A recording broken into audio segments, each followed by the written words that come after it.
I'm 22 years old and just got the news I'm dying. I failed at life and I'm now leaving behind a 3-year-old daughter. Now, the original post came on November 26th, 2023. As the title says, last week I got the news that I am dying from lung cancer from my doctor. It turns out that smoking since I was 15 and then upping it to 3 packs each day a few years ago was a bad idea. Stupid, I know.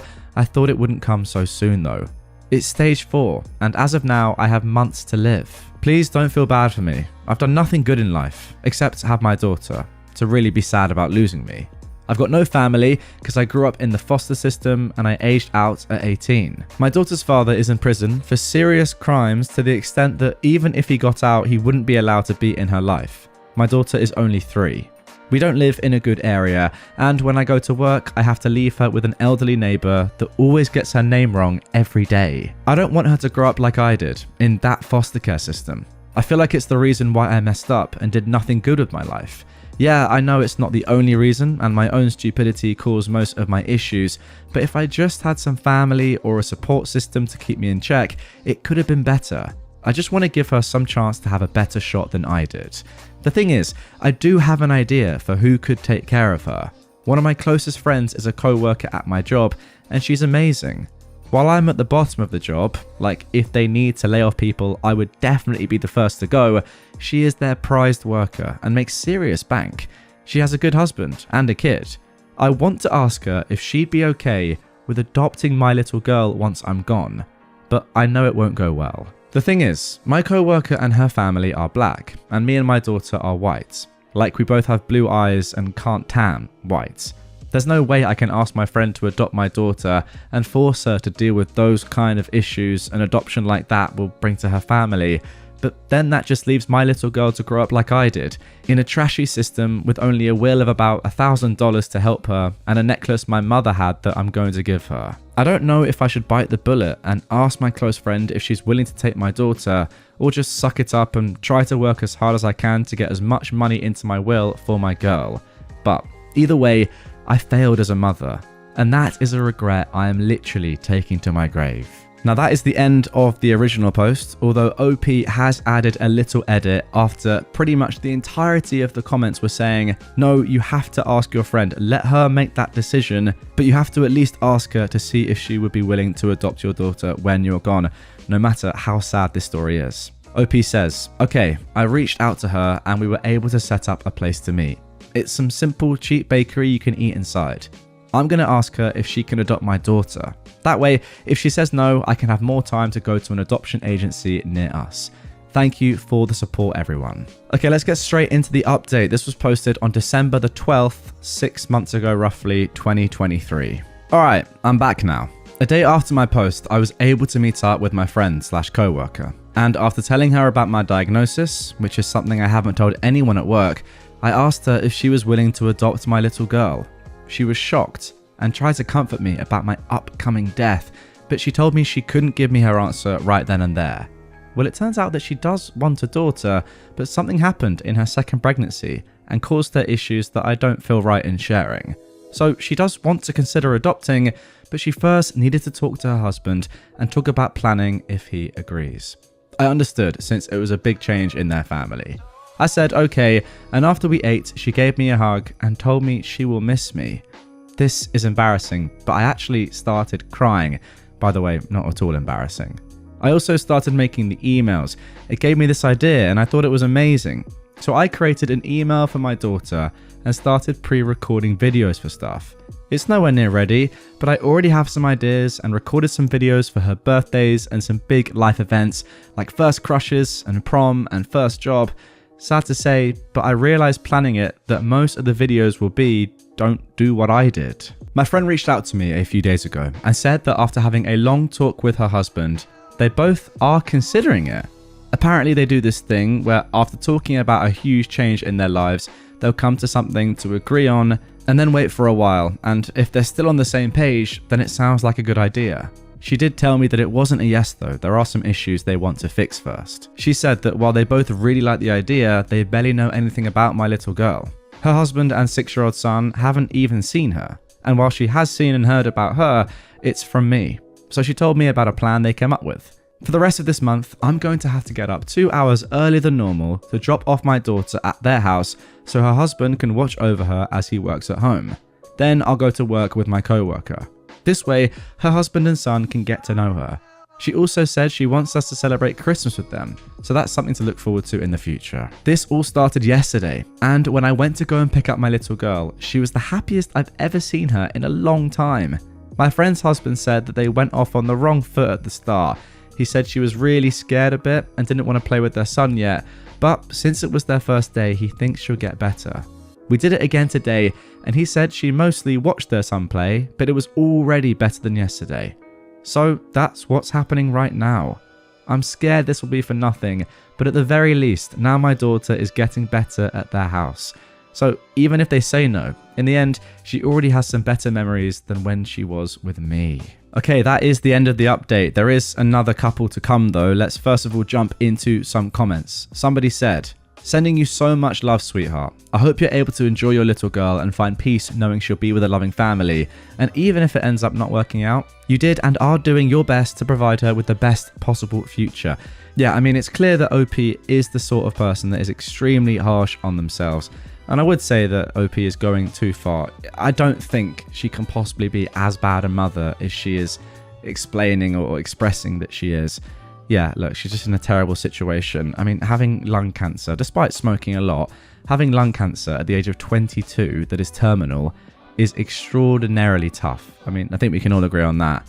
And yeah, leaving behind a daughter at 3 is just brutal. But you can see from what OP has said so far that she is a good mum and she's doing the very best to give her daughter the best life after she's gone. The commenter continues, "Just a recommendation with the email. Get a backup or backups for the video. Be it a CD, USB, online backup or others. I have an email I use to receive only, and it goes directly to my mail app on iPhone, so I don't directly log into the account on Gmail. Well, I got an email some time ago that since there's been no activity on the email for a few years, the account will be closed in a few months. So I just sent myself a few emails, but it may happen. Please do get a backup. She'll definitely appreciate it." OP replied, "Thank you, I'll try to do backups in any videos. I think if my friend says yes after all of this, I'll tell her about the email deletion so she could help stop that from happening. That does scare me though, doing all these emails and having them lost before she could see them." Somebody else then said, "I know I'm only an internet stranger, but as a mum, I'm proud of you. You don't have much, but everything you do have is focused on your baby girl, and that's what makes a great mum. One thing I will say to add to the email idea, if you can, grab some loose sheets of paper or a small notebook and write down your favorite recipes, including all the things you add that make it something only you've made. Give that to her, because one day she'll be happy to say, 'I made my mum's food.' Write down little happy things you come across in the time you have left, not in email form, but in your own handwriting, because she'll treasure that in years to come, and it's a tangible link to you. Write down places you like to go, your favorite color, favorite music, things like that. Little pieces of you, so she'll have something to physically hold on to when times get hard. You have all my love." Wow, those are some great suggestions. OP replied to that, "I was thinking of writing a letter for my little girl's 13th birthday. The only thing I have from my mum is this necklace that has been with me. I don't know what it is, but it has a lot of curls and hoops with a pretty, almost clear stone in the middle. I was going to write a letter explaining the necklace is from her grandmother, and now, since she's old enough, it's going to be hers. I do have recipes that I know she loves. That would be an amazing idea. She loves my egg salad sandwiches, so that is one recipe I'll write down. Thank you for the idea." All right, then let's jump into the second update. This posted on January the 20th, 2024, and it's a bit of a sad title. Update 2. My friend gave me her family's decision, and I also lost my job. I'm back again.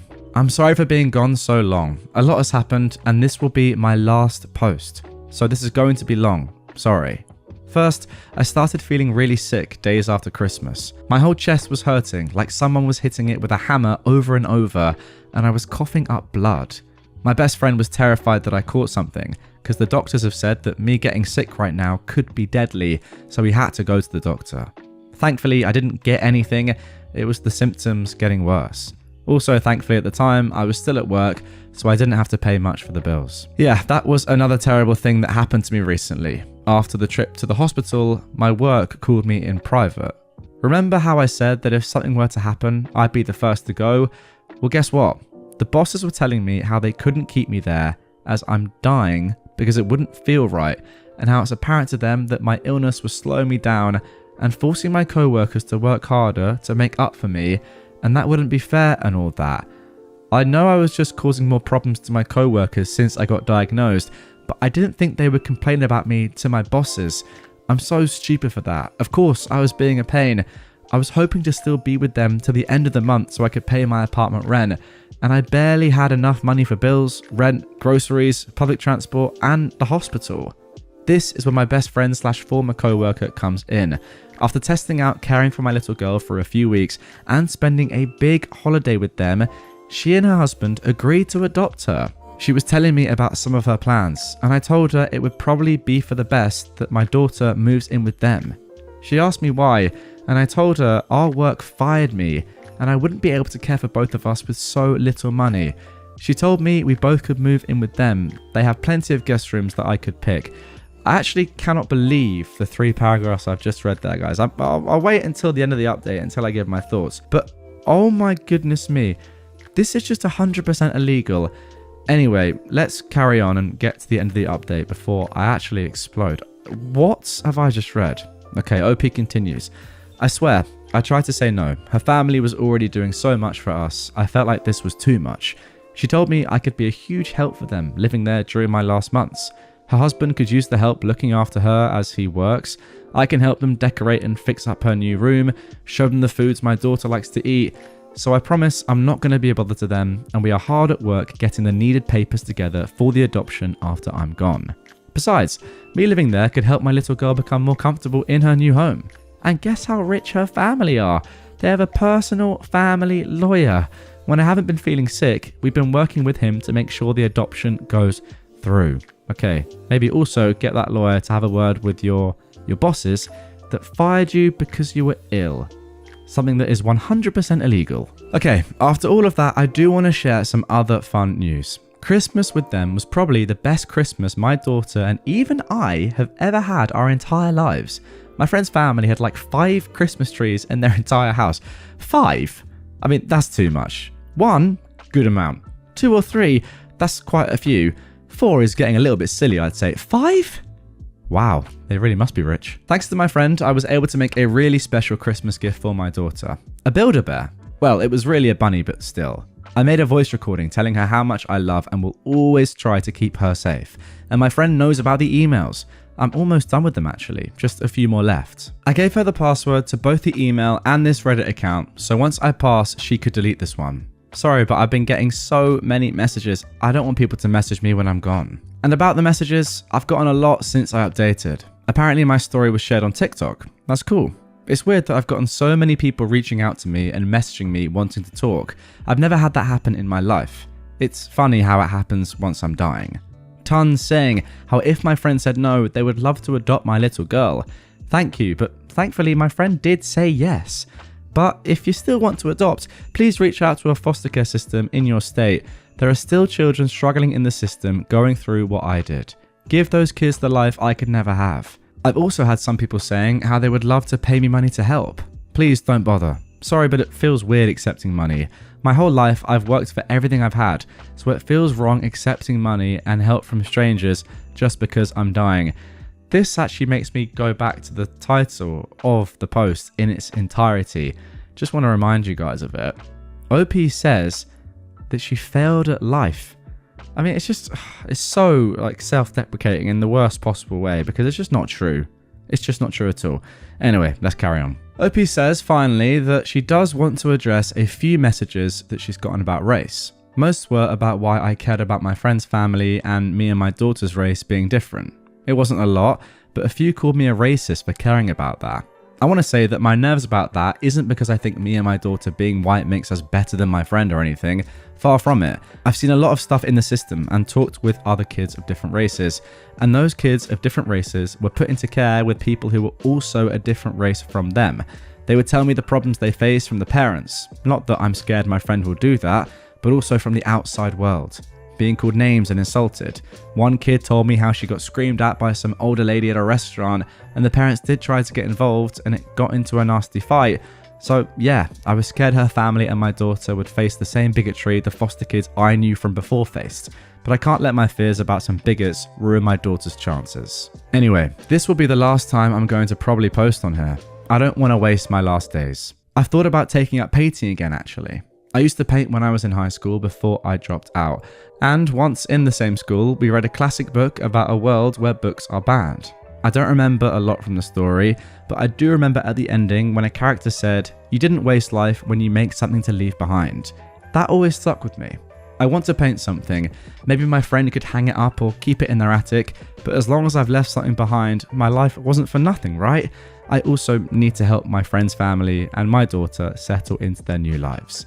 Thank you to everyone for your kindness, and goodbye. Somebody asked below this post, just quickly, what about your daughter's other parent, his parents, grandparents? I'm sorry this is happening, but please consider family first. To which OP replied, her father is in prison for hopefully a very long time because he did a crime involving children. So even if he got out, he would not be allowed around her. Not like I would want him to. Also, my parents are dead. Okay, now I said that before we get into the final update, I simply have to talk about what I've just read there. In relation especially to your old work saying or choosing to fire you because of your illness. Now that has to be illegal in so many ways. You're just not allowed to do that. I mean, unless you are, and I don't know about it. In the UK, I know 100% for a fact that is illegal. You are not allowed to do that. If somebody has cancer, you cannot fire them. That you would get sued for so much money. I mean, maybe you'd even go to prison. I don't know. It's just illegal. So yeah, please, but I know it's kind of not that important to the story, but you simply have to ask this lawyer to get involved there and help you out. And, you know, because if you get a lot of money from this and you do successfully sue, then obviously that will help your daughter's future. So, I mean, I just couldn't believe that. Surely that is illegal in America if this is where that takes place. I mean, look, guys, let me know in the comments down below. That was unbelievable when I read that. Now, for the story as a whole, I mean, just so incredibly sad. And we are going to get into the final update just in a second that was posted just a few days ago at the time of recording in June, actually on June the 12th, my birthday, which actually makes this even sadder. We'll get into that. But yeah, I do just want to say before we do, OP is so harsh on herself, but she's actually just clearly an incredible person. Right, let's get into the final update. The title of this is She's Resting Now. I've written and deleted this post so many times. She asked me to update all of you when she passed, and yet I couldn't until now, and for that, I'm sorry. We buried her 2 weeks ago. My co-workers, our family, and even some friends she made over her life that she managed to keep in touch showed up to her funeral. When she saw the prices of what a casket and plot of land in that cemetery would cost, she had a panic attack, and so we told her we'll go with the cheapest prices. We lied about that. She deserved a good funeral and a nice resting place. Her name was Michelle. She was put into the foster care system when she was 3 after her mother passed in a car accident. She never knew her father.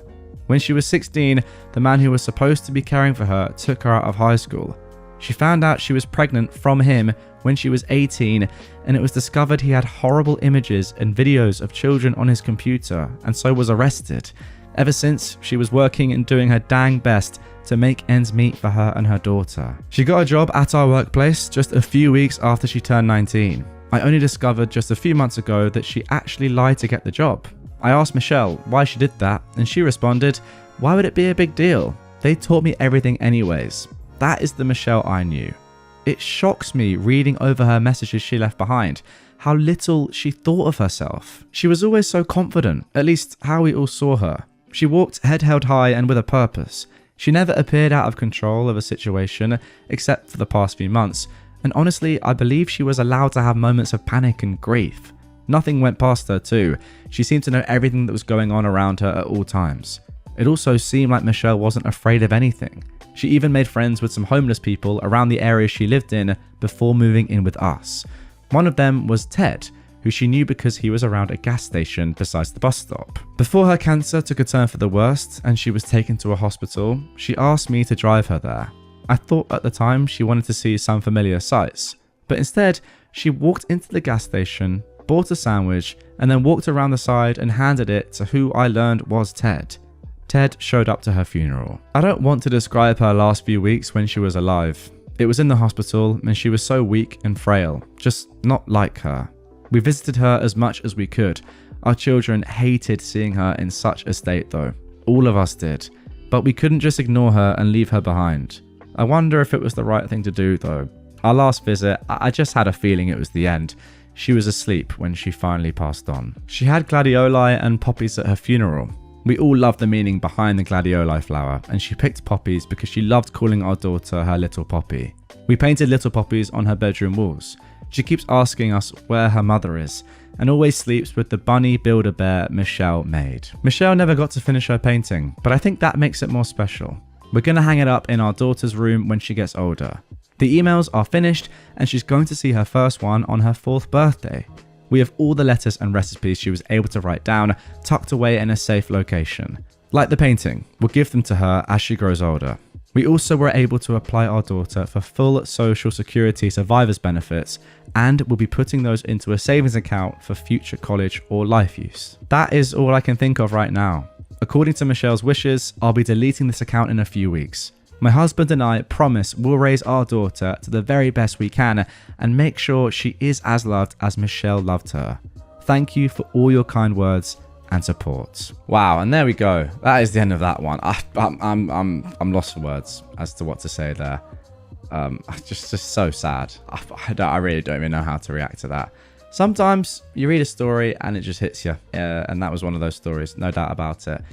I'm actually not too surprised as well that Michelle's friend here, obviously the now mother of her daughter, was also a little bit taken aback by the fact that Michelle thought so little of herself.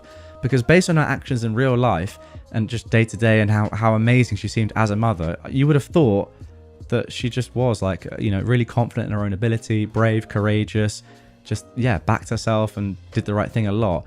But to hear her speak about herself in the way that she was speaking about herself in the first post and the updates that followed was a little bit shocking to me, and I didn't even know her, so I'm not surprised that her friend had the same sort of reaction.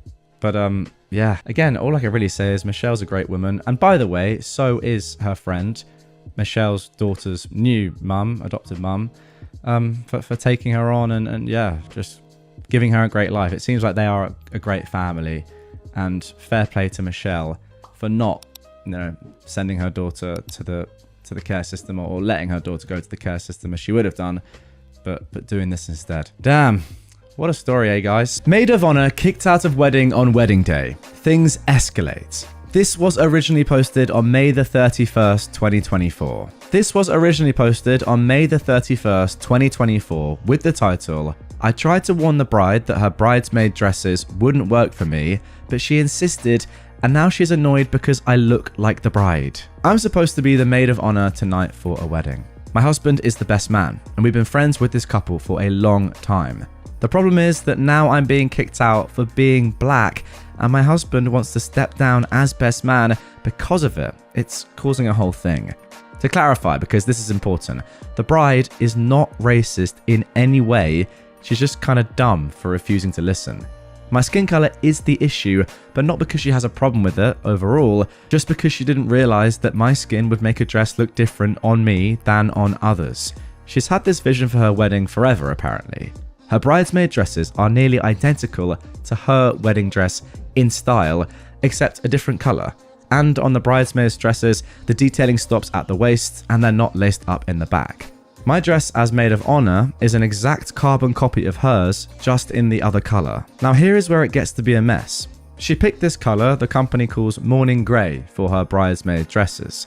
Morning gray, for anyone wondering, is like a soft pastel gray that's pretty much a shade of white. On the other bridesmaids, the dress absolutely looks gray. A very soft, very ethereal gray, but a gray nonetheless. All the other bridesmaids are also white.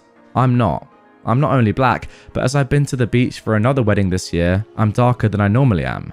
Against my skin, the dress undeniably looks white. Like the only way you can tell mine is actually grey is if I'm standing directly next to the bride and the dresses are side by side. Then you can see that mine is slightly grey and hers isn't. Now the bride ordered all of the dresses and picked the colour herself. I tried to tell her she should order mine in a darker shade of grey because I've been down this road before where I've been accused of wearing white at a wedding because the dress I wore looked white in the sunlight even though it wasn't. She insisted that she had her cousin try it on and the colour was perfect and you could easily tell it was grey. I tried to explain to her that her cousin is the colour of printer paper and that it would look different on me, but she was unwilling to have her, quote, vision modified. Now she's annoyed at me because it's clear when it's hanging with the other dresses that mine is the same color as the other bridesmaids. She's decided the only option is to kick me out of the wedding so I don't upstage her. However, she wants me to give my dress to one of the other bridesmaids, which I said was fine as soon as she reimbursed me the money for it. It was $350 compared to the rest of the bridesmaids who paid about $125. But then one of the bridesmaids promptly pointed out that none of them could even wear my dress. I'm not huge, but I am incredibly top heavy. I wear a 34H bra, which is part of why my dress was so much more expensive than the other bridesmaids. The other part being the extra detailing.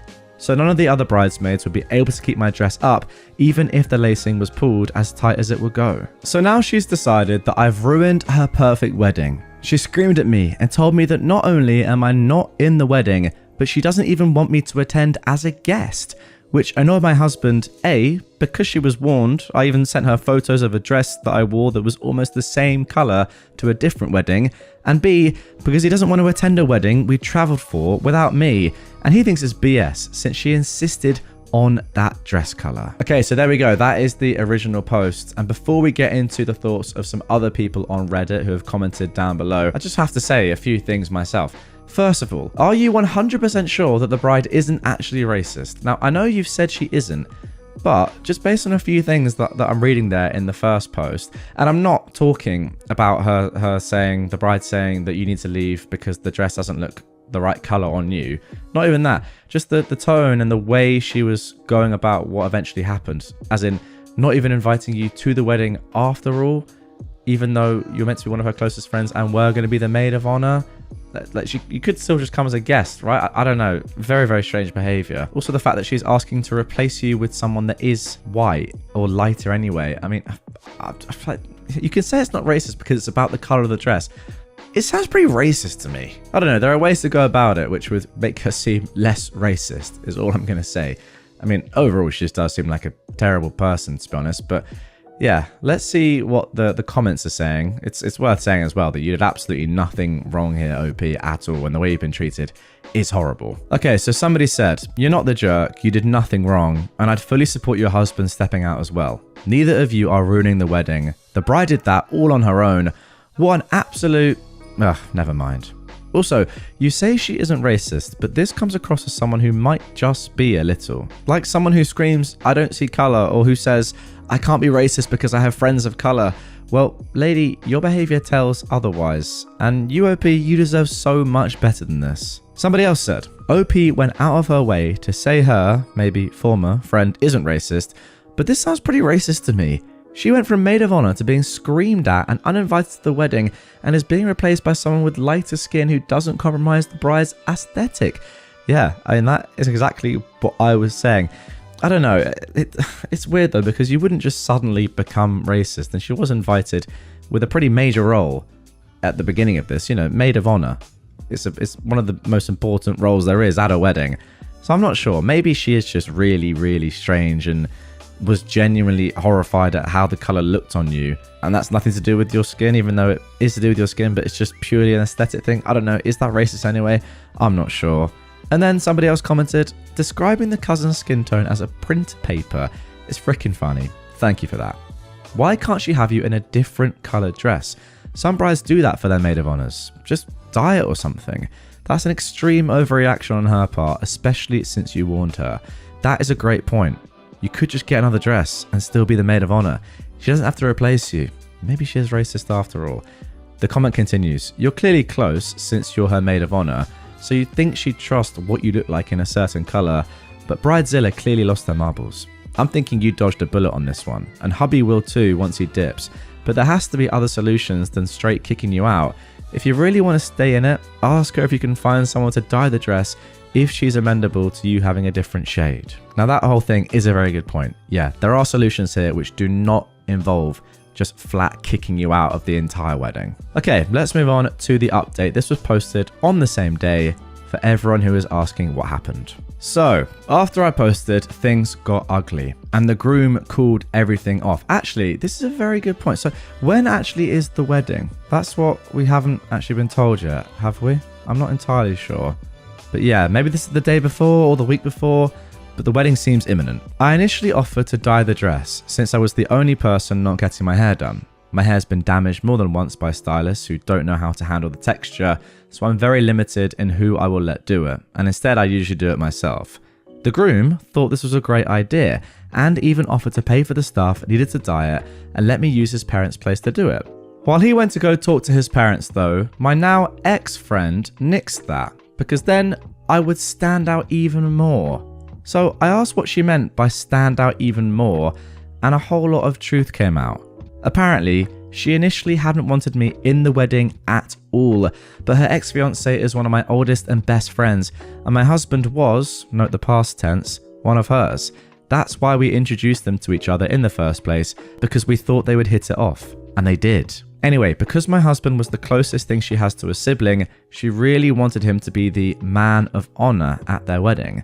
And initially, the now ex-groom said that was fine, and he would just have me as a best woman so things would look balanced, and two men didn't have to walk down the aisle or whatever.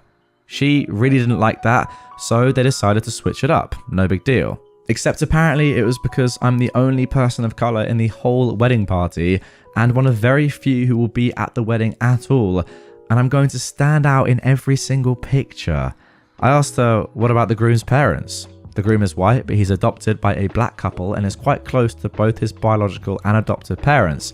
But if you ask who his parents are, he always says the people who raised him. Her theory was that his biological parents would be in the pictures and not his adoptive parents.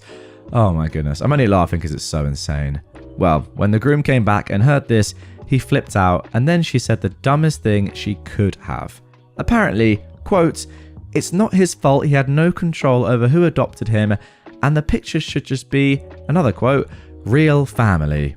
Well, at that point, the groom had heard enough and told her that they were his real family, and he couldn't believe she'd say that. She was not the person he thought she was, and he was not marrying her. She gets annoyed and tells him he's being ridiculous, but his parents can be in some of the photos, and they'll take some without. He tells her again that he is in no way, shape, manner or form marrying her after what he heard, and in fact he wants nothing to do with her. She gets upset and says, well, she's at least going to go have fun at the reception. He reminds her that he and his parents paid for everything, including the reception, and she is not welcome, and he will be informing the security of that fact. The bride runs off and tells her parents what he's saying and doing, so they come out, all guns blazing, and confront him, but apparently she didn't give them all the facts because when he laid it out for them, they were appalled. Her father literally tore her a new one, talking about how she was not raised that way, and he couldn't believe this was the person she'd become. They apologized to the groom, offered to pay for half of the wedding, and they left with their daughter. So, we spent the afternoon with the groom, several of the bridesmaids, and all of the groomsmen, who were all equally shocked by her behaviour. I'd say we were consoling the groom, but we weren't. He was too busy ranting about dodging a bullet. Last night, we went to the reception, partied until like 3 AM and had a great time. As for the dress, I have an event later this summer and I'm going to dye the dress and wear it for that. Alright, let's just get straight into the comments. Wow, I cannot believe what I've read. Someone said, "I'm sorry that you all had to find out that she was a horrible person, but thank goodness it was discovered before the wedding and before kids." I agree. There is a silver lining in this, and I feel like the groom-to-be explained and accepted it very, very quickly. He's actually in many ways fortunate that he found out now. Now, obviously, it's not ideal to find out that the person you're about to marry is a disgusting racist, but at least you find out before you tie the knot. Fair play to him for having that mentality so soon after that event. But anyway, let's carry on with this comment. The ex must be breathing a sigh of relief, but how is your husband doing? You stated that your husband is the closest thing she has to a sibling, so he must be a combination of furious and heartbroken. I'm so glad though that you all had a blast at the reception, and I hope that everyone was also petty enough to share the heck out of the pictures on their socials with a caption, something like, "living their best life, now that the trash has been taken out. Best of luck to your friend." Opie replied to this 2 days after the wedding. "My husband will probably be sad later because they had been friends for so long, but right now he's just disgusted that he was friends with someone who thought like that. Like, she was at our wedding." I think furious and heartbroken is absolutely accurate. So there we go. I guess I was right with what I first said after the original post. She was racist after all. Isn't that a great thing? Wow, predicting a racist. Just not sure. That's good, but yeah, it was, to be honest, now that I think about it in hindsight, pretty obvious based on some of the things that we saw in the original post that this woman was almost undeniably racist. You guys just hadn't explicitly found out yet. Just reading some of the comments down below now as well on the post that's all been put together with the updates. Someone quoting the original post to clarify, because it's important, the bride is not racist in any way. Then saying, she's going to be a big fat racist, isn't she? Yes, you are correct. I mean, can we just talk for a second about what she said about the groom's bio parents being allowed in photos, but his adoptive parents not being? Gosh, just actually insane. It is weird to me that you get this far in a relationship, you know, be engaged, be ready to go at the altar almost, before realizing that the person you're about to marry is so racist. I mean, surely you've had conversations and you've had, like, you know, meetups with the groom's adoptive parents before, and unless she's just been able to fake it really well, I don't know, if you're the groom, are you not seeing something in your fiance, in how she is with your adoptive parents, her relationship with them, that makes you think, something's not right there? Maybe not. Maybe she just hid it really well, but when it came to her big day, her wedding, she couldn't hide it for any longer, and she didn't want any black people in any of her photos. I, 26-year-old female, just found out I'm pregnant after having revenge sex with the fiance, 35-year-old male, of the girl, 30-year-old female, who my ex-boyfriend, 32-year-old male, cheated on me with for 2 years. Oh my goodness. This was originally posted on February the 19th, 2023. So I just found out that I'm pregnant after having revenge sex with the fiance of the girl who my ex-boyfriend cheated on me with for 2 years. I'm just trying to get my head around that as a title. Wow. My ex and I met when I was 20, but were only friends until we started dating 2.5 years ago. I found out last year that my ex had been cheating on me for basically our whole relationship with a girl he met through a mutual friend. I broke things off after I found out, and I told the girl's fiance about their affair. He ended up breaking off their engagement after he found out, and she seemed nonchalant about it, until she realized that my ex's money wasn't actually his. My grandma left me a lot after she passed back in 2019, and my ex had been flaunting around the things that I'd gifted him throughout our relationship to her, even going as far as to claim that the house and antique car my grandpa left for me in his will were my ex's. Now, it's not something I'm proud of now that I think back to it, but I did allow my ex to walk all over me for the first month or two after I broke things off, because I missed him so much. I gave him money and tried to make things work, but would always get reprimanded by my parents and friends when I'd run to them crying after he ghosted me for her. I didn't officially give up until the girl's ex-fiance messaged me and told me that she was rubbing it in some of their old friends' faces about how pathetic I was and how desperate I was for my ex, who didn't even give an F about me. I was really upset, and I asked him if he'd be willing to meet up with me, because I knew that if I talked to my parents or friends about this, then they'd just lecture me even more. He agreed, and the two of us met up at a random food cart place. We ended up spending most of the day just exploring and talking about how we were doing. He'd also confided in me about his relationship with his ex. They'd known each other for 10 years, and they'd liked each other for most of the time they were friends, but he wasn't looking for a relationship then because he was focusing on school. He had decided to give them a chance after she'd driven 12 plus hours overnight to see him because they talked on the phone, and he said he was feeling under the weather and was stressed from how vigorous his residency schedule was. She'd dropped everything to take care of him, helped clean his place, and made him some home-cooked meals after finding out that he was surviving off of vending machine snacks and instant coffee. He told me in detail how he'd never felt so loved and cared for, how after she'd done that for him, he'd decided that she was the one, that if this wasn't love, then love wasn't real. Finding out that she was cheating for the last 2 years made everything click into place. She'd been pushing off getting married, telling all her friends that she was having doubts about him. He'd been trying to convince her into going to couples counselling when I broke the news to him that she was sleeping with my ex. I felt like a monster, hearing their love story and then realising that they didn't get the happy ending because of my ex, and it messed with my head. We continued to talk from time to time, checking in on each other and meeting up for a quick bite every now and then. We lost contact after the girl my ex cheated on me with somehow convinced him to take her back. I became slightly depressed after he cut me off, explaining to me that he was still in love with her and wanted to work things out, which meant a clean slate. I found out through some internet snooping that my ex cheated on her too, which was why she went back to her ex-fiancé. A few months passed and things went back to semi-normal. I started getting therapy and I was about ready to put myself back out there to try out the dating pool again, when around New Year's I got a call from the guy. He was crying and asking if I was available to talk. I of course said yes, and out of concern met up with him at his place. He broke down to me and told me about how he'd found her and my ex in his mum's guest bedroom during Christmas when she snuck him in for a quickie during his family's busy holiday party. All heck broke loose when he'd found them in the guest bedroom after spending 20 minutes looking for her everywhere. So we drank a bit then and ended up having sex. He apologized and told me that it was a mistake and he wasn't in his right mind, that he just wanted revenge sex, but it didn't make him feel any better after. I tried to message him platonically a few times after to see if he was alright, but he blocked me. So I dropped it and went on with my therapy and life. I went in last week to check with my doctor since I've been getting bad cramps and to get a new prescription refill for my birth control that I used to help with my PCOS.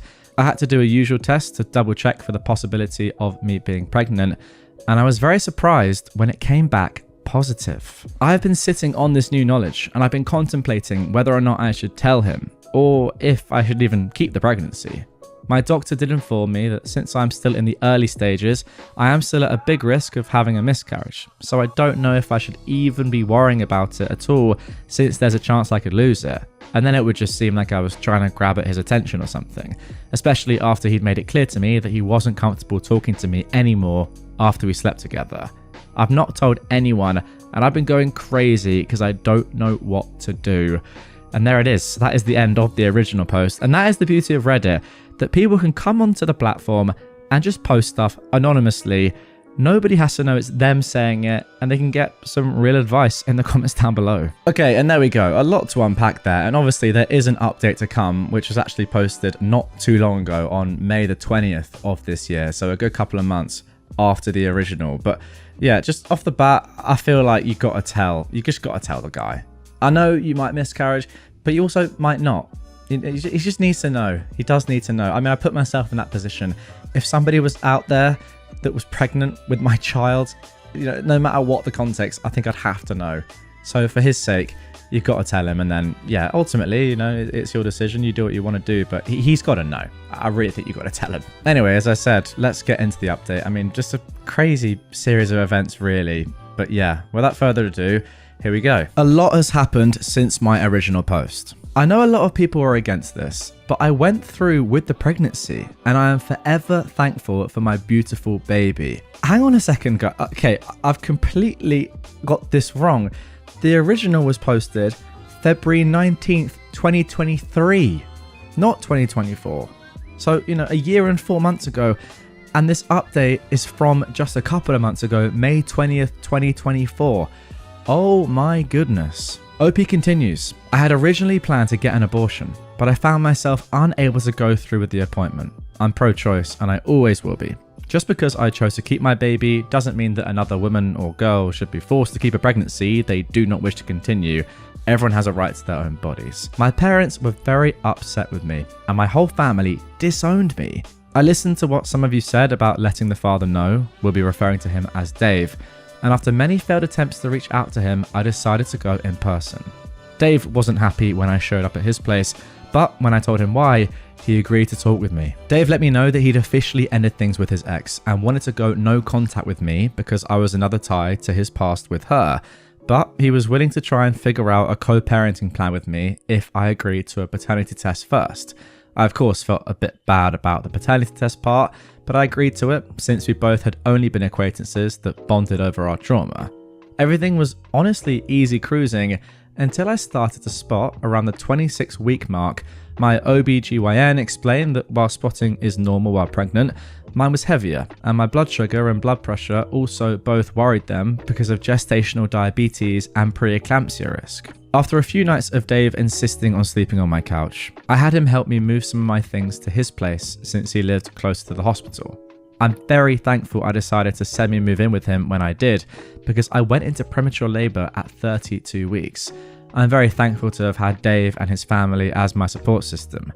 His mum would come and switch out with him at the hospital and advocated for me whenever I felt washed out or unheard. She helped me both emotionally and physically and stood by me. Dave's mum also helped me work through my emotions when all I wanted was my mum.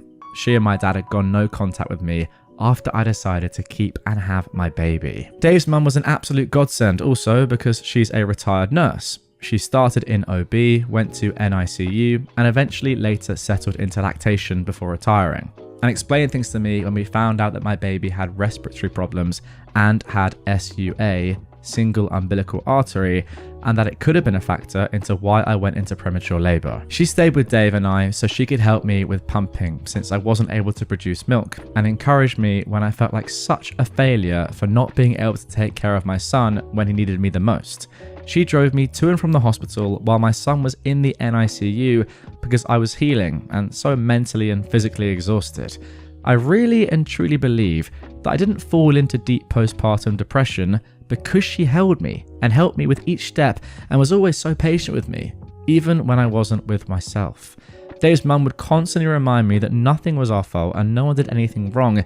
It's just that everyone is faced with hardships in life, and this was one we'd work together to get through. Oh my goodness me, Dave's mum is an angel. Wow. My son graduated from the NICU and came home a month after I did. Dave's mum visited us often and helped with him since Dave and I are first-time parents. Dave's dad joked that he felt like she and I had the baby together, and he and Dave were both just background characters that make guest star appearances every now and then, since Dave was working so much in order to build more PTO, and his mum wouldn't bring his dad along when she'd come visit, since she didn't want him to disturb me and the baby with his loudness. Dave's dad is hard of hearing and can sometimes be unaware of his volume, so he took no offense to it. Okay, fair enough. I thought it was just a very loud person. Dave's siblings and family members posted a lot about our son because he was the first grandchild and first baby in a long time.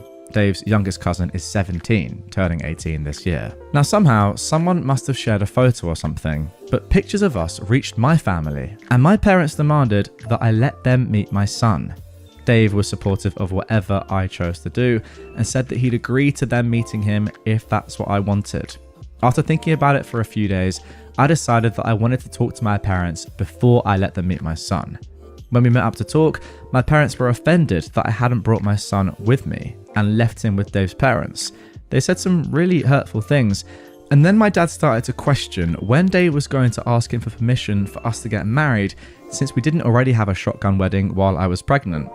I was okay with them insulting me since I'd grown up with it and was used to it, but once my parents put their target on Dave and his family, I became upset and decided it was time for us to leave. My parents did try to petition for legal visitation rights. Honestly, before this whole ordeal, I did not even know that grandparents' rights existed.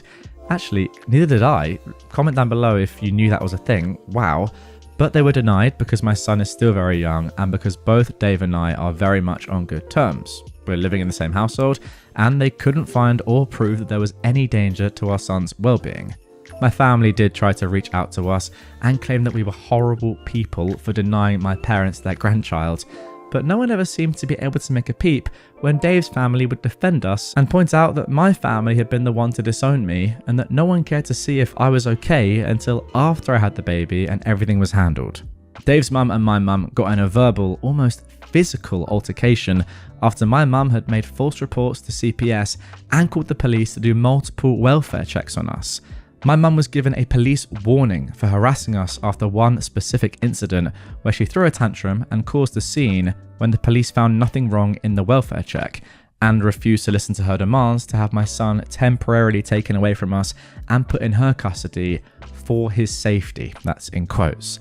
Dave and I currently have restraining orders pending against my parents and certain family members. One of the reasons I decided to update is because about 2 months ago, a friend of Dave's asked him to have some drinks, and they ran into his ex-fiancée, who later messaged him to tell him that she regretted the way they ended and how she was very hurt when she heard that we had a baby together, especially with it being so soon after their relationship. Dave wouldn't talk to me about how he felt, and when I asked him, he just brushed me off or switched the conversation onto a topic about our son that he knew would distract me. I noticed Dave pulling away from me, and how our relationship became a bit awkward and strained after their run-in and her message, because I know he still has feelings for her, and I'm afraid that he might feel trapped with me and our son. I also noticed that the drama with my family has made Dave and his family less patient with me and my son.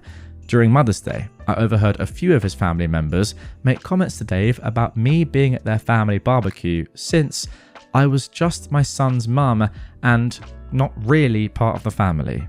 Dave just shrugged and said I didn't have anyone else to spend the day with. Oh, not a great answer there from Dave. With how tense things have been, I've been thinking about moving out and back into my place. I stayed with Dave at his place after I gave birth, but now that our son is slightly older and I am healed, I want to give Dave back some space so that he can start dating again if he wants to, and give him back some more bachelor time when I have our son. I want to find a way to approach me moving out and us making a co-parenting plan without making things more awkward or possibly ruining the relationship I have with Dave and his parents. I don't want them to feel like I'm not grateful or anything, but I do want to go back to work and get my life back on track so that I can provide my portion of needs for my son and not want to depend on his family for more than is appropriate. Okay, that is it for the update. We do just have one more additional post from OP posted on May the 24th, 2024, just 4 days after that update. I've been trying my best to not check my phone or Reddit since I'm honestly a little overwhelmed right now. I'll let you all know that I did talk to Dave and he was against me moving out. He also wasn't willing to talk about the situation with how he's been acting after running into his ex, and he said that I was bringing up something that didn't matter since we were talking about me wanting to move out. I haven't said anything about what I heard during Mother's Day, and I don't think I'm going to mention it since I feel really bad. It was meant to be a private conversation. I don't think anyone meant anything bad. Wait, sorry, I've got to just interrupt there. The whole point of a private conversation is that you say how you really feel. I'm sure they did mean bad. I mean, I don't think they expected you to hear it, but what they were saying was definitely true, OP. True as in that is what they believed and they were not holding back. I know that's harsh, but let's be honest, guys, that is true. During our conversation, Dave let me know that maybe I'm just overthinking or overreacting, and that I shouldn't make big decisions like moving out. He also said that because our son is a preemie, he'd prefer if one of us was a stay-at-home parent until he turned 2 to 3 years old so that he could catch up with his peers, and then once he started pre-K, we could go back to work again. But I feel like he's been trying to avoid me since that conversation, although I could also be overthinking like he said. I don't know, after reading some comments, I do feel like I'm valid in the way I feel, but I'm also not sure anymore. I want to do what's best for my son. I know people already think I'm so dumb and that I shouldn't have had him, but I'm trying to be better for my son. I feel like he's my only family left and I really want to try to do what's best for him. Oh, OP, if there's one thing you're not, it's dumb. I mean, are you joking? Some of the stuff that's happened to you throughout this and the way you've dealt with it in such a calm and considerate and intelligent way is the opposite of a dumb person. I mean, I don't know how you've done so well, to be honest. There's no way that the majority of people would be able to handle things as well as you have and with as much logic and thought. Yeah, you've done an amazing job. So I think you need to understand that. The problem that I have though is that I just don't know about Dave. I really don't know. It seems to me, OP, as if he wants you to be a stay-at-home mum, but not his wife, not his partner or anything, just stay at home and be his child's mum. To be honest, I don't actually know if he wants anything to do with you at all, really. I mean, I don't know, maybe I'm going too far with that. He's obviously been nice to you at moments, but I don't know. It seems as if, yeah, he just wants to let you do the mothering, him work, and that's kind of it for your relationship. I don't really know if that's best for you though, OP. I mean, clearly it's not. You've said yourself you want to get back to having some sort of normal life. I don't know.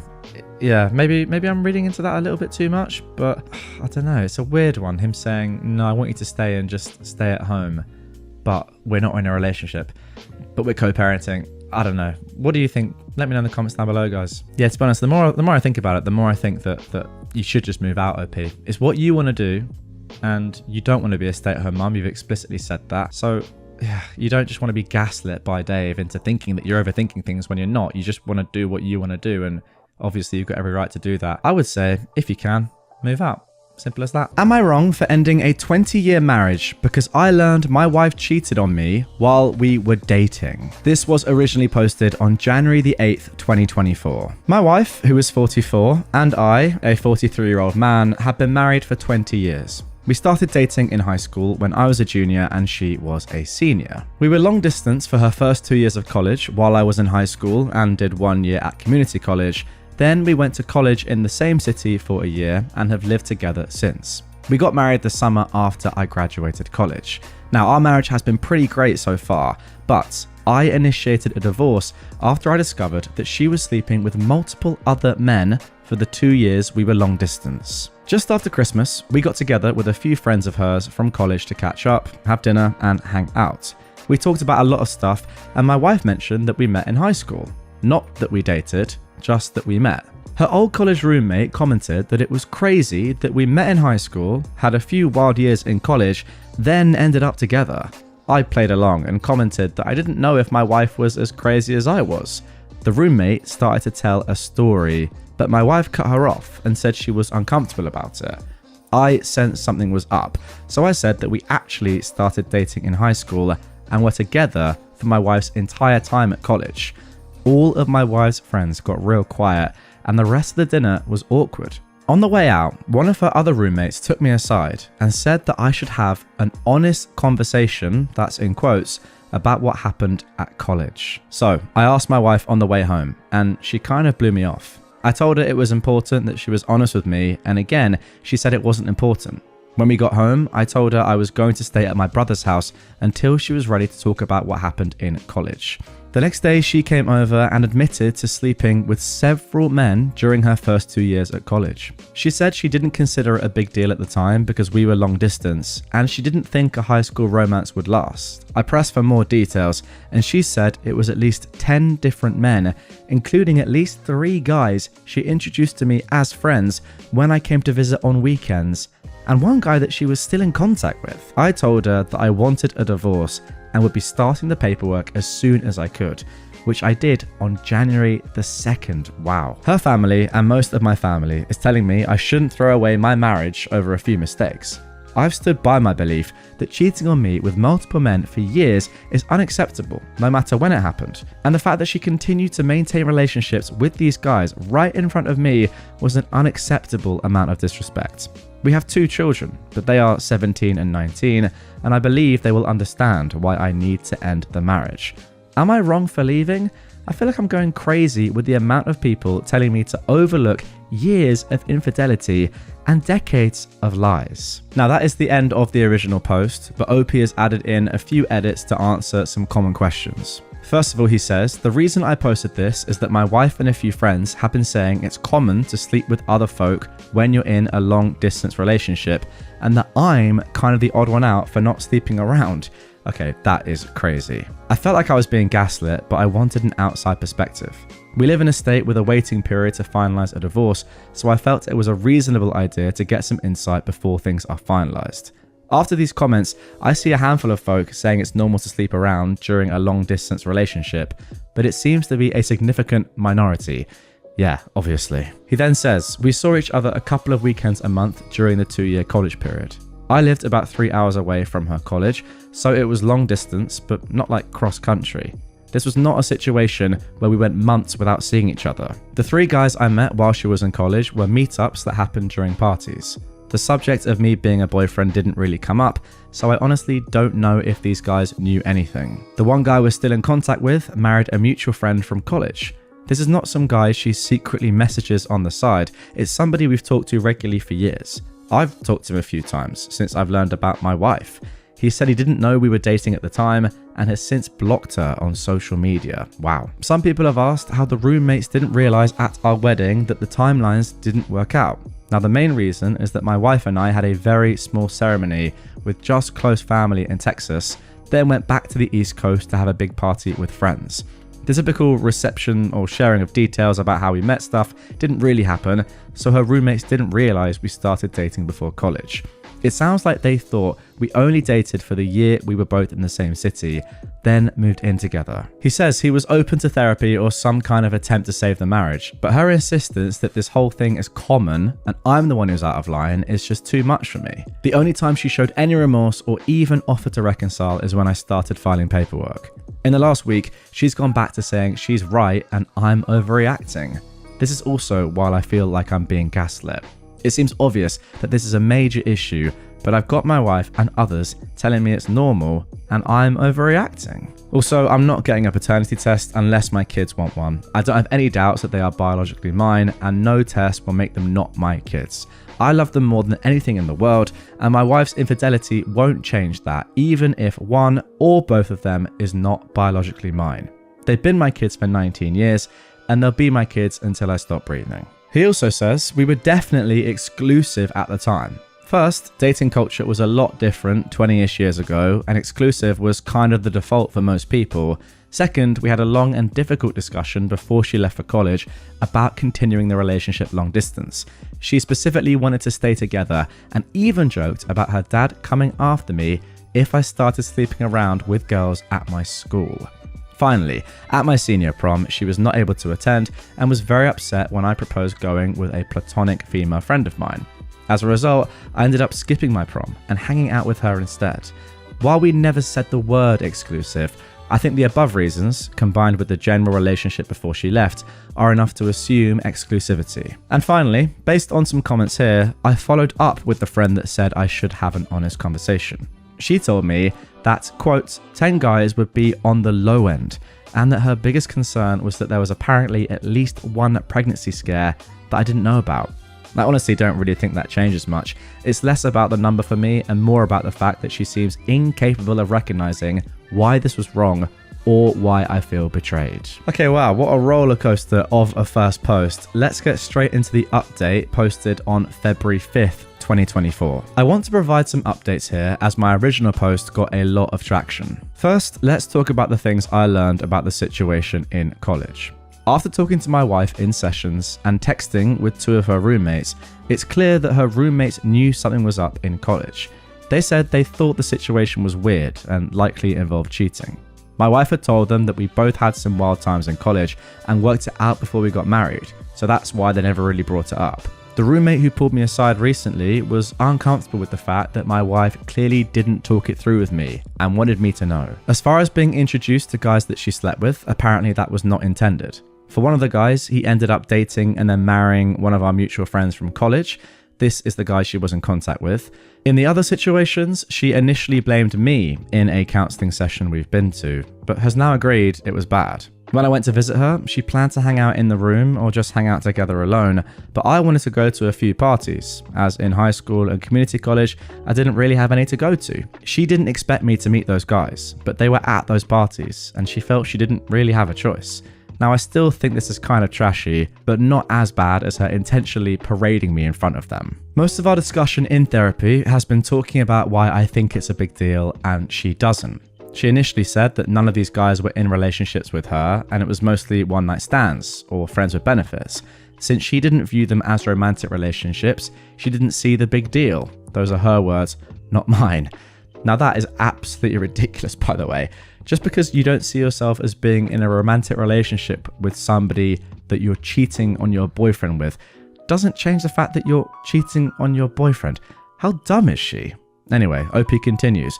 My opinion is that we never said that was okay and she actively prevented me from doing the same. Yeah, exactly. After digging into this across 2 sessions and my wife talking to some friends, she now agrees that it was a breach of our trust/relationship. Wow, well done. She finally grew some sense. What an idiot. This is the shared understanding that has helped us talk about the situation more honestly and helped us get from arguing to talking, which is why I'm optimistic about co-parenting. Now, this is why I'm 100% set on divorce. 2 things came up that make me want to leave the marriage. First, about 10 years ago, we went through a really rough patch and had a dead bedroom for about 2 years. She had expressed that our sex life was becoming boring, so I tried to spice things up. Nothing crazy, just roleplay and like Spencer's gift level sex toys. Apparently, she had been hung up on some sexual experiences that happened in college that she's not comfortable talking about and wanted me to try them. But when I did it, it made her feel awkward and guilty that it made her think of other men while she was with me. The fact that she's saying these experiences were meaningless, but they're still impacting our marriage, tells me they meant more than she wants to say. Second, she admitted that she's been flirting with co-workers on business trips since the pandemic ended.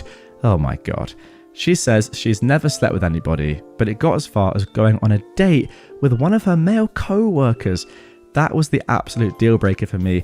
Absolutely. I mean, that just is cheating, and that is obviously grounds for a divorce. Oh my gosh. We've told our kids that we're getting a divorce. We told them it was due to some bad decisions that we made in college that we're having trouble moving past. My 19-year-old, who was in college, asked me if I cheated on my wife while she was away at college. My wife got a little shaken up, but admitted to the kids that she is the one who did it. We've agreed not to share any additional details with them. I reinforced that both of us will be there for them and that we're in therapy to help make sure we handle this in the best way for the family. I also told the kids that if they wanted to talk to either of us or a therapist about it, I'd fully support it. We've started talking to a mediator about how to proceed with the divorce, and unless things change, we should be able to have an amicable one. We're both financially stable on our own, we've got no major debts, and our kids are older, so custody isn't a major issue.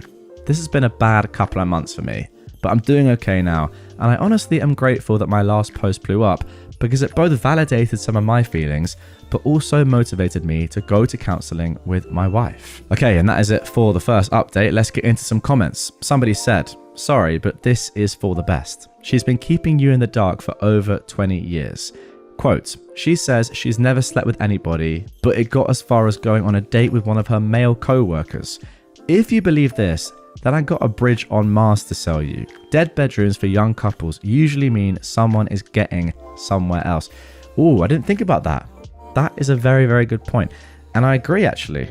If she's going to the extent of admitting that she's going on dates with co-workers, then who knows what else might have happened. She probably doesn't want to go a step further and admit to the full truth, which we can all probably assume happened.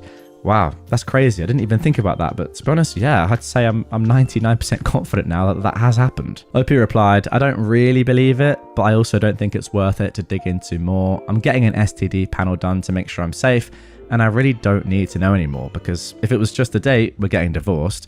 If it was more, we're still getting a divorce. Pushing the issue won't do anything but make it harder for us to co-parent." I'm also reasonably sure that she was cheating during our dead bedroom situation. We were having sex like once every 2 months, and we usually have sex 2 to 3 times a week. Again, I have enough to know it's time to move on, and me digging more into it will only make the divorce harder. And finally, someone asked, has she even apologized for everything she put you through? Especially the part where she went on a date with some jerk. OP says, before our counselling and at the first appointment, she was not apologetic. That to me, guys, it's just so mental. In the second appointment, the focus was for me to explain the effect it had on me. She has expressed remorse and apologised repeatedly since that session. It's too little too late, but she's not some kind of emotionless monster. Are you sure about that? Insert John Cena meme. To do this to you for so long, I'm not sure. She just might be. Okay, and now let's get into the final update. This was posted actually a long time after the first update and original post. Just a few days ago at the time of recording, May 21st, 2024. Hey guys, this is likely the final update on this account as things have mostly resolved. My wife and I have completed our divorce and everything is official. We had an uncontested, amicable divorce with minimal disagreements. Our lawyers worked together to create the plan through mediation, and a judge signed off on it a few weeks ago. In the end, the actual divorce process was pretty straightforward. The only complication was that our 17-year-old was adamant about me having custody because their relationship with my ex-wife has really fallen apart as a result of this. Yeah, good. Initially, my wife dug in her heels and was ready to give up on the uncontested marriage, but my son pretty much told her she could choose between letting him have a break for a few months to process and rebuild, or force him to live with her until he turns 18 and then risk never seeing him again. I felt this was a bit harsh, but my wife backed down and we moved forward with me having primary physical custody until my son's birthday later this year. For my part, I've encouraged my son to be open to fixing things, as the actions my ex took before he was born didn't change the 17 years she cared for and loved him. Yeah, that might be true, okay, but he doesn't know the full story and the fact that she was continuing to cheat on you during your relationship, during the time she has been his mum. OP continues, fortunately, as the divorce moved forward, he's been spending more time with my ex, and I'm optimistic they will work through this. Does he need to know the full story? That's what I'm asking myself right now. I kind of feel like he does. It's probably not for the best, but I don't know. He's getting the wool pulled over his eyes if he thinks this just happened when he wasn't alive when you two were in college. It's just not true. Things have been going well for me personally. Both of the kids spend most of their time at my place, and we're still very close, which was my biggest fear in the divorce. I've got a new house that I really love, and I gave in to the midlife crisis urge and traded in my outdated minivan for a Lexus LC 550. I even had a woman at work, not a close co-worker, invite me out for a coffee date. Now, while I was upfront with her that I'm not ready to date just yet, she said she'd be happy to take a rain check and would be happy to go out with me when I'm ready. I'm honestly thrilled because she's really smart, has a great sense of humour, and our positions at work are far enough apart that we don't really work directly with each other at all. My ex and I are continuing to go through couples counselling together. We've transitioned into having closure on our marriage and making sure we maintain our relationship enough to be effective co-parents. While these sessions have been great to help me process things and keep things as healthy and positive as possible, given the circumstances, it's also reinforced that divorce was the right option. It's clear from some answers in the sessions. My wife immediately started dating once the divorce process started. So whatever love there was, clearly was on the way out already. I'm pretty sure the co-worker she was just friends with dropped her off at our recent session. The fact that it doesn't even really make me mad is a good sign that I was also probably done with the marriage. In the end, it will take a long time for me to heal from the betrayal, but I feel like I'm making good progress, and I can honestly say that the divorce was unquestionably the right decision. I probably cried more in the last 4 months than I have in the last 20 years, but for the last month or so, I felt genuinely good about myself for the first time in a long time. I'm enjoying having my own life. I've been busy getting my 17-year-old ready for college in the fall and looking forward to a coffee date with a smart, funny woman in a month or two. Well, it's good to hear that this story has, I guess, as happy ending as we could possibly have hoped for. If you, OP, are kind of already realizing that you might have been a little bit checked out of the marriage, I mean, clearly she is, but we don't care about her. But if you're realizing that as well, and it's not as painful and not too much of an ordeal as you probably expected it to be, as you say, that is a good sign. And yeah, if the future looks bright, I'm happy for you. And you know, I still am not entirely sure about the kids' relationship with their mum moving forward. You guys let me know in the comments what you think about that and whether they deserve to know the full truth. Maybe it's not really for the best, but I just feel like there's so much there they don't know about, which would massively change their opinion on their mum. My girlfriend came out as a lesbian before our marriage, and no one gives an F about me. You know what? F you all. This was originally posted on March the 13th, 2024. Me and my ex, Dana, have been together for 7 years, and I knew that she was bisexual from the beginning, and she openly told me about her past relationships with girls. But I never cared, because it wasn't a problem at all. We never had any big fight or arguments, but just small things, and we always sorted out everything. So, after 7 years of our relationship, I decided it was the right moment to ask the big question, because we were deeply in love, financially stable, and already living together. So for me, it was the right time. I prepared everything to make it as romantic and unique as I could. And when I asked her the question, she hesitated, but then said yes. That's when the problem started. I didn't understand why there was that hesitation, and I asked her, but she only replied, I was nervous. So I gave up. We told the news to her parents. Mine died when I was 20, and my little sister when she was 17 in a car accident. Oh my. And our friends as well. But even here, some things were off, because her parents were faking to be happy, and I didn't understand, while our friends were super happy and were already telling us ideas for our wedding. 4 months passed by, and we were planning our wedding when the day came up. I came back home from work, and she was waiting for me with her bags ready, and I asked her what was going on. She told me, listen, I know that this is going to be hard for you, but I'm not bi. I'm lesbian. My parents have known this for 2 years, and that is why they weren't happy and were faking it. Please, I beg you to not make this difficult and just let me leave. Don't cry, don't beg me, don't scream. Let's just do things like adults. And then she drove away. I was standing there on my feet for like an hour in shock, because I couldn't believe it. We passed by getting married to Dana coming out like a heartless and cold girl that I couldn't recognize. Now, the worst thing about all of this came next. As 3 months passed by that day, I cancelled the wedding. And literally, nobody ever texted me or called me asking me how I was, if I was fine, if I needed something, just nothing. Not her parents, not her, she blocked me that very day, and not even our friends. No one gives a dang about me at all. In this 3 months, I was hospitalized 3 times because I lost a lot of weight, 15 kilograms, and I have insomnia. I just work and come home, nothing else.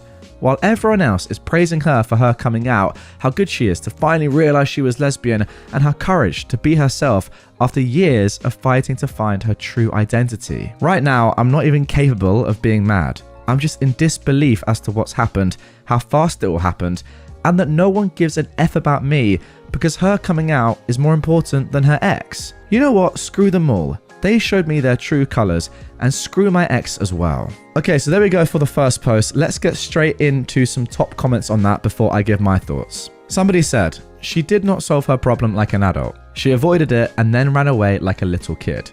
Deplorable. Someone else said, you did nothing wrong, and that was incredibly selfish, cruel, and awful of her.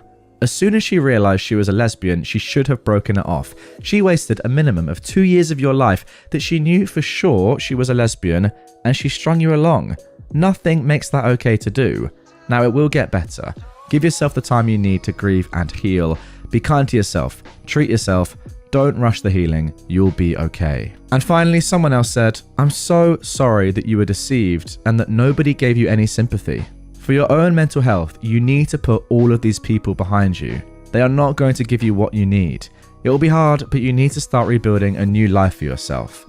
You can do it. Okay, so there we go. That is it for the original post. And yeah, I agree with all those comments. A lot of the time, you do see people in these relationships who discover their true sexuality, come out, and they get a lot of praise, and rightfully so, by the way. On the majority of occasions, I would say that is completely fine. However, in this instance, it's not, because it's not fair. It's not fair on your ex, on OP. Like, look, don't get me wrong. I'm sure that coming out is one of the hardest things you can possibly do.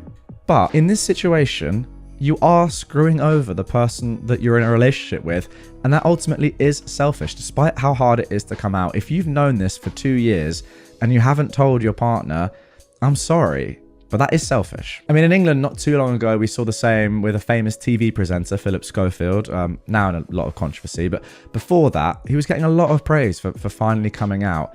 Although, not a lot was made of how that would affect his wife and their family. Like, what is she going to do now? I mean, she's just been conned for a long time. He said he always knew he was gay. It's just weird. I don't know if in that situation, the person coming out should be the one getting all the praise. Definitely not, realistically. Anyway, there is of course more to this story. Let's get into the first update posted just a couple of days after the original. So here we go again, like in GTA San Andreas. But this time, it's more painful and shocking at the same time, because today and yesterday night, a lot happened. Like some of you guys said, some of my ex-friends saw my post on TikTok, and the absolute mess started, and it's still going on right now. This ex-friend, I'll call him Paul, reached out to me and basically told me that he saw the post and knew that it was me, because I used my ex's real name, Dana, and was shocked to know what really happened. Because apparently, Dana told my ex-friends that she came out to me as a lesbian, and I tried to lay hands on her, and I threatened her, and she told them to not contact me again. They all believed her, but then when they all saw my post, they started pressuring her to ask if my post was saying the truth or not, and she admitted the lie. Since Paul's text, I've received a ton of texts and calls from everyone asking me how I am, if I'm fine. They're sorry for believing Dana and not texting me first, and apologies. But then there's the real issue. Dana. She texted me asking to forgive her, that she was sorry for how bad she treated me, and admitting that she invented this all because she was afraid to lose friends. And unfortunately, that's not all, because I got a text from her girlfriend, Mary, and basically she told me that she is sorry for Dana's behavior and for what she did, and, now here comes the issue, that she's known Dana for a year, and she never told her about me, but always talked to her about me like a roommate. So she was thinking of leaving Dana. Now comes my part, because I made a new group, including them all, even Dana and Mary, and I told them that I'm not changing my mind about forgiving them. I was actually thinking to sue Dana. This is actually partially true, because I'm not sure if I'm doing that or not. And if they, my ex-friends, were decent humans, they would have texted me asking me if I was out of my mind to lay hands on Dana, or just insulted me via text if they really cared about me. Then I added some personal things about Dana and blocked them all. Yes, I agree with that. Even if Dana had said, don't message him ever again, surely you still would, right? Surely. My blocking method isn't working because they're continuing to harass me with texts and calls from other numbers and even making other people call and text me. Crazy stuff is happening and I really still can't believe at all that this mess is going on. I'm thinking it's all a nightmare and I need to wake up, but unfortunately it's all freaking true. Then the other thing is that finally I saw a therapist today, a few hours ago. And I don't like to admit it, but I cried a lot. Because for her, the therapist, I never worked on my parents' and my sister's death, and then this thing with my ex added to it, making me explode. It's going to be a very long journey, and I hope to reach a point. I already had the number of the therapist there on my table in the kitchen, but I never called. This time I did. Hopefully it's going to help. So this is all. I hope to update you, not so quickly, but when I feel better. Again, thank you, and hopefully I will update you in better times. All right, someone commented underneath this. Normal people break up with their partner and tell everyone about it and why, then move on. But Dana ghosts her boyfriend and lies just because she was scared.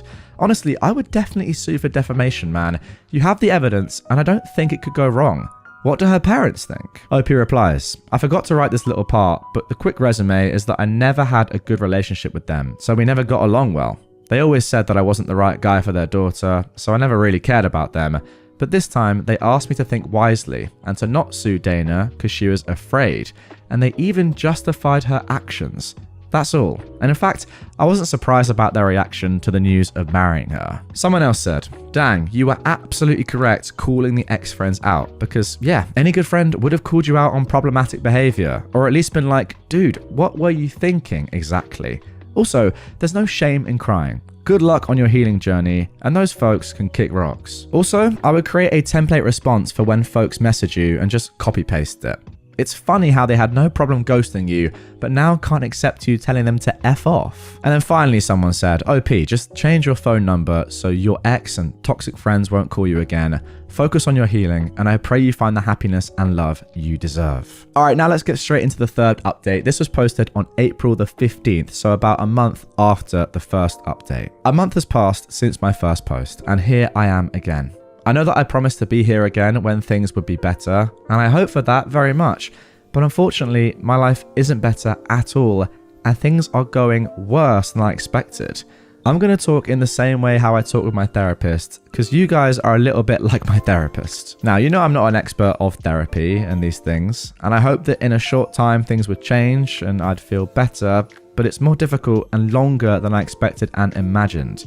I'm crying every day about everything that's happened to me, about my parents and my little sister's premature death, what happened with Dana and how my friends betrayed me so easily like I was just a random guy. The worst thing is about Dana. After my parents' death, I put all my attention and importance on her. She was like my promise to have a new family and start a new life together and be again a family. In all these years, I tried my best to make her feel loved, happy and cared for. What maybe doesn't transpire from my older posts is how much I loved her and how much I cared about her, because Dana was the only person in this world that knew me 100%, and she was for real my soft spot. After my retirement from the army, she was the one that saw the real me after those years of risking my life. I still have some trauma, but I'm working even on that from that time. And then when I saw Dana, I knew it was love at first sight. So yeah, call me naive. I still believe in the fairy tales, but I really thought that she was the one for me and that she could finally give me my dream of having a family that I lost. The worst and most difficult thing in this month was to finally change my number and start again. I mean, I thought many times to call her, text her, and even see her again, because despite all this mess, I still somehow care and love her. But then I think again at how poorly and badly she treated me, and I changed my mind. But her presence is still very present there in my mind. I still miss those little things that we did together. I miss her being messy and a little goofy around me and my house. I miss her touch. Coming back from work and just seeing her was like all my stress and bad emotions were gone in a second. But apart from this, a few good things have happened in this month, because I got the promotion that I really crave for, even if I got it in the worst moment of my life. And my boss gave me 3 weeks of forced vacation because he's worried about my mental health and how I work day and night without doing anything else. My therapist told me to take a few weeks of vacation also to clarify my thoughts. I'm also looking for another house near my work because my actual house isn't a positive environment, my therapist's words, and because I need a drastic change. So this is what things are like, and unfortunately I do still have unalive thoughts, but I'm working on them even if, again, it's going to take time. So that's everything. I don't think I'm going to post anything else from now on because I don't have anything else to say, fortunately, about my situation. But thank you all for your support and private messages. So people, thank you all, and hopefully even this period of my life will pass without creating too much damage. P.S. My ex-friends never contacted me again, and Dana didn't either. So I don't know anything about what is going on between them, and sincerely, I don't care. Well, maybe. Now we do actually have one more update to come, which is extremely interesting. But before we get into that, let's get into some comments from other Redditors. Someone said, "Hey bud, I wish you well. I can only sympathize with your situation. However, from what I've seen on Reddit and the updates people give out, we see that people do find their happiness someday. Being low is something that every person has to feel, and I guess it's a way to learn. Count it as a failure if you will. But then maybe as a person looking from an outside perspective, all I can see is new opportunities. If I were in your position, I would be hurt as much as you. But what I learned from my experience in failures over the time of my existence is that you may look back and think, what a fuss I made of my life over this. Hang in there and good luck." Can't say I fully agree with that one because I do think that OP has gone through an unbelievable amount that the majority of us reading and listening to this story right now will probably never understand and be able to empathize with. However, yeah, the general point I can kind of get behind. Someone else said, "I'm sorry this happened to you. I actually had something similar myself. I unfortunately walked in on my ex-husband going at it on my best guy friend. I was crushed. I thought I would die. It took about a year to work past it for me. I did a lot of self-work. I went to school, I got a degree, I dated several people, and eventually found my current husband. We've been married for 12 years, and we have 3 kids now. I too lost nearly all of my friends. It was challenging being alone, but I made it. Both of my parents have been gone for many years, so I did go it alone. I took counseling, and I just kept looking forward to the day I felt better. I know this hurts. I know you miss her, but it will get better with time. Keep working on yourself. Find new hobbies and work on personal improvements. Throw out anything that was hers. She is essentially dead to you until you are healthy enough to confront her. You can message me if you need to vent. You got this." Yeah, guys, before we get into the final update, I do think it's worth reiterating the point that OP has barely even mentioned or really delved deep into what happened with his family. The fact that his parents both died and his younger sister died. That was almost like a passing comment in the first original post. But yeah, imagine having that happen to you, going through all that horrible traumatic experience and obviously still living with that day to day, but then finding someone that you saw light in, you saw hope in, you thought, okay, all this terrible stuff has happened to me, but at least I can see a positive future now with this person and have my own family going forward in the future. And then you're hit with this and the sense of betrayal. And obviously that would bring all your past trauma flooding back as well, because, you know, if you can't trust this person to take you away from everything bad that's happened, then, you know, how can you be positive? How can you have a positive outlook on the rest of your life if that's just been taken away from you? I don't know. It's crazy. So yeah, I think we need to remember all of that when thinking about, you know, advice and tips for OP going forward. But I will say, he's doing remarkably well, the lad. Anyway, let's get into the final update of this one. I bumped into Mary yesterday. "Hello people, don't worry, I'm still alive. According to my therapist, I can use this little place to vent about my thoughts, the things that happened to me, and updates about my life. So here I am. I'm not very good with Reddit, so I hope I'm doing things in the right way. Don't worry, my friend, you are." Like I said in the title, yesterday I had a strange meeting with Mary, remember Dana's girlfriend, and it was a better meeting than I thought. So I was at this bar in my city and I was in line to order when Mary recognized me and we had a chat. I offered her a cup of coffee and we chatted a bit about our life, how things are going and all that stuff. I must admit that she seems like a sweet and kind girl, and she immediately asked me if I was mad at her for what happened with Dana. But I assured her that she wasn't the problem at all. She didn't know me as Dana's ex-boyfriend, so she wasn't the problem. Mary said that I seemed much better now compared to almost 2 months ago, so she was happy. According to Mary, the day I made the group and blocked them all, she and Dana argued a lot and they broke up. She told me again that she was extremely sorry for what happened and how this mess all went down, and that if she knew it before, she would have never dated Dana because she has some values. We chatted for like 2 hours and got to know each other better. After, we exchanged numbers, and she told me that if I needed to talk, vent, or just rant about something with someone, she would be there for me. I appreciated that a lot, and then I went back to my house. It was honestly a nice meeting, and I wouldn't bet a cent on it, but it's nice to be wrong sometimes. So a part of my life since a few days ago seems to have returned to the norm. I haven't had any unalive thoughts for about 2 weeks, which is a great achievement for me. And actually, my mental health finally is getting better. In 3 days, I'll be in Japan for 3 weeks vacation, and I hope to be good and progress always with my mental health. So let's see. That's all. And I never told anyone by name, by the way, but I'm Clark. Peace and thank you for all your DMs. I'm starting to believe you and appreciate your support. So there we go. Once again, we've seen the power of Reddit. You know what I love is that OP's therapists fully embrace this as a place where OP can go and vent and get some really valuable feedback and help from other Redditors out there. I mean, I've read quite a few comments out there. It sounds as if OP has got a bunch of DMs, you know, giving him really great advice and helping him through this period. And yeah, it just shows what a valuable place a subreddit like this can be. Now, personally, I would just say to OP, like, you know, if things aren't always going well from this point onwards, it would be completely normal. In fact, if every day was better than the previous day, it would be extremely weird. You're going to have some downtime still going forward, but as long as generally you're on the up, and it does seem like you are, to be fair. We have to remember this is still very, very soon after the incident that's happened. Then, yeah, fair play. You're going in the right direction. That is clear to see. And yeah, it seems to me as if the people of Reddit have had a big helping hand in that. Am I the joke for... What? Am I the jerk for divorcing my wife over getting a massage? Now, the original post of this one came on April the 16th, 2024. My soon-to-be ex-wife and I are both in our late 30s. We've been together 12 years, married for 10. We are in a dead bedroom. It was totally dead for 6 months before I filed for divorce. It was on life support / ICU for 5 to 6 years before that. We both wanted to be younger parents and both wanted 2 kids. We conceived our daughter almost immediately after getting married. When she was 6 months old, we started trying to have the second child. It never happened. After 3 years, we started seeing fertility specialists and we found out that we both have pretty serious reproductive issues.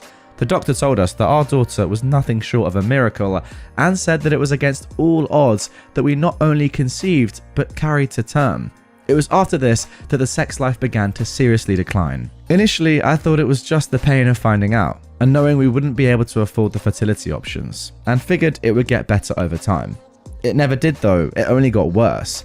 5 years ago, I would say we had sex 15 to 20 times that year. In 2023, we had sex 3 times. I've tried everything to improve this, spicing things up, talking. I suggested counselling. I more than pull my weight around the house. We both work basically the same hours. I'm saying this because the usual stuff I read on Reddit is about how the wife does it all, but this is not even close to true here. Over time, I've grown more and more resentful. The thing that makes me the most resentful is she knows I have a high libido and just doesn't care. I, on the other hand, know that she loves to be rubbed on or massaged, and I never took that from her. I probably rub on her 325 times a year. Almost every night I'll rub her calves, shins, ankles and feet. 4 to 5 nights a month I'll go big and do neck, shoulder, back, butt, hamstring, quads, shins, calves, ankles and feet. I noticed that doing the big massages was the best way to get sex, as she was more likely to allow me to do the foreplay things that I know work on her if I had already done this prep. I did them more often a few years ago, but now not as much. The success rate was never that great, maybe 20% of the time, but in the last 2 years, we're definitely in the single digits. When we hit the 4 months of absolutely no sex, I decided that I wasn't going to massage her ever again. It only took 3 days for her to notice, and she asked me to. I told her no, and I got angry. I said, why should I when you don't give a frick about what I want? Obviously, not my finest moment, and a huge argument followed. Things got ice cold at home, but I wasn't giving in. I was tired of all of it. A few weeks ago, she told me, fine, I'll just start seeing a professional masseuse. I said, well, then I will start seeing sex workers. She said that was cheating. I said, fine, I won't, but you won't get a massage from anyone else. That is also cheating. She said that I was being ridiculous, and I said, no, it's being touched in an intimate way by another. If I can't have that, neither can you, and I swear to fricking God, if you do, I will file for divorce that day. The following weekend, she went to get her nails done. Now I know how long it takes for her to get her nails done. She came back almost an hour and a half later than I expected. She didn't say anything, just acted normally. I got on her credit card app on my phone, and sure enough, there was a $95 charge to the goddamn massage person in the same strip mall as the nail place. I lost it, and when I did, so did she. I think we both let out years of frustration on each other. True to my word though, I called a divorce lawyer on Monday. The only part that upset me was my lawyer said that based on these circumstances, I couldn't list infidelity as the reason for divorce, and instead I'd have to go with irreconcilable differences. Anyway, she's been telling people that we are divorcing because she got a massage. Since then, I've had a number of family members and friends call me and say I'm a jerk. Some of them, even when I tell them my real reasons, still think that I'm a jerk and that my reasons aren't good enough. Personally, I think that getting a massage when told not to is plenty of reasoning. So, am I the jerk here? Now, OP has also left a little note, a personal note, he says, at the end of this. I reread this, and I know it comes off as angry, but I am angry. I'm angry at myself, really, for wasting so many years. But I'm also angry because this was just the ultimate FU. She just went and did it anyway, and didn't even try to hide it. Literally, went to the same place next to the nail salon and used her credit card, which I pay for, like I wasn't going to see the charge. Now, in the comments down below, OP also gave some additional information. Let's get into that before we get into my thoughts. He says that most of you are correct. This isn't about a massage. I could honestly care less about the massage. That was simply what I fixated on after I finally broke. Now, to those that like to ride the assumption train or for some reason just create your own narrative based on who knows what, I did not just massage my wife to get sex. I did this for her 300 times a year, nearly our entire relationship. I did it back when we used to have sex 10 to 15 times a month, back when foreplay was something I still got to experience, back when lingerie was common and not just a distant memory. The full massages just became the only way to get the chance of sex above 0. The small leg ones were never escalated by me and were far more common. Since most people bashing me decided to skim over or ignore the short vague list of all that I tried over the years, here is a more comprehensive account. Date nights, weekend vacations, love letters, long conversations where I laid out all my feelings. I'll give her credit, she never did promise to do better, just told me she understands where I'm coming from. I guess I should have understood that that meant she didn't care. I suggested counselling 5 times. I even booked us once, and I ended up going to the first 2 sessions by myself. When she said she was too busy to go to the third, I just cancelled and never went back. Yes, the day-to-day routine stuff is pretty balanced, as far as housework, career, and I think we're both great parents. But our relationship was one-sided. It took me a long time to see it so boldly and to stop accepting it. If she wants a snack, she doesn't get it. She asked me to. A drink? The same thing. If she wanted to go out with friends, sure babe, no probs, go ahead. I got the girl, just worry about you. But if I do, it's 2 hours of prep for me to make sure nothing's going to go wrong while I'm out. A couple of years ago, I saw a clip of a comedian talking about being out golfing when his wife wanted to watch a DVD, and everyone is laughing as he's describing the whole conversation. I just wanted to bawl my eyes out because that was my life. I just stopped trying to even go out. It wasn't worth the effort anymore. Yeah, we had other forms of intimacy. We cuddled at bedtime to fall asleep. She never really liked kissing or hand-holding, so I wrote those off back when times were good. So I had cuddling and on the very rare occasion, sex to look forward to. Now, let's flip this over.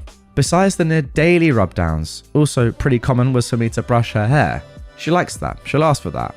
I painted her toenails a few times. Back scratching was pretty common. Oh, and I usually drew her a bath after she worked out. Does that count as intimacy, or is that just more of only doing things to screw her? I guess I'm the jerk. I'm the jerk to myself for putting up with this for so long.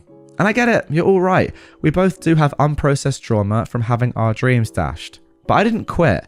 I honestly didn't berate her emotionally because of this. I knew she was having a hard time. Yeah, I let my frustrations or disappointment show sometimes, but I didn't get angry. Not until now. Not until I had that bad day. And she said, well, tomorrow will be better. Can you massage me? And the sick thing is, I felt totally dismissed and still did it anyway. Afterwards, I was so angry, I just decided I'm never going to massage her again. And I've been angry ever since. Even now, typing this has put me in a full rage. Now, I don't really give a dang about the massage. It was just the final FU of our marriage. Okay, and before we get into the update, I've picked out just one more comment down below that I think is very interesting. Someone said, question, what was your wife's reaction to you filing for divorce? I think this is enlightening because it shows us how much this woman really cares, if at all. OP replied, she's been rather annoyed too. She thinks that I'm being ridiculous and childish, which the massage thing was, I admit, but she has said that my desire for sex is juvenile, that I'm not some teenager, and we have a life that I am throwing away over nothing. Now that was all the initial reaction. Now, she is full go for divorce, but she makes it sound like a competition, so I'm expecting plenty of BS. My lawyer says that outside of a 50-50 split, she doesn't have much to fight for. We make almost the exact same amount in terms of annual salary. 50-50 is the default for custody, and since I found an apartment about 10 minutes bike ride away and still in the same school, that's not going to be an issue. I'm contemplating some concessions just to move the process along, although she hasn't done anything or said anything yet. I'm just getting prepared for if she does. Okay, so there we go. That is it for the original post and some more information and then a reply to a comment as well.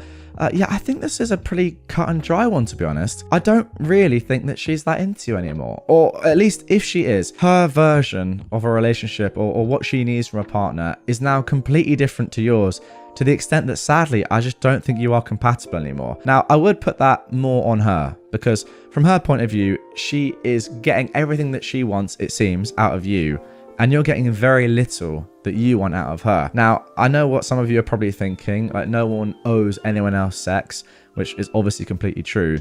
But I feel like if we just think about this logically, like she is getting 300 massages a year, and OP is getting nothing. I know obviously it's not the same because sex isn't a massage and like they're not comparable, but I kind of feel like if one half of a relationship is giving so much to the other one, exactly what they want, and then that other one is giving nothing back to their partner, then that's not really fair. Now the tough part of this, and I'm not entirely sure where I stand on this, is to what extent is getting a massage like cheating?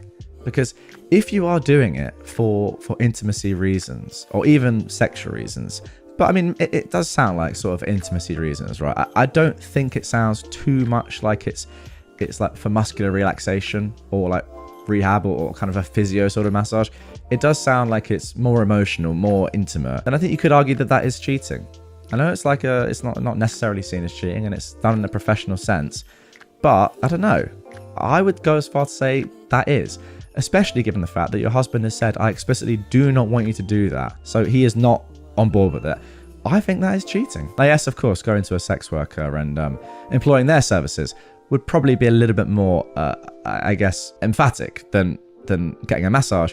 But still, you know, if one person wants somebody not to do something with another person and they do it, I think that is cheating. I really do. I mean, within reason, of course, but I think that is grounds enough to say that, you know, I'm not on board with this. To me, it pretty much just seems, before we get into the updates, which we're going to, don't you worry, that this relationship is just doomed. I don't necessarily even think that either party is to blame. I would like your wife to be doing more, don't get me wrong, and I feel like she could be doing more, but you know, you both want different things at this stage. Maybe it's time to just move on. All right, let's get into the first update. This was posted just 5 days after the original on April 29th. While this is not official by any means at this point, I'll take it as a positive. My soon-to-be ex asked me to meet yesterday to hash out some details of the divorce, and it was actually pretty productive. We agreed on a 50-50 custody arrangement. Basically, a week there, a week here. becomes 2 weeks during summer break. We each keep our own retirements, splitting the savings 60-40 her favour. Each keep our primary vehicle. I made a huge concession on the house. It was my idea. I want our child to grow up in that house. Ours was a 3-bedroom with a finished basement and a nice yard. I don't want her to live in a pair of 2-bedroom apartments. This is important to me. I'll be paying a house alimony each month to offset some costs, since my rent and projected utilities, etc. are much lower than the mortgage, utilities and upkeep of that house. We did agree though on some stipulations that would end that. 1. If another adult should move in, i.e. a boyfriend or new husband, my obligation ends immediately. 2. My obligation ends when our daughter moves out or turns 22, whichever comes first. And 3. There's a bunch of different scenarios we talked about in terms of splitting the house if she wishes to sell it. I won't bore you all with that, but basically as long as I continue to make the alimony payment, I'll get 40% at time of sale or a buyout. I'm turning all of this over to my lawyer this week. He'll write it up and send it to her lawyer. While she definitely had a "you are beneath me" vibe during our meeting, I'm happy this doesn't look like it will be an ugly divorce, as I was very worried it would be. I assume our daughter is the motivating factor for her sudden amicable attitude. Now, before we get into the second update, which is a little bit more dramatic than what we just had there, I actually want to just pick out this comment because somebody asked OP if his daughter is actually his since he and his wife were not able to have any more children. A pretty, I don't know, scathing comment, or just controversial one, or just deep, really. But the way in which OP responded to it, I think is quite telling once again. He said, "We literally conceived within a few weeks of being married. We were going at it like rabbits back then. Literally newlyweds spending every second together. I don't want to pick on you, but this is the most annoying part of Reddit. I know I acted like a jerk about the massage. I know it's not actually cheating, but there is no actual infidelity anywhere in any post or comment that I've made. I don't understand why you jumped to that. And it's not just you, several others have too, but I truly have no fears that she was ever unfaithful." Now, I will say that I do love Reddit as a platform, don't get me wrong, but I do think that OP is right. Sometimes people do jump to pretty crazy conclusions when they have no real reason to do so. I mean, I guess, like, if we're talking logistically and logically, this probably does make sense, as in it could happen. If you can't have a second child, then yeah, there's a chance that one of you wasn't involved in the creation of the first. But the doctor said, you know, it can happen. It was just a miracle. And also, I don't think it's very nice to assume that, or even like question if somebody was cheating on someone else, when that didn't seem the case at all from what I've just read. Anyway, without further ado, let's get into the second update. This was posted on May the 1st, 2024. Well, that didn't last long, says OP. The lawyer called the first thing this morning. My wife has changed her mind, rejecting all the house stuff we talked about. She says she wants to sell and move into somewhere smaller. She's only rejecting the house agreements. The custody agreement is not being rejected though. I told my lawyer, fine, I'm done. I told him, here's the offer from my side then. 50-50 custody, 50-50 split of house sale. I'll still go 60-40 on savings. I know some of you are saying this is dumb and unfair, but I have my reasons, and they all revolve around our daughter. I'm actually fine with this. I'm not even upset that she wasted 4 hours of our time on Saturday. I'm just ready to be done. After my initial tirade, I've actually really come into a good place. It's like I spent years carrying around a backpack of stones, and I finally decided to put it down. Personal response to OnlyFans models. Stop sending me invites and messages. I can jack off on my own just fine for free. I'm not gonna pay you. Leave people the frick alone. Sorry, that's come out of nowhere. Was OP getting DM'd on Reddit by OnlyFans models saying, "Oh, don't worry about your divorce. You can just pay me a membership and I'll sort you out"? What the heck? Now here's one final relevant comment on this post. Someone asking about the split in savings, saying they don't understand why 60-40. If it revolves around your daughter and you're 50-50 on custody, you having the money is the same as your wife having it, unless she has more responsible spending practices or something. OP says, "Okay, look, I've paid all the bills our whole marriage. I don't mean my money. We both work. I mean, I've been the person in charge of making sure things get paid. I also don't really spend a lot on myself month to month. Sure, I do some, but she is definitely more of a spender. I'd rather give her some more buffer while she learns how to manage finances, because yeah, I think she's going to screw up. Maybe I'm wrong, but this woman hasn't thought about bills or budgets in years. And I don't mean to say she's irresponsible. She's not. She wasn't a crazy spender or anything. Maybe I'm just being irrationally accommodating. Also, I really need to stress that we aren't rich people. This isn't some gigantic amount of money we're debating here. In all honesty, if she feels like she's winning and we divorce faster, I'll consider it money well spent. Okay, and there we go. That is the end of the updates, I guess for now and probably forever.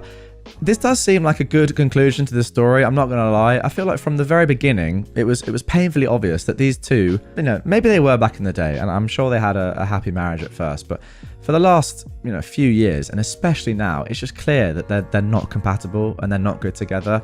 And if anything, you could see it as a positive that they are now finally deciding to get a divorce. They probably should have done it a while ago. It sounds like to me anyway. Sounds to me as if, what OP's saying about carrying a rucksack full of stones and now finally being able to put it down. You don't want to live like that. And yeah, I guess you could potentially work through something like this. But when there are such clear differences in what both members of a relationship want, I don't think that's ever really going to work out. And for the sake of your kid, and I love the fact that that is the person that you're talking about throughout all of this. That is why you're willing to lose a little bit on the divorce just to make sure everything is fine for her. You even want her to stay in your family home and not live in two separate apartments week to week. Yeah, I think maybe you should have done it earlier, but at least you're doing it now, and she won't have to live with two parents who clearly are bordering on resenting each other, let's be completely frank. Would I be the jerk for cancelling my brother's wedding? This was originally posted on February the 25th, 2024. I am a 31-year-old woman, and I have a 28-year-old brother who is hoping to get married to his fiancée, who's 25. They've been in a relationship for a long time. They have kids and a house together, so she isn't someone who is new to the family. We're all European, but I own a gorgeous house in Colorado. It's in the middle of the mountains, surrounded by forests, has huge windows looking out on my acres surrounding. It truly is stunning and a dream come true. A couple of months ago, my brother came to me and asked me if they could use my house for a destination wedding. While I was hesitant to host a goddamn wedding in the house of my dreams, I can absolutely understand how my dream home is her dream venue. I told him they absolutely could, but they had some rules to follow, despite me not living there. First of all, no more than 25 guests. It truly is in the middle of nowhere, so guests would have to sleep at the house, and I simply do not have room for more. Second, nothing that permanently alters anything in or around the house. Third, no smoking indoors. And fourth, any damage done by them or their guests would have to be paid for. Since I'm quite protective of the house, I offered to decorate and find a caterer, and that would be my gift to them. So I'm providing them with a venue, food, and decorations. I'm currently almost 10k into my gift because it's my brother's wedding and it's what I wanted to do. Wow, that is unbelievably generous. Well, now poop has hit the fan. His fiancée decided she needed at least 45 guests. While I was willing to be flexible by 1 or 2, 20? No. I asked her if she wanted to stack them and she got salty. On top of that, she wants me to pay to fly her family in because I fronted the money to my other brother. He's paying me back because he couldn't afford a ticket. I told her no, and again, I got sassed. On top of that, she wants me to build a pergola, which I actually considered, paint my living room, covering up the beautiful wood, so F no, and also pay for the drinks. I said no, I've done enough. She, though, has now taken it upon herself to tell people that I am going back on my promises, that I left her hanging, that she can't afford the super expensive wedding I made her plan, and even went as far as to uninvite my grandparents just to spite me. Her words were, "You wanted me to cut back on guests, so I'm picking your family." I'm getting at least 2 messages a day asking me why I'm ruining her day, if I'm jealous, etc. Today, she called me to tell me that if I keep going out of my way to make her miserable, me and my, quote, rescues, 2 of my children are adopted, would not be invited either. While I find it absurd that she thinks she can uninvite me from my own house, the fact that she referred to my kids as rescues has me absolutely fuming. I'm considering cancelling the whole thing, but I would then be royally screwing over my brother in the process, who's done nothing wrong. So, is her trash show overshadowing my need to protect my brother from a giant financial hole? I don't know.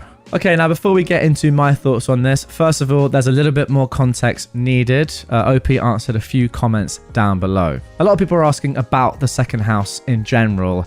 where it is, whose exactly it is, how it works, etc. OP said this: I purchased this house after it had been on the market for close to 2 years. It was in complete disrepair, and I spent a little over a year of my life restoring, not renovating it, to its original glorious state.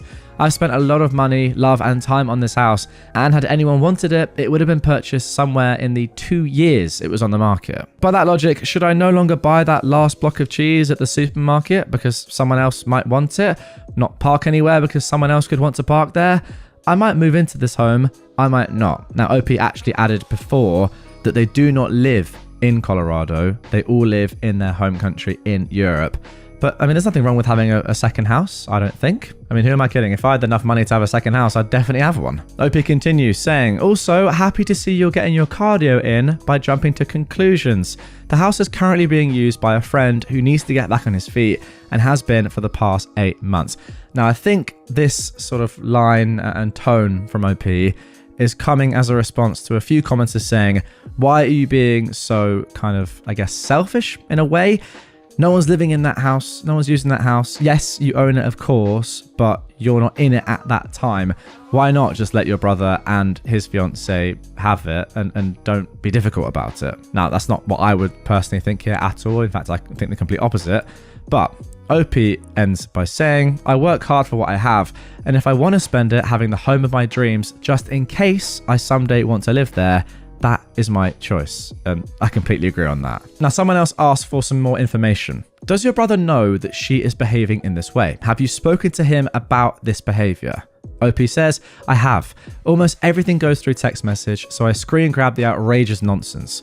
He claims the pressure of planning a wedding has gotten to her and that I should try and be patient. Now, somebody else asked about the logistics of fitting 25 people into this house. I was actually thinking about this myself. It must be a pretty nice big house if you can fit 25 people in. They asked exactly that. How big is it so that you can accommodate up to 25 guests overnight? OP says it's decently big. The sleeping arrangements wouldn't be luxurious though. Think a combination of sleeping on couches, blow-up mattresses, and sharing beds.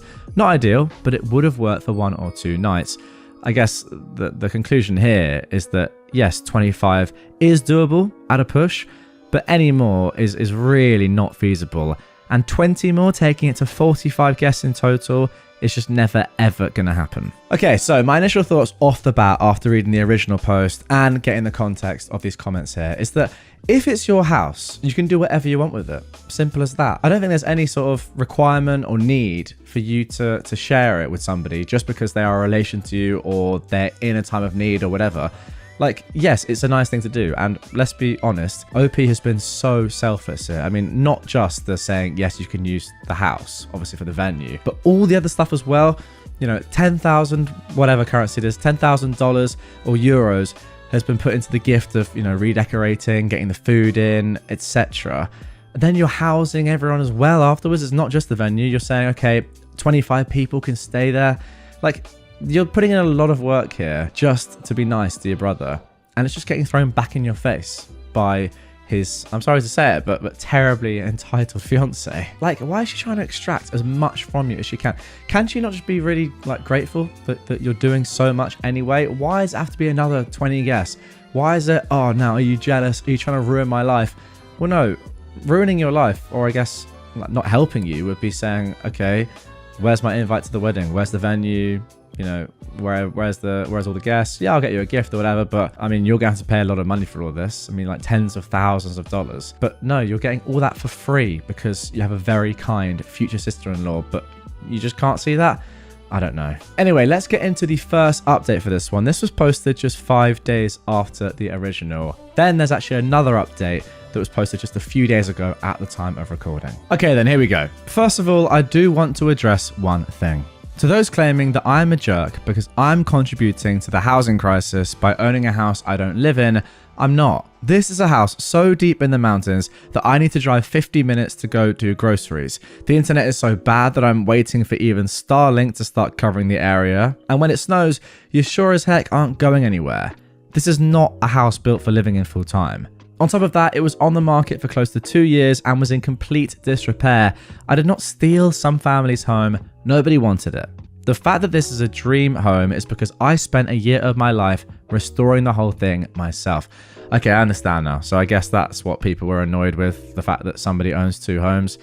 I am not even going to bother trying to act if I care about that sort of thing. I feel like if you're able to buy a second home, buy a second home, especially if it's in a different country. It's not as if you're taking away homes from people that are looking or don't have one. I don't think anyway. Maybe a tiny bit, but come on, let's be realistic. But I will say, guys, if you disagree with me or you agree with me, get in the comments down below. Let me know why I'm right or wrong. I'd love to hear your thoughts. Anyway, now onto the update, says OP. I heard they were visiting my parents and I drove down as well, mostly because I wanted people present to witness the conversation. I told her and my brother that since my home did not suit her needs and it was stressing her out to the point that she was calling my children names, I no longer felt like I was giving them the appropriate gift by supplying a venue, caterer, and decorations. I just realized, guys, that is one thing I failed to even talk about, but it's probably the most horrible thing that I've read in a long time. Calling your adopted children rescues is crazy. I mean, it's obvious that this woman, this fiance, is a terrible person anyway, but that is just insane. Anyway, OP continues. I said that I felt like in my efforts to protect my home, I was limiting their options too much, standing in the way of their dream wedding, and as a result would no longer be hosting. My brother actually seemed relieved, admitted to not quite wanting a destination wedding, and that things got a little out of hand during the planning phase. Thanked me for my willingness to help and offered to pay me back for the deposits that I'm losing, which I appreciated but declined. His SO, however, accused me of being petty and jealous because I'm single and no one wants me, and going out of my way to cause her stress and ruin her day.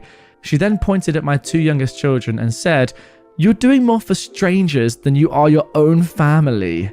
Oh, wow. The kids are luckily young enough so they didn't catch on to this, but my older 2 did and were absolutely shocked. So were my parents. I told her she had all of 3 seconds to get out of my line of sight before I'd be bringing hellfire down on her, while instructing my children to leave the room. My father stepped in, said it would indeed be better for her to leave, and told my brother that he was sorry but that this is unacceptable. My brother agreed, took his family home, and has since called me to apologise and to say that the wedding planning has been put on hold until she comes to her senses. So, thanks for the input and help all. I'm happy it didn't end up all too dramatic. Now that was it for the first update, but as I said, there is a second to come. This was posted 2 months later, just a week ago at the time of recording on April the 28th, 2024. But before we get to that, I know, I have to talk about it. What the heck? If you are OP's brother and your fiance is saying you look after strangers ahead of your own family, talking about your adopted children, how are you still with that person? I'm sorry, it just makes no sense. Anyway, let's get into the update. OP says, the wedding was yesterday, and to my surprise, myself and all of my children were invited. I at first declined, but was eventually mellowed down by the fact that it was my little brother's big day. I went last minute shopping so we'd be able to adhere to the dress code, and I even texted the bride photos of the outfits, saying, "Is this okay?" She was very civil, very polite, and even seemed grateful that we'd show up after all. The wedding starts. My brother, his wife, and their children all look extremely happy and beautiful. It was a beautiful wedding, and I began to think that all the dust had settled. Until this morning, I woke up to a text message from Amy, my now sister-in-law, explaining that she and my brother were both very disappointed that I hadn't gifted them the amount in cash that I would have spent on decor and food had the wedding been in my house. I'm yet to respond. Frankly, I'm hurt because I thought they were reaching out to repair our relationship, but instead, they just wanted me to gift roughly 10 times of what I gifted them, despite me already losing out because of the deposits. So, I'm considering going no contact and completely walking away. I would miss my nibblings immensely, and I dread the idea of dividing my family like that, as our parents and extended family would be forced to navigate around the whole issue. But at this point, I'm just so hurt and angry.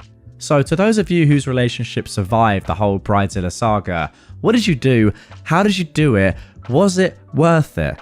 Now, guys, if you're watching this or listening to this and you are one of those people, get your comments in down below. How?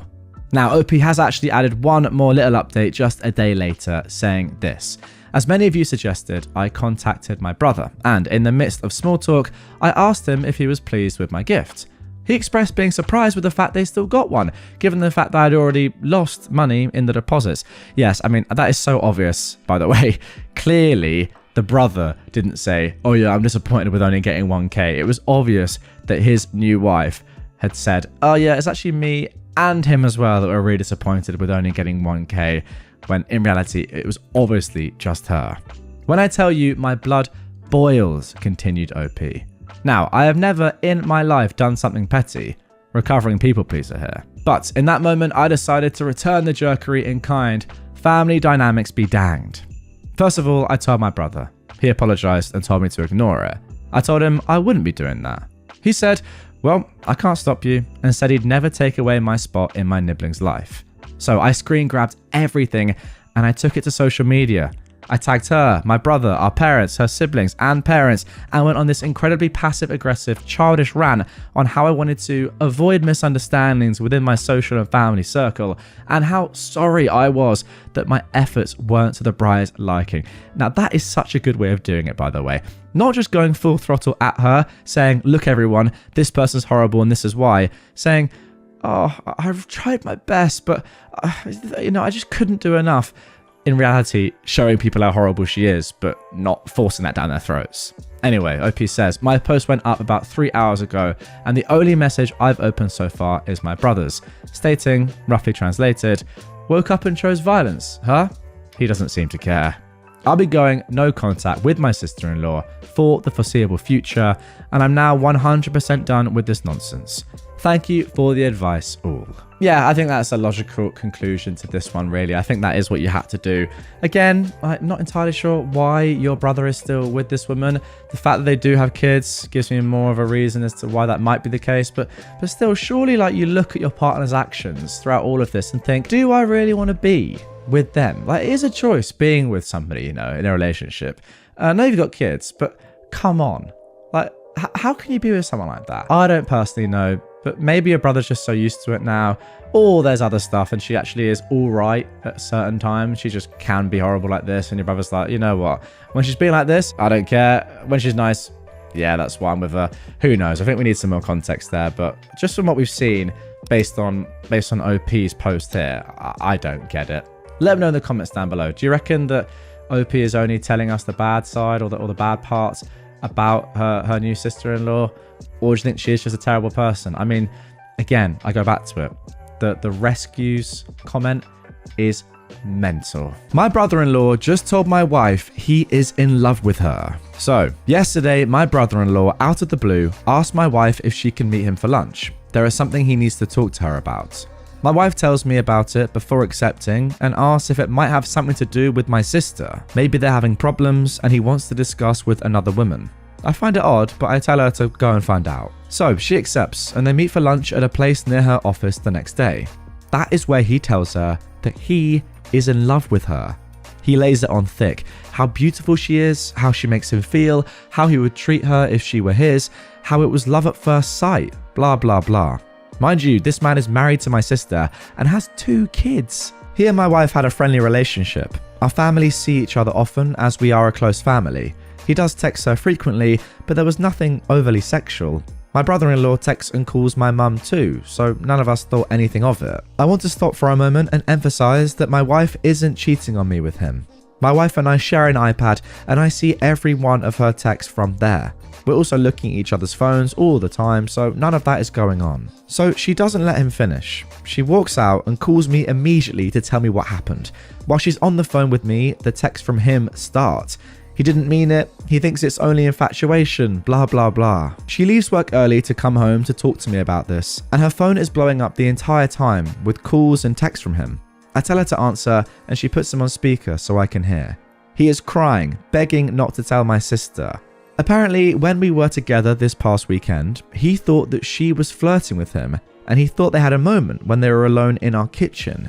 Now, my wife is a major ballbuster, and I suppose I can see how that can be taken as flirting. He asks if she told me, to which I answer yes as I'm on speaker.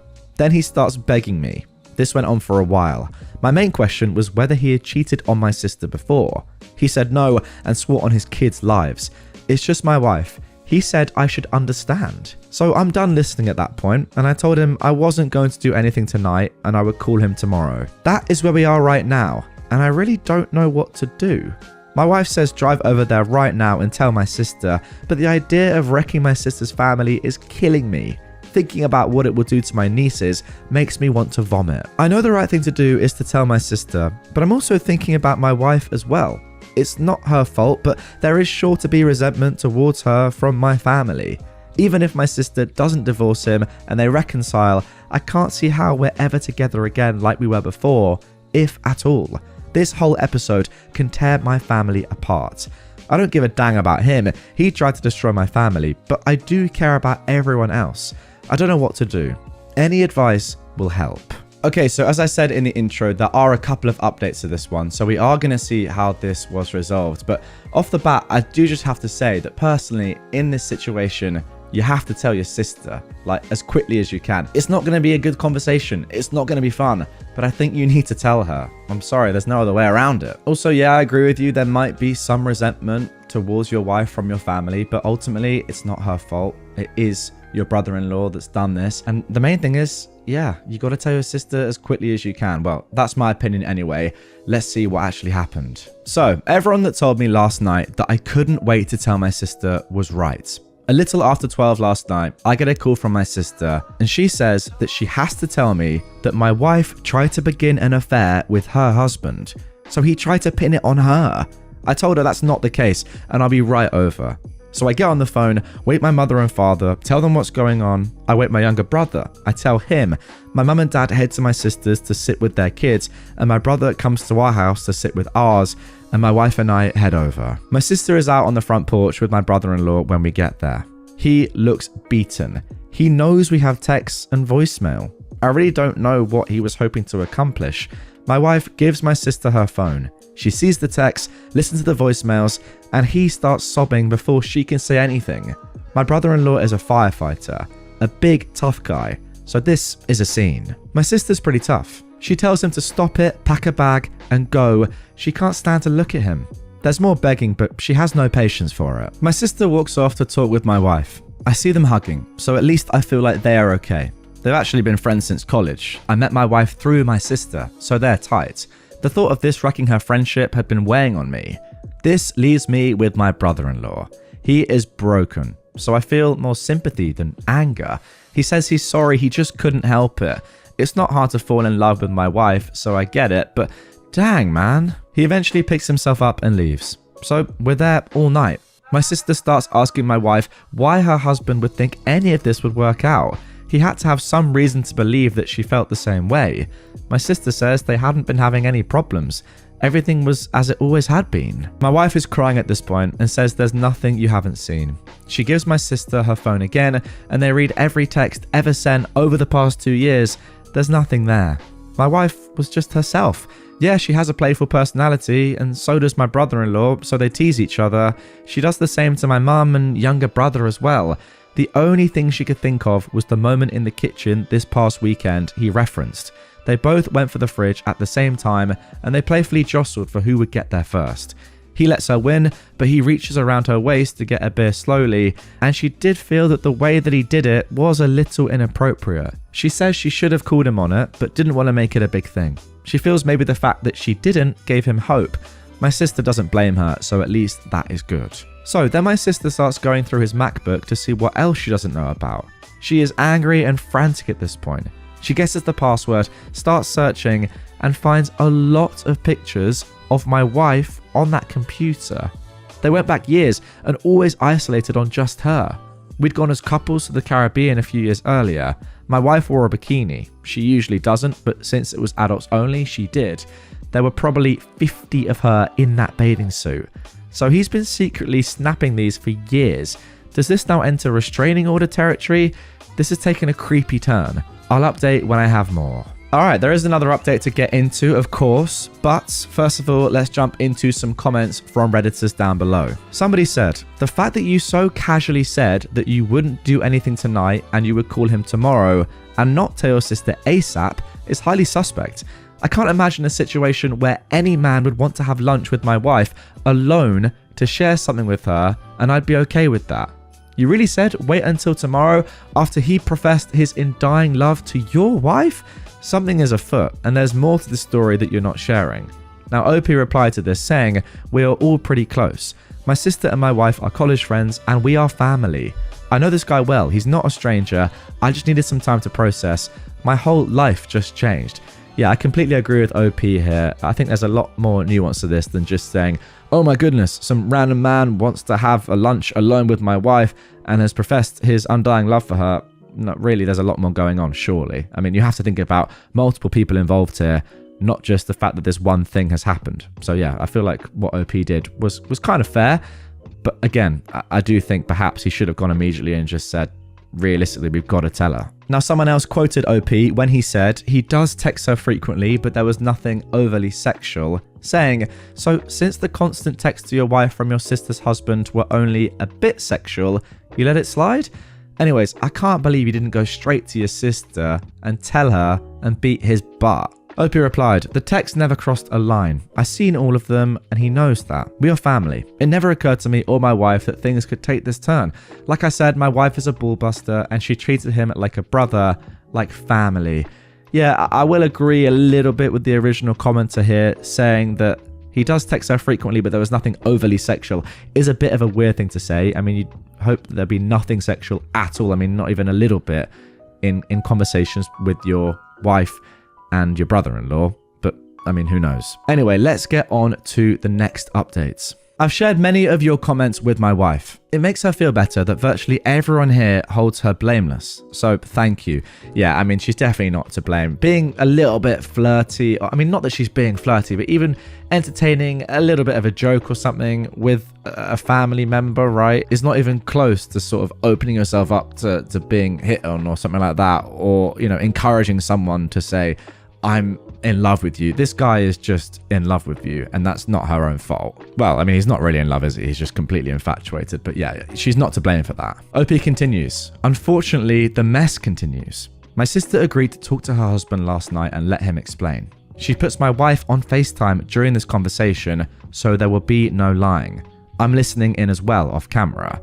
My sister is also recording the whole thing. He admits that he's been obsessed with my wife for years. It started the day he met her. My wife and I were dating at the time, but he met my wife before he met me. Like I said, my wife and sister are long-time friends, and my sister wanted to introduce her boyfriend to her friends. He thought it was only physical for a while, but over time, he knew it was more. My sister nearly kicks him out right there, but listens a little more, and she eventually asks what made him think that my wife would leave me for him. He answers that there is obviously mutual attraction, and he figured it would begin as an affair, and then things would progress from there. Oh my goodness me, my friend, you are not helping yourself saying that. My wife and sister explode at that point. A lot of cussing, a lot of screaming. The phone call's over. My wife hangs up because at this point she is concerned for me. She's shaken and distraught. She assures me the attraction was one-sided. I never thought it wasn't. Even if she did find him physically attractive, I know she'd never act on it. She's just not the type. Early on in our relationship, she caught me admiring her as she was dressing. Asked if I liked what I saw before her face turned cold and told me never to screw up or I'd never see it again. She meant it. She is serious about trust. Anyway, I knew my brother-in-law was a little cocky, but my God, I never knew he thought that highly of himself to be able to pull off something like this. I talked to my sister later on, and she is contacting the lawyer Monday to see what steps she can take to limit his exposure to her kids. As far as she is concerned, he is detached from reality. That's all I have for now. I'll update once the dust settles a bit. And don't worry, there is one final update to come. First of all, let's get into this singular comment. Somebody said, my wife and I were talking about this, and that is what we thought. He wanted to start an affair and then go from there. There's no way to recover from asking your sister-in-law to have an affair if the feeling isn't mutual. You've torched everything. Incredibly high-risk gambit with a low success potential. But he would have done this sooner or later, with or without the kitchen incident. Absolutely right, in my opinion. OP replies, saying that he had made comments to me many times through the years that my wife was out of my league. I would just laugh and agree. She is. I guess he thought his gamble was not so high risk. Alright then, let's get into the final update. This was posted on April 17th, 2024, just 1 week ago at the time of recording. This is likely to be my final update, as I don't see much more happening after this besides divorce proceedings. Thanks for all the comments, they've helped my wife with some of the guilt. Anyway, my brother-in-law returned home yesterday, not because my sister wants him back, but because she can't legally stop him. They are done, I think he realizes that now. The lawyer tells my sister that since my brother-in-law's behaviour over the past few days has been documented, there's a good chance she'll be granted full custody. I mean, that is a good... I keep forgetting that they've got 2 kids. What an idiot this man is. Anyway, he doesn't seem to even want to fight her on that. My sister will be fine. Any love she had for him is gone, and she doesn't seem too broken up about it. The kids don't know what happened yet, but my brother-in-law was never around much anyway when the kids were home. He slept at the fire station many nights and put in a lot of overtime, but it's certain to be hard on them once they know what's going to happen. Many commenters have said that there must be more women, but as far as we can tell, there hasn't been. It's really just the obsession with my wife. She has blocked his phone, but on the same night he returned home, he sends my wife an email from an account he just made. It started with an apology, but then took a turn. He said he never got to finish at the restaurant that day. Then he went on for paragraphs and paragraphs about all the things he loves about my wife and the desperation he felt that led him to do what he did. He mentioned their mutual attraction again and the sexual tension that he always felt was between them, and ended with a rather large section about me. Let's just say I didn't know he had such a low opinion of me. He was quite certain that I was not satisfying my wife properly.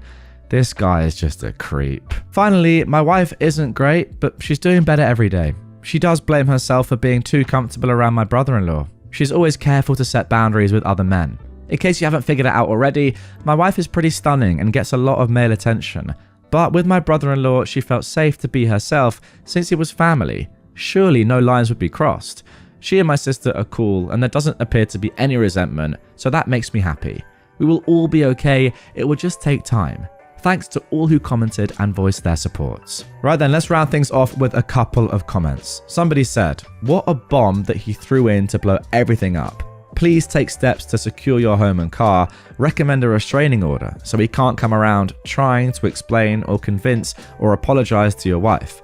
Hoping your sister can do what needs to be done and can move on to a better life."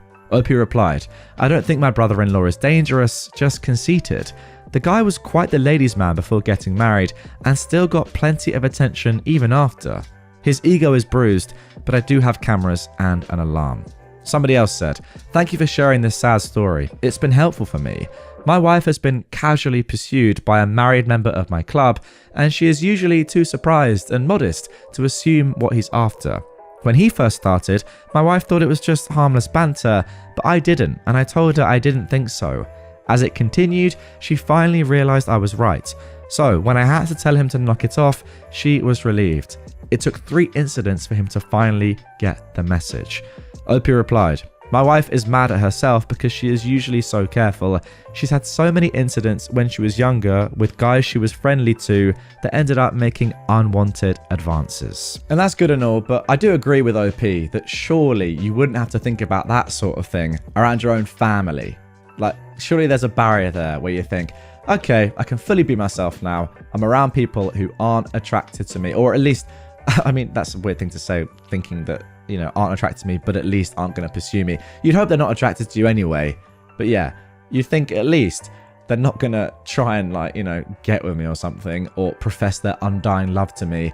I can be a little bit, you know, jokey and not flirty, but yeah, just be yourself and be a funny, fun person and not really care about what you're doing. But I mean, apparently not. Apparently there are guys out there that are creepy like this, that despite being married to somebody who is, you know, in that same household, I presume, a lot of the time, doesn't really care. And yeah, just says, "No, I'm going for you anyway." Overall, I guess a pretty actually scary situation for your wife, OP. First of all, because she probably had no idea that this guy was obsessed with her. I mean, when you think about it and you realize that this guy, who I presume you fully trusted, had dozens and dozens of pictures of you in a bathing suit without you knowing, and that is mental, then acted on it and was willing to just fully kind of destroy his entire life for you, and, you know, is also a man and you're a woman. I mean, that is just pretty scary how obsessive he became. Then on top of that, you have the feeling of guilt and feeling like you're potentially to blame by your own actions encouraging him, even though obviously that isn't the case. It's, yeah, a terrible situation, and I hope that she gets through it all right. Also a terrible situation for OP's sister, because she's the one that's had all this happen to her in the first place, and her family. I mean, imagine, yeah, being the kids and then realizing that your dad is trying to get, or has professed his undying love for your mum's brother's wife. Very, very strange situation.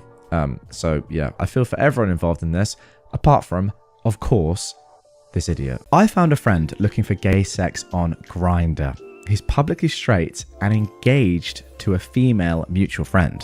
What do I do? This was posted on August the 15th, 2024. The title says most of it. I'm openly gay and single. No shame in me being on Grindr, though my public pics only show me from the neck down and I share my face in DMs. I get flirty messages from a similar faceless profile. He's seriously DTF right now. We agree to exchange faces and he sends his first. It's Leo, a friend I've known since elementary school. He's engaged to Lisa, a close friend of mine. They're getting married this October and I already RSVP'd to their wedding. I didn't send my face back, and Leo is sending me frustrated DMs about how our kinks are so aligned and I have a sexy body, etc. I'm panicking. This is happening right now. What do I do? Oh my goodness me. Well, personally, there's only one thing you can do here, and it's just tell his fiance immediately. I think you just have to. I'm not even going to read any comments here. Let's get straight into the update posted on August the 16th, just one day later. Lisa met me for coffee. Okay, great news. I showed her evidence of Leo on Grindr. She believed me, all right. She cried. I tried to comfort her. She recoiled from me and started ramming into me. Apparently, I ruined her life. I led Leo astray. I am personally to blame for her fiance cheating on her. What? I was trying to be understanding of her emotions and to comfort her anyway, until the homophobic slurs started coming. She was always an LGBTQ ally, so it was a huge shock. I left quickly after that, feeling awful. Lisa clearly told Leo it was me who outed him, as he then kept trying to call me. I refused all his calls. Then, his car parked across the street from my apartment for some time, though he never got out of it. I'm in the dark, but it seems to me like Lisa and Leo are still together, and they close rank by designing me as the villain here somehow. So, yeah. Wow. That was not how I was expecting this one to go at all. And guys, I'm kind of gutted to say that at this moment in time, that is it. That's the only update we've got. Again here, I think I either have to say that Lisa is incredibly loyal to her detriment, or incredibly stupid, or Leo is like the best manipulator in the world and he somehow managed to get away with this. I don't understand this at all. I guess it can happen, you know, like people in relationships can stick together and turn on outsiders and use them as scapegoats when something happens between them. Or, you know, it's not too fanciful to suggest that Lisa is just looking for something and will cling on to anything to make her believe that, no, things aren't actually as they seem. Maybe in enough time she'll come around to the fact that, you know, Leo is just doing this stuff and he's doing it on his own, and ultimately you can't be pushed into doing something like this. But yeah, for right now, maybe she just doesn't want to believe it and she'll cling to any hope that this wasn't Leo doing this himself. I don't know. Hopefully long term she realizes that they're going to have to talk about this. But yeah, crazy. And also, I've not even mentioned the homophobia. What? Now, I'm sorry, that can't be an excuse for what's happened here.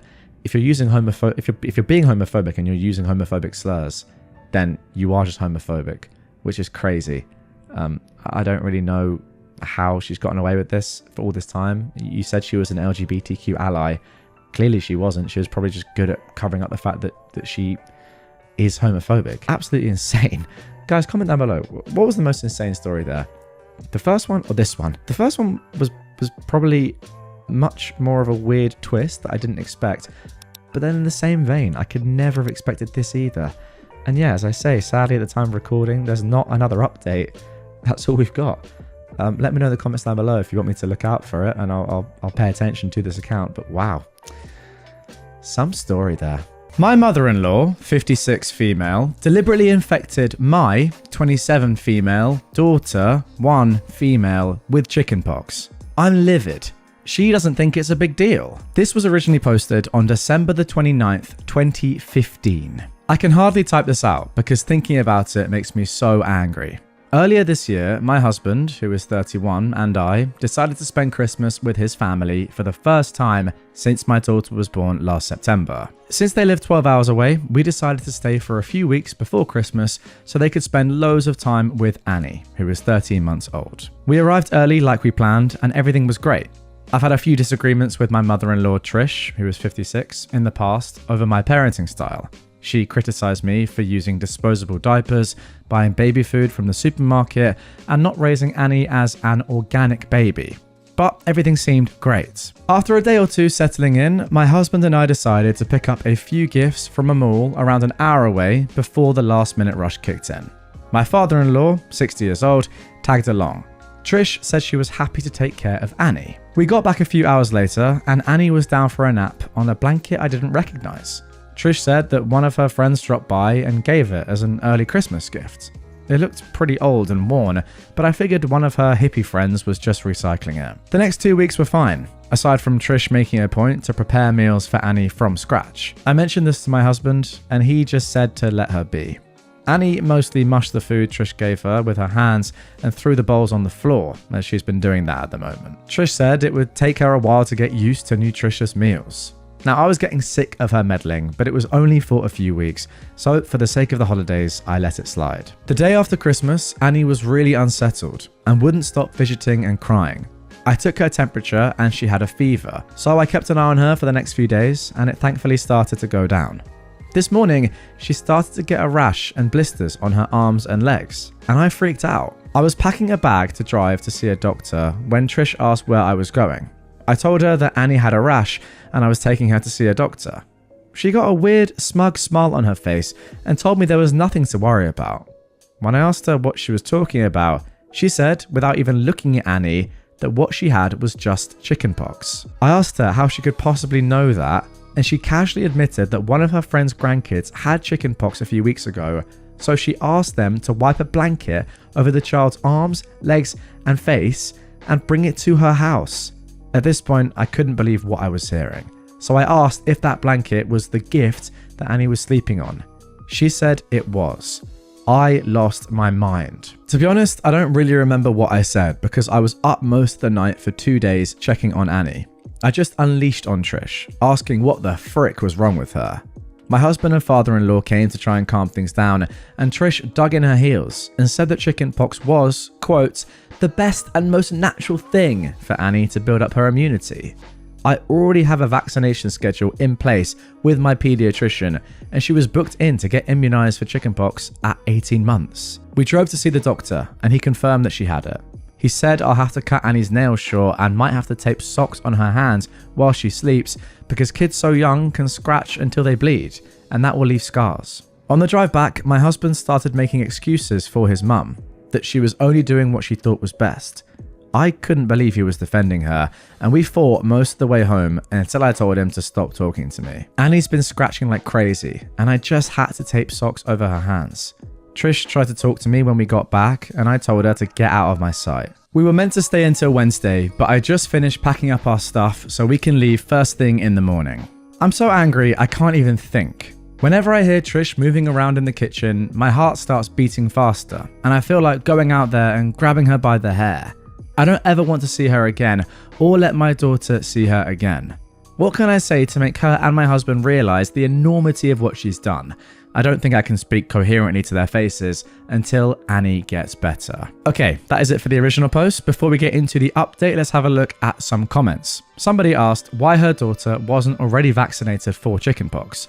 OP said she's up to date on her vaccination schedule. She was vaccinated for measles a month ago and booked in to get the chickenpox vaccine at 18 months old, as normal. Now, somebody else said, if someone did this to my child, deliberately infecting them with a disease without discussing it with me, with the malicious intent of undermining my parenting to teach me a lesson, they'd never see my child for extended periods or unsupervised again. And then finally, somebody said, and by the way, I completely agree with that previous comment, somebody said, your husband better step up and act like a father and stop acting like a son.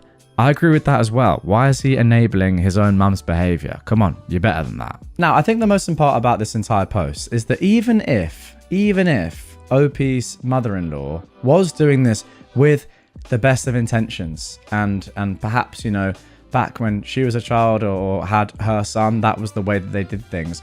I'm saying this just because I think I'm remembering back to my childhood, and I'm not sure, I'd have to ask my parents about this, but I feel like when I was young, that was something that you had done. Like it was important that every child had chickenpox at some point relatively early on in their life.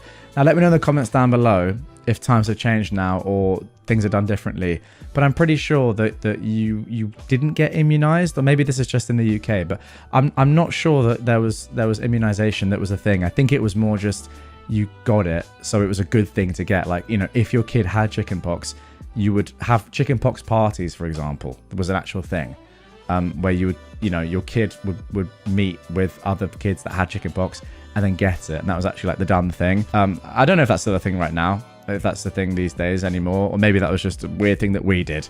Who knows? Maybe I'm remembering it wrong anyway. The whole point is that even if OP's mother-in-law thought that that's what she was doing, and was like, okay, no, it's important for my granddaughter to get chickenpox right now, so she'll be safe from it later. I think the point being that if you get it earlier, it's not dangerous. If you don't get it and then get it later, it is dangerous. Whatever. The point is, it's not your daughter, and you're doing this without consulting the parent, which is just insane. As that comment said, you're taking your granddaughter's sort of, I don't know, life into your own hands in a way, right? Like, not discussing doing that with your granddaughter's mother is absolutely insane. I mean, surely that's like bordering on illegal. I'm not sure. But anyway, yeah. Let me know in the comments down below if what I said makes sense there. If you guys had a similar thing, maybe immunization has moved on. Let's move on anyway to the update. Now, this was posted February the 2nd, 2016. OP says, thank you to everyone for your comments, inbox messages, and advice after my original post. I read all the comments and messages, and they genuinely helped, especially the home remedies on how to stop itching. I got up first thing the next morning and started packing our stuff into the car. Once I opened it up, I kept the keys in my pocket since I was going in and out. Usually, we use Jack's set, my husband, and leave mine in my bag. While I was packing, he sat in the kitchen with Trish and my father-in-law and chatted and had coffee like nothing was wrong. Annie was mercifully still asleep, so I just gently belted her in and closed her door when Jack came out and asked if I had everything. I said we were good to go as soon as he was. He said, okay, and calmly took out his key seat and centrally locked the car, locking Annie in. I asked him what the heck he was doing, and he said we wouldn't be leaving until I apologized to Trish. What? That he just locked your kid in the car? Oh my gosh. I think I was stunned into silence because he then took the chance to rehash what he said the previous day, that Trish thought she was doing what was best, that chickenpox doesn't kill you, and that I was making a bigger deal out of this than I needed to and making Trish feel bad. Yes, making her feel bad. All the comments from my last post were swirling around in my head, and I told him he needs to stop being a son and start being a father. He screwed up his face and said he would always be Trish's son, and that was the point, that nobody should speak to his mother the way I had the day before, and I needed to apologize to clear the air. This guy is awful, wow. I felt like I'd entered some kind of weird Twilight Zone where I'd accidentally married a 9-year-old instead of an adult man. So I just asked him to open the car so we could leave. He repeatedly refused, then walked back inside and said he would see me in there when I was acting more reasonable. You can probably guess what happened next. I'd left my bag on the passenger seat, so he probably assumed my keys were in there. Nope.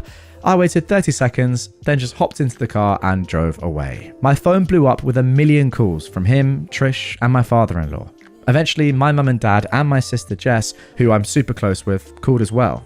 I'd briefly texted Jess about what was happening the day before, but she was stunned to get the full blow-by-blow. By the time I was on the open road, I asked her to phone Jack and tell him he could walk home for all I care.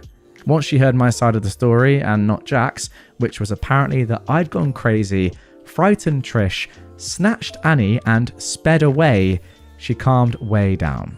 Mum, Dad and Jess offered to start driving and meet me halfway so I could switch with one of them and wouldn't have to drive the full 12 hours by myself in one day.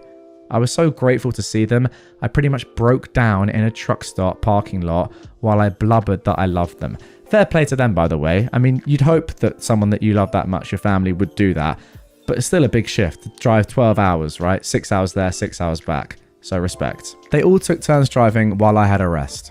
It was super reassuring to talk it over and hear that Trish and Jack are the unreasonable ones. Once we got back, I stayed at my parents' overnight and they said I could stay as long as I needed. The next few days were fairly tense. I was up most of the night making sure Annie didn't scratch, which she did anyway, somehow, and it seemed like she just cried and cried and cried until she was exhausted. She has 5 scars on her face and a few others on her arms from scratching. I know appearances shouldn't matter, but I'm so angry her skin is marked for life now over some stupid BS. This whole thing is just something I never expected to happen. Goodness me. 5 scars on her face and a few others on her arms. That is awful. I answered one of Jack's calls, only to have him start a rant that he didn't recognize this person I'd become. So I hung up on him. He was due to come back for the start of the work year, which I wasn't looking forward to, but I figured we could make it work as long as Trish was 12 hours away. Then at like 11 PM one night, I got a very short and formal text from my father-in-law via Jack's phone saying Trish had come down with shingles and was in the emergency room, that Jack was staying there to care for her, and that he'd work from their house remotely once the year started back up. Jack's been there for the past few weeks, tending to Mama's every whim. I'm sure she's put on an Oscar-worthy performance of having one foot in the grave. And according to Google, it should be any day now that her painful, crusty pustules go gently into that sweet night. A few weeks ago, I was honestly so tired and overwhelmed and in disbelief that I didn't know what to do. Now I'm back at home with people who actually care about me. I think I'm starting to realise how lucky I am to see the weird relationship with his mummy this early on. The fact that he cares more about Trish than his own daughter speaks volumes. When he eventually comes back, I think we'll have to have a serious talk about our future together. Yes, that is the key thing here. I mean, if you love your mum more than your partner and your child, to be honest, I do think that something is a little bit off there. Now, I'm all for loving your mum, but not more than those other people in your life, surely. Right, here are some comments. Somebody said, he locked your daughter in the car, holy, and assumed that you wouldn't be able to get her out. I mean, that was why he locked her in, to threaten you. Holy heck. Good on you for dipping out of there after that. Whatever happens with your marriage moving forward, you seem to have your parenting priorities straight. Good luck, and I hope that Annie feels better soon. Yeah, this, somebody else said. He locked a sick baby in the car. Kudos to OP for handling that with a cool head, because I would have lost mine. Yeah, 100%. Somebody else said, that is freaking terrifying behavior. That poor baby is going to grow up with that as a father. Absolutely true. I mean, the only option there would have been to instantly call the police. But imagine, right, if you didn't have your keys, there's a good chance that you didn't have your phone either, if that was in your handbag. What would you have done? Your kid, your baby, your sick baby is locked in a car and your husband is not letting you in. What can you do? I mean, you'd have to just go and find a member of the public and say, call the police immediately. But yeah, terrifying stuff. And finally, somebody said, you only get shingles if you've had chickenpox. The new vaccine prevents it. Rather ironic. I'd get divorce papers served before Mummy Dearest decides your daughter should become a brethren or join Scientology. Yeah, makes sense. I have no idea what a breatharian is, if I'm pronouncing that correctly. But hey, any breatharians out there? Let me know in the comments down below just what you are. So there we go, guys. That ends probably one of the most terrifying stories I've read in a while. Let me know in the comments down below. Have you ever been locked in a car? If so, how was it? That's what I can say. Because sometimes at moments like this, there's no point being serious because the story itself is too serious. And the magnitude of what I've just read isn't even really worth talking about. I feel like the comments have done that for me. Yes, this guy left his own child sick in the car and locked the door. Congrats. See you in prison. DNA confirmed that I, a 39-year-old man, have an 18-year-old daughter. What now? And yeah, I feel just as you would imagine. But it gets worse. She lives in the US. I'm in Europe. I don't know how to do this and really need advice. So what happened is that months ago, I got a call from a US number. I didn't answer since I don't know anyone there. Then again, the same day, so I answered, ready to yell at some scammer. The girl on the other side introduces herself and just says that she thinks I might be her father. That was the first thing she said. Hi, my name is Jane, and I think you might be my father. Fake name, of course. Obviously, I told her I don't have any children and that she has the wrong number, but then she drops a name that I haven't heard in, you guessed it, 18 years. Back around that time, I was in the US for a year on a job exchange with our sister company. I met a woman there and we hooked up over maybe a few months. I remember buying condoms after meeting her, but I can't remember if we used them every time. Anyway, I gave her my non-US number, but I never heard from her again. The girl on the phone asked me if my name is OP, and I freak out and almost hang up on her. She tells me more about her mother, and I just sit there like an idiot. She'd found my name and number in her mother's diary, and now, as she turned 18, she wanted to contact me. She lives with her relatives now, since her mother is unable to take care of herself for some reason. I still don't know the details there. She asked me if I'd be willing to do an ancestry DNA test, and even offered to pay for it. She ends by saying I should think about it, and asks if she can call me again. I just say sure, and we hang up. I swear I was about to faint right there and then. The whole conversation lasted only like 5 minutes. I end up taking the test and we talk a few more times. The test took forever, but yesterday she sent me a screenshot of her profile matching 50% to mine. I mean, that's just it, right? We haven't spoken since, just messaged a bit. I lied and I told her I've been busy and we'll talk later, which now makes me feel like a jerk. Up until this point, I've kept it together, holding on to the thought that I'm probably not the dad, but now I can't deny it. It's probably been half my life since I last cried. I haven't told anyone this. I was kind of hoping the DNA test would come back negative, and then I wouldn't have to. How do I even break this to my family? I just know they'll all want her number so they can call her, and then they'd start flying over to see her or bringing her here. They're really pushy like that. My mum is going to freak out. I don't see my family more than a few times a year, but we'll all get together during Easter. Should I do it then with all of them at once, or one at a time? By the way, guys, this was originally posted in January of 2024. I have a picture of Jane, but not much more info than what I've written here. I'm the youngest sibling, and now I suddenly have the oldest of the cousins in the next generation. And I never wanted kids at all. I just don't like them and hate being tied up. I've even had a vasectomy since then. And that's the easy part. The real problem is what to say to Jane. Can some sane person give an example of what to say? I've promised to call her tomorrow. Has anyone discovered that they have an unknown child? If so, what did you do? How did it go? How did you connect? What happened when you met for the first time? What did your family say? I'm a bit embarrassed by this, but is there any risk of me having to pay child support retroactively? I can probably afford it, but I don't really want to. Now, before we get into my thoughts on this original post, first of all, OP has added a little edit which I'll get into. I apologize for the abomination of a text above. I blame the alcohol. Wow, I didn't think it was that bad, but I guess I've edited it a little bit. Some seem to have the impression that I and or my family are wealthy. This is not so. I wrote in a comment that knowing my family, they'd probably rent a private jet and fly her here. That was just a joke, commenting on what they would want to do, not what would they do. I'm not wealthy either. OP says this after a few people referenced that and were like, well, you must have loads of money. Why are you worrying about child support? In the post, I wrote, I can probably afford it, but I don't really want to. And I meant that I'd hate to suddenly have something like 10% of my savings left overnight. Just guessing here, no idea what the actual sum would have been. I'm sure anyone here would consider that factor. Yeah, I mean, I agree with that. If you suddenly have to pay 18 years of child support out of nowhere, I mean, I don't know how that works. I'm sure it wouldn't work exactly like that, but if you're at least tied up to that sort of thing, that is a big financial hit, no matter the emotional and, the familial connotations of that too. Anyway, someone said the limit is 3 years back. I didn't know that. I can be a jerk sometimes, but I'm not some monster. The money question was a question, not the question. Okay, well, I guess that clears that up. Yes, I have had my phone number for a long time. I've never had a reason to change it. Then OP says, we had our first video call today, and it was a long conversation. I had a list of things to bring up, mostly from suggestions here, so ever thankful for that. Most of it was quite personal for both of us, so I won't write that here, but it all boils down to that we both want to continue to stay in touch and get to know each other. We also want to meet at some point, even if we don't know when yet.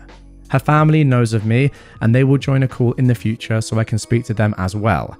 I will hold off on telling my family for a while, but I probably will tell them one at a time. Okay, so there we go. That is it for the original post. And I think first of all, guys, get in the comments down below. Now, I've obviously never been in this situation. To be fair, it's not obvious, but I've never been in this situation.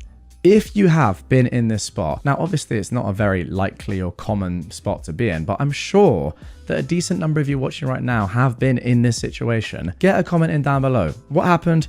What did you do? What advice would you give to OP? It'd be interesting to see what you guys have to say. And I'll go through the comments and give you a heart so that people can see it, other people watching this and listening to this right now. But yeah, as for me personally, I would say just do whatever you feel like doing, OP. It's your life. And, you know, you have a responsibility for your daughter. That is the truth. But she's 18. If you don't want to chat to her family at all, you don't have to. If you don't want to chat to her, as sad as that may be, you don't necessarily have to. I mean, legally do what you have to do, but you don't have to tell your family. I don't know. I probably would in that situation. I probably want to meet her desperately, but it's up to you. If she really, really wants to meet you, I would say that you definitely should. And it sounds as if we're coming towards that sort of conclusion and agreement here. But yeah, clearly this took you by surprise. A massive, massive shock. And after 18 years of not even thinking about this individual, you know, the girl, Jane's mother, wow, I don't know how I'd react, to be honest. It would be overwhelming, but I would just say do what you want to do. Okay, now let's get into the update. This was posted on August the 1st, 2024. Hello all. A while back, I made a post asking for advice. Back then, I just had it confirmed by DNA that I had a daughter I never knew about. I called her Jane in the other post, so I will here too. Jane is the result of me hooking up with a woman while I was in the US working. Now, it was really interesting to read about others' experiences in the comments and DMs. It's crazy what DNA tests have done in recent times. Some wrote that Jane is probably just a kid looking for her roots, and you were absolutely right. I've been getting a steady stream of DMs since my last post. Most have been nice, just asking for an update. Then there were the absolute nutcases who can't read and told me to drown myself. Hi to you too. Jane and I continue to talk after my last post, mostly about her life, her mother, the family trees, etc. I never thought I'd connect with her like I did. She's a very intelligent and mature young woman. My family knows now, and it went better than expected. Mum and sister still went a bit ape poop, but Dad knocked them out with a large club that he always carries with him. To the nutcases, no, that last bit didn't actually happen. Funny thing, my brother-in-law actually distracted Mum by reminding her that she had made sweaters for all the other grandkids, but now she's way behind on one. That's going to be a big sweater. All of them understandably wanted to call her, but my daughter, yes, it's pretty cool to be able to say that, and I had already planned to have that call the following day. And it went really well. We made introductions, explained everything that had happened, and that we planned for me to meet her by myself before anything else. And guess what? We did meet. I flew over for a 10-day stay since I'm on leave and she's working during the summer. That way we could hang out in the evenings and weekend, and I could go full tourist during the day. It was surreal from the start. I landed at the very same airport I left from almost 2 decades ago, and she was there to meet me together with her aunt. I can't describe with words what it was like to hug her for the first time. I'd seen her many times in video calls, but she was just so beautiful in real life that I started crying. I met so many people in the first couple of days, I can't remember the names of half of them. I gave her the sweater from my mother, a hand-drawn family tree from my niece, and a gift I made myself, but I won't tell what that one was. While I still don't agree with the Georgia weather, I had a blast during the days just walking around town. I went to Jane's workplace almost every day and pretended to be a regular customer. We had lunch and dinners, either alone or with the rest of her mother's side of the family. All of them were so nice and welcoming to me. I visited their house every day, but I chose to stay at a hotel since I didn't want to be a bother or impose myself too hard on Jane's life. Now, obviously Jane and I talked a lot about anything and everything, but mostly about her upbringing and her mother. I mentioned in the previous post that her mother wasn't able to care for Jane. I didn't press that subject much at first, but it was unavoidable after a while. I won't get into all the details, but her mother is sick and has lost some cognitive functions. She recognizes Jane and some family members well enough, others not so much. We went to visit the facility where she lives, and Jane introduced me by name, not as her father. She sadly didn't recognize me, so I stayed in the background for the remainder of our stay. Seeing a woman not much older than myself in such a state was a somber experience. So yeah, that was me rambling a bit about what happened after my last post. There was obviously a lot more, but most of it is deeply personal and emotional, and I won't go through it here. I'm back home and we are keeping communications open. I'm definitely going to fly Jane over here at some point when life allows it, but other than that, we have no specific plans for the future. Hope you all have a nice day. So there we go, that is the end of that story. Wholesome, but also pretty sad, of course, given what's gone on with Jane's mum.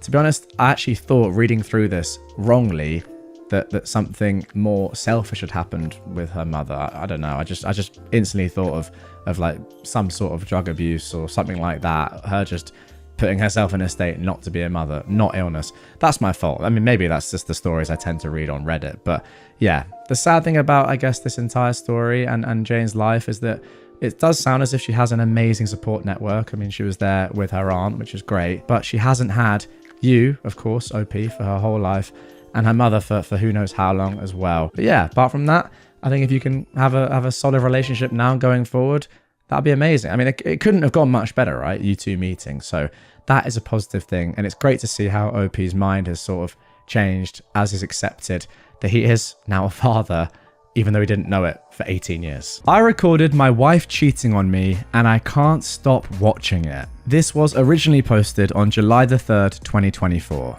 A couple of weeks ago, I decided I wanted to surprise my wife with a kid-free night out. My parents live about an hour and a half away from us, and I arranged for the kids to stay with them for the weekend. Usually when I go to my parents, I'm gone until later in the evening. We spend all day there and leave around dinner time. This time I was dropping the kids off and immediately going home so that I could surprise my wife and we could go out as soon as possible.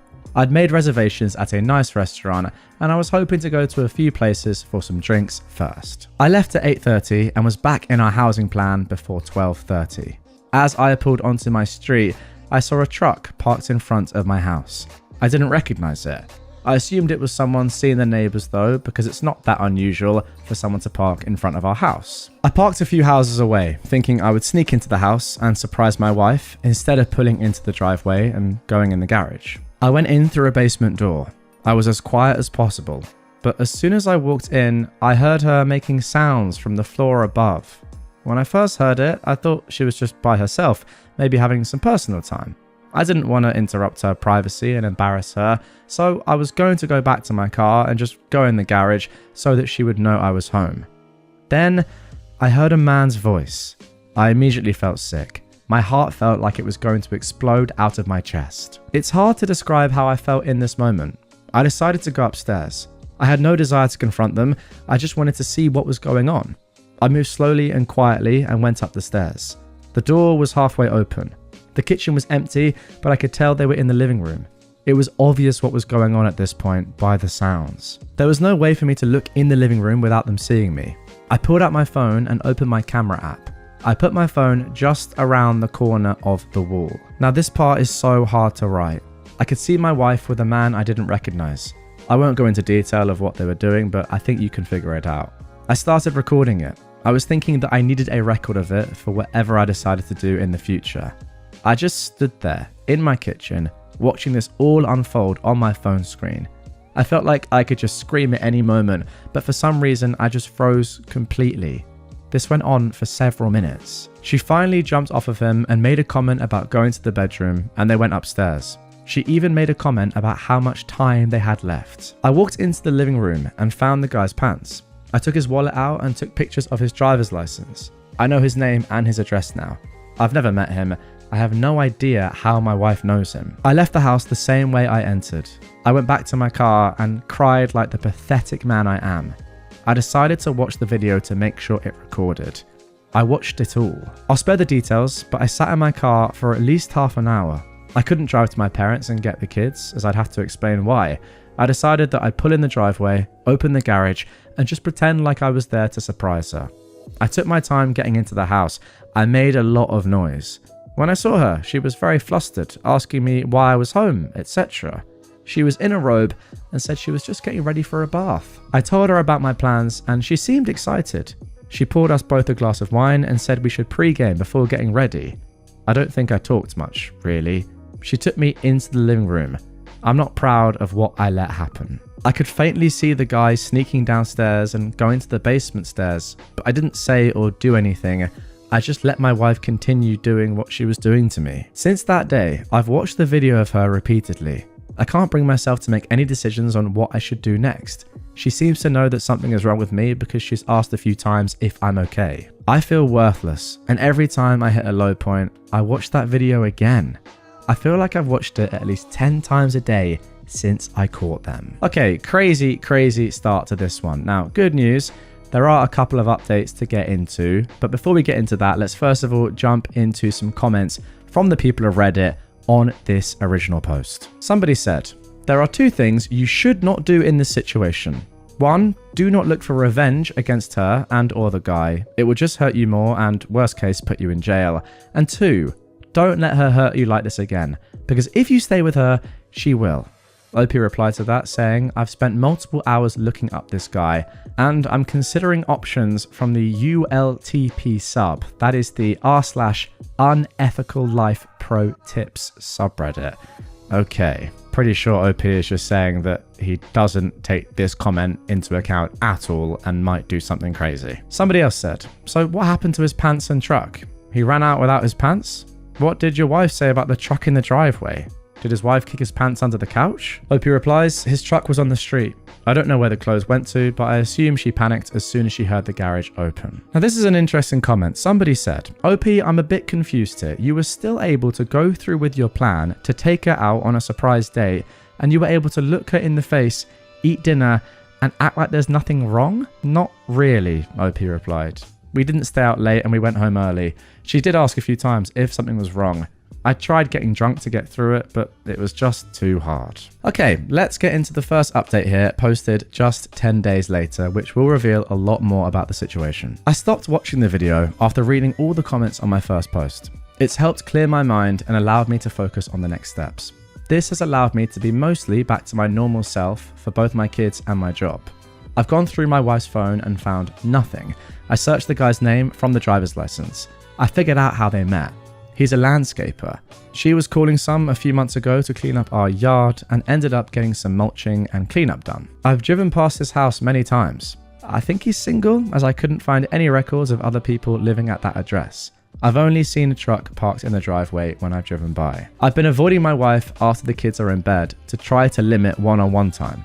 I don't want any awkward conversations, and I also don't want to have sex. I've mostly been successful with this, but I did slip up one night when I had a little too much to drink. I hated myself for it the next day. I don't believe she has seen him since the day I caught them. I've been paying attention any time she's gone. Look, I obviously can't track her 100%.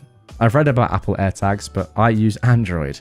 I'm guessing any app I'd put on her phone may be discovered. I have installed a doorbell camera on our house though, so I can always see the street. When I did this, my wife didn't say anything. We continue to do things as a family as we normally would. I've done my best to not let her know what I know and to continue to be a good dad to my kids. The weird thing I'm dealing with now is that she's planned a night out with a friend for drinks. It's a friend from work, so I don't know her at all, and I'm not connected with this person on social media. When she told me, I made up some excuse about work and said I couldn't watch the kids. She ended up getting our neighbour to agree to babysit. Now I'm debating if I should follow her to really see if she's meeting her friend or it's the guy. It seems like I'm heading towards a confrontation either way when I just want everything to go back to normal. I'm going to leave my house soon and pretend to be going to work. I'll probably just go to a bar to kill time until I can drive by the place she's supposed to be going to. I am filled with freaking dread about all of this. Oh my goodness me. This guy, I'm sorry, he's just killing himself. Goodness me. I mean, the sentence, I just want everything to go back to normal. I feel so bad for him, but my brother, it's never going to be. I think as soon as you stop doing this, the sooner you can end it all and start to move on. because this is never going to lead to any sort of conclusion that you're happy with. I'm sorry, but that's just the truth. Okay, let's get into the second update. This was posted on July the 20th, 2024, a week after the first update. I've had so many messages asking how I'm doing that I felt I should probably post an update. On the night when she was going out with her friend, I still pretended I had work and left the house after the babysitter arrived. I went to a bar and had a few drinks. Then I drove over to the restaurant she said she was going to. I saw her car in the parking lot. I'm not gonna lie, I was on edge and incredibly nervous despite the drinks earlier. I was so worried I'd walk in and see her with that guy. I was hoping to sneak in and get a look without being seen, but that failed miserably. She saw me as soon as I walked in the door. She was actually with her friend and not the guy. We had the, "What are you doing here? Thought you were working," expected conversation.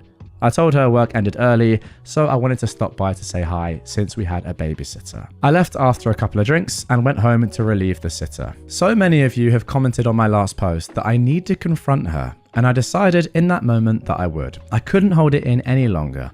I got the kids to bed and I waited for her to come home. Here we go. Finally, this guy is doing the right thing. I watched the video again to remind myself of what happened. Jesus, brother, how many times have you watched the video at this point? Do you need to watch it again? When she got home, she was surprised I was still up, and apparently could tell from the way I looked that something was wrong. I poured it all out on her. It probably wasn't fair of me. I didn't even let her sit down. I told her everything. I played part of the video to show her what I saw. I called her some harsh names, said she ruined our lives. In that moment, I was incredibly angry. She was very upset, heavily crying and shaking. She told me how terrible she felt about everything that happened. I told her she had to tell me everything that happened with that guy, and she laid it all out. She cheated on me twice with him. After the time I saw them, she cut things off because she knew it was wrong and she loves me. I asked her for proof, but she said she'd already deleted and blocked him on her phone, Facebook and Instagram. She did tell me that he is single and knew she was married. She asked me to delete the video, but I refused. She asked me why, and I really didn't have a reason other than I feel I need to hold on to it for now. She got a little angry at that and asked if I was keeping it to watch again. It was very late at this point, so we decided to go to bed and talk more the next day when we had more time to think. She continued to apologize repeatedly for what she did. We slept separately that night. Over the next few days, things between us seemed better. I felt some relief that it was all out in the open now. We've continued to talk, and it feels like we are on a path of staying together and moving past this. Really? I've made it clear that she is never to see or talk to that guy again. While things do feel like they're improving, I'm still struggling to trust her. Worse yet is that I have a trip coming up for work and I'll be gone for a few days. I've told her that I'm not comfortable with leaving right now, but I can't skip this trip. My boss made it clear that I'm needed. She said I could put cameras up in the house to keep an eye on her if it would make me feel better. Sadly, I may do that. I'll be gone for at least 3 days. Overall, things are okay. The kids are oblivious to anything that's going on, and it seems that slowly my wife and I will eventually get back to normal. I hope so, at least. I'm a little ashamed to admit that I've watched the video a few times since all of this. I'm thinking that I should probably delete it so it's gone from my life. I don't know what's wrong with me. Okay, there we go. That is the end of the update so far and the culmination of the story, I suppose, at the time of recording. That last update was posted just 10 days or so ago at the time of recording, so who knows, there might be more. But for now, that is it. Before I give my thoughts, just picked out one comment from somebody down below on this second update saying, "I remember your first post. Did she say how it went from yard work to him in your bed? What was the development?" OP replied, "She did. He came to the door to ask to wash his hands in the laundry sink. They struck up a conversation. He came out again to finish up the work and they got to talking again. They already had each other's phone numbers and she said some texts were exchanged and she basically made up work for him to come out a third time. That third time led to her cheating." So there we go. That is the end of that one for now. As I said, just 10 days ago, that second update was made. So who knows, there might be more to come. The main takeaway that I've got from this, and guys, let me know in the comments down below if you agree with me, is I feel so bad for this man. Not really because of what's happened to him, to be honest. I mean, I do feel bad for him because of that. But the main thing is, this guy is just, I'm sorry, he's got no backbone at all. Like, he's just a shell of an individual. I don't mean that, by the way. Of course, I'm very sorry for what happened, but was this guy, or has this guy always been like this? Just a walking doormat? Or has this debacle made him like this? I don't know. I feel like once someone's cheated on you, it's just done, innit? It just has to be. How can you go on when you know that you're going to have to install cameras in your house when you go away to trust that person? I mean, realistically, the trust is completely gone. Therefore, the relationship's failed. This guy's saying, I want things to go back to normal. I feel like we're on the path to redemption. It should be fine after this. Just got to, install a full camera system internally in my house. Make sure I track her on an app on her phone so I know exactly where she is at all times, even though I've got an Android. Let's just hire out a permanent SWAT team as well so we know where she is. Like, it's done. It's done.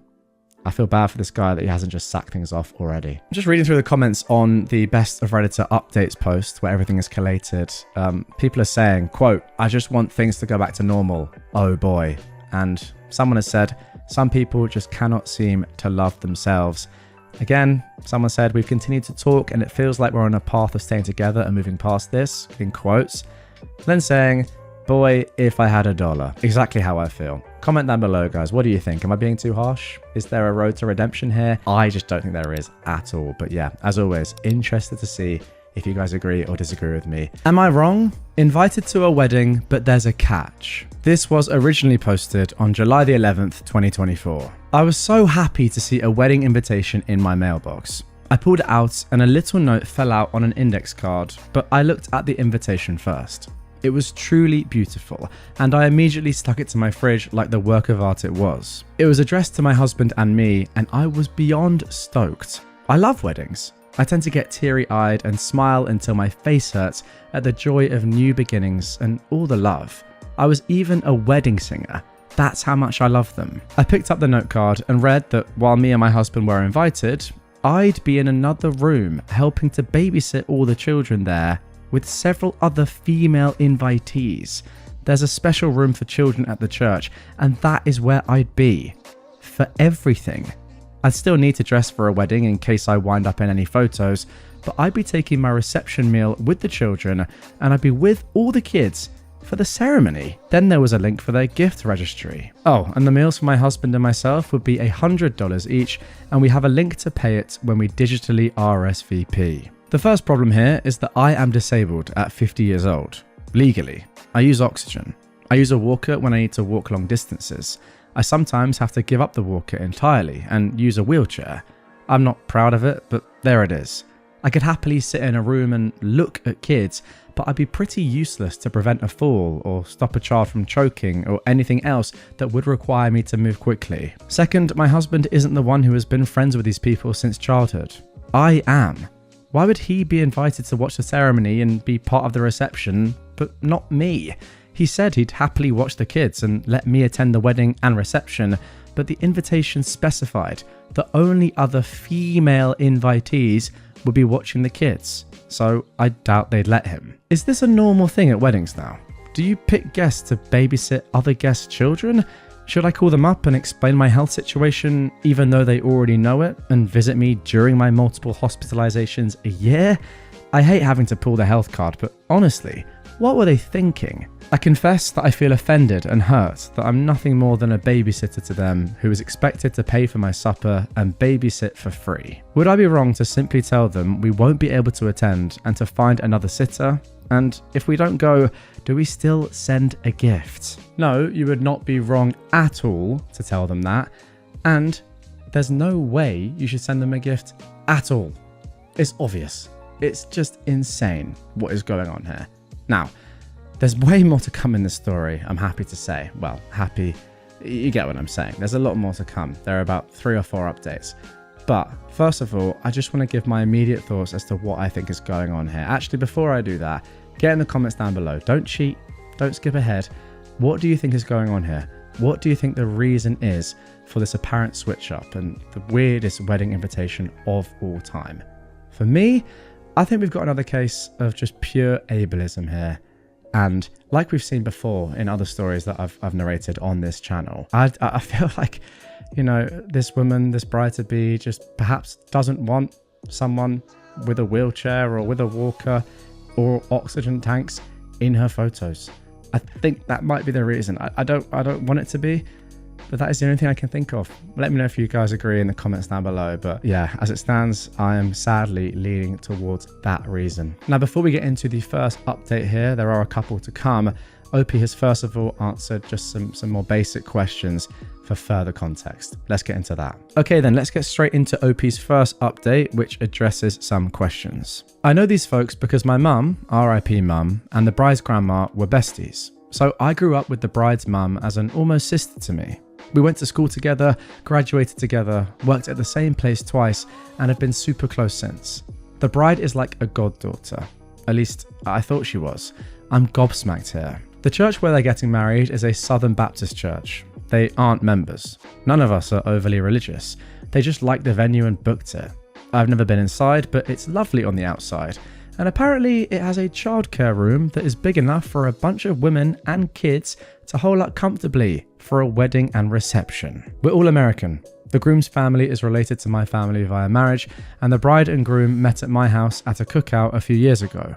I've always been way closer to the bride's family though. I knew that there had been a proposal. I got FaceTimed about 10 minutes after it happened, and my husband and I cried and laughed and wished them well and oohed and ahed over their story and the ring.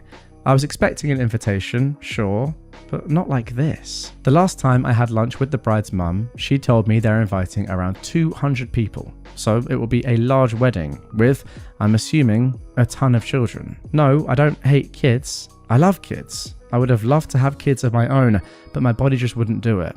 It took 2 miscarriages and a stillbirth to finally make me accept that it wouldn't happen for us. We're in the process of adult adopting 2 young adults that we brought into our home when we found out they were kicked out and homeless at 18. They've lived with us for years and we're making it legal. They call us mum and pop and we're a family. I'm still considering my options. I've started and deleted multiple emails to the bride's mum. I'm a raw nerve right now and my tone isn't the kindest. I want to keep it all in writing so there can be no he said, she said. I plan to ask if they incorrectly sent me the note about babysitting, since they know I physically cannot do that. But every inception of the email led with, what the actual frick, Donna? So I need to think about it some more. Thanks for all the comments. I'm reading them all. Now, speaking of comments, let's get into some of the top comments from the original post. Now, first of all, somebody said, while quoting OP, who said, I'm not proud of it, but there it is, talking about their disability, they say, sorry to not reply to your initial question, but this comment caught my attention. I just wanted to let you know that you should actually be very proud of yourself and your body for pushing through and using the equipment that is needed to support your body well. OP replied, saying thank you so much. I never expected this to be my reality at 50 years old. Never. I went from being so healthy and doing all kinds of sports, I rocked roller derby and could swim like a fish and loved to play tennis, to this. And sometimes I feel like it's not even my own body I'm living in anymore. It's just not okay. Therapy is helping me accept it, but it's still an uphill battle that I feel like I can't win.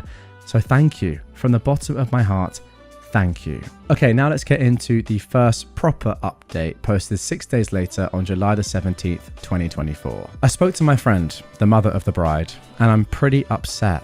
I've been bawling for most of the day. She called and said that they were getting a lot of backlash from the wedding guests. No one wants to pay $100 for dinner, and only 3 of the women asked were okay with babysitting. I told her I understood that the guests were upset because it's just tacky to 1, be asked to pay, and 2, be told you're invited but only to babysit. I told her I would not be a babysitter at all. No, just no. She got mad and brought up how we were lifelong friends. She said I'd be helping them more by babysitting than I'd be helping by simply sitting in a pew watching. I reminded her that I couldn't physically help at all due to, being legally disabled. She said they completely understood that and expected me to simply supervise the other sitters since they trusted me most. Again, I told her that I felt it was insulting to be voluntold, thanks Reddit for that word, that I'd be babysitting, and that I had no desire to do that, especially not dressed in formal wear.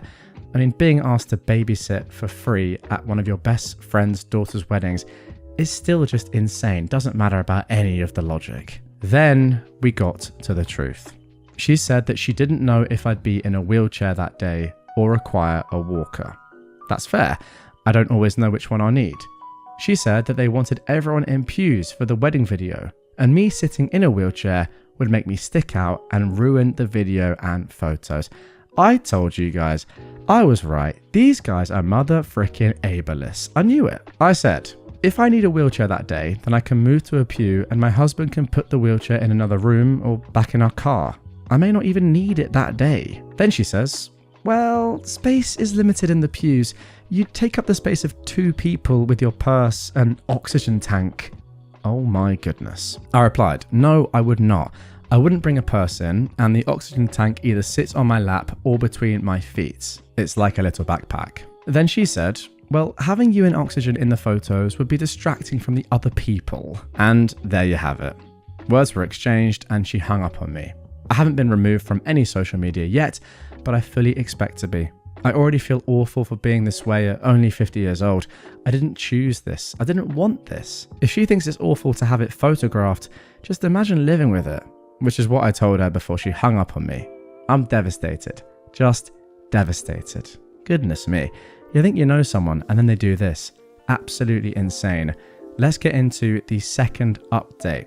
This was posted on July 25th, 2024, a week later from the first update. I'm not in the greatest headspace. I don't think I've ever been less okay, honestly. I did not register to RSVP or communicate with them further until another invitee got in touch with me and said that the mother of the bride, a person I thought of as basically my sister, was bad-mouthing me into the ground. I explained my side and our mutual friend was livid. They told the mother of the bride and the bride that they were wrong to want to exclude me because I might or might not need a wheelchair and would have oxygen on my face. I could remove the oxygen for photos, they told her. So the mother of the bride sent me a message saying, and I quote, well, if you're going to be butthurt about the aesthetic we want to achieve and try to turn other guests against us, then you can freaking come and sit in a pew. But not in photos. And we'll try to get the videographer to do edits to the wedding vid too. But I won't forget how you made this difficult for us. Oh my goodness me. You made it so difficult for us by having a disability. That is crazy. I replied, how did I make it difficult other than existing? She replied, you clearly told blank about what I told you regarding your wheelchair and oxygen, and she's telling everyone else. We're getting a ton of hate. Yeah, I wonder why, for being ableist. I said, she asked me if I was attending, and I told her no and explained why. I didn't lie to her. I told her exactly what you said. You didn't tell me not to tell anyone your reasons. If they're valid reasons to you, then you shouldn't care who knows. So I'm now blocked. By the bride, the mum, the dad, and the groom. A friendship I've had my entire life is over. A goddaughter that I helped nurture and care for is just gone now. We paid for the bride's car insurance, gas, and cell phone all through high school and college because we wanted her focused on just her studies and not a part-time job. Her parents got her a car but insisted she work, but her grades fell when she did, and we helped her. And this is how they thank us. This is how they repay our kindness. I guess I'm a great friend when I'm giving money, but I'm not good enough to be seen. I felt like a burden my whole life, and this has set me back so far. I'm just not okay. Okay, now guys, good news. Actually, in the time that I've been recording this, there has been a brand new update posted. This is the third update. I wasn't planning on including this because I didn't know it existed, but it now does. So let's get into it. This is the final update for now. Apparently my post went sort of viral because it was on Fox News and a site called Bored Panda. A few mutual friends reached out and asked if it was me, and I admitted that it was. They were told something completely different about the situation. The bride's mother told them that I refused to come because of my health difficulties, and that I was afraid I'd ruin the wedding and then decline the RSVP because of that. She even claimed that she had been begging me to attend ever since the engagement happened, which was a bold-faced lie. I'm the one who organised and paid for the after engagement party so they could announce the happy news to everyone, and I was clear to everyone that I couldn't wait to attend the wedding. So I sent screenshots, photos of the invitation, and the note card telling me that I'd be babysitting, and then the showdown where I was told I could sit in the pew and just be edited out of the video and would not be in any photos. I also posted it on Facebook and shared receipts there too. Well, World War II has officially commenced. Granted, I'm getting this all third and fourth hand, but here's the latest. Word is spread fast. Links to the news article have made it all over the place, and I've been told that the few ladies who had agreed to babysit have backed out and asked if there was something wrong with them that would make them not fit to sit in the pews or be in photos. And I think that's probably the case actually, since 2 of them have unnatural hair colouring and the other has facial piercings. Oh my goodness me, you just can't make this up. The church that was booked as the venue has been notified, and I'm hearing it's probably not going to happen there because the pastor's daughter is wheelchair bound after a car accident. He was going to officiate, but now he says he's conflicted about it and the message it would send. My ex-friend and the bride have blown up my husband's phone because I blocked them after this went public. They blocked me first on all of the social media spots, and he let it go on for a few days to see what they had to say.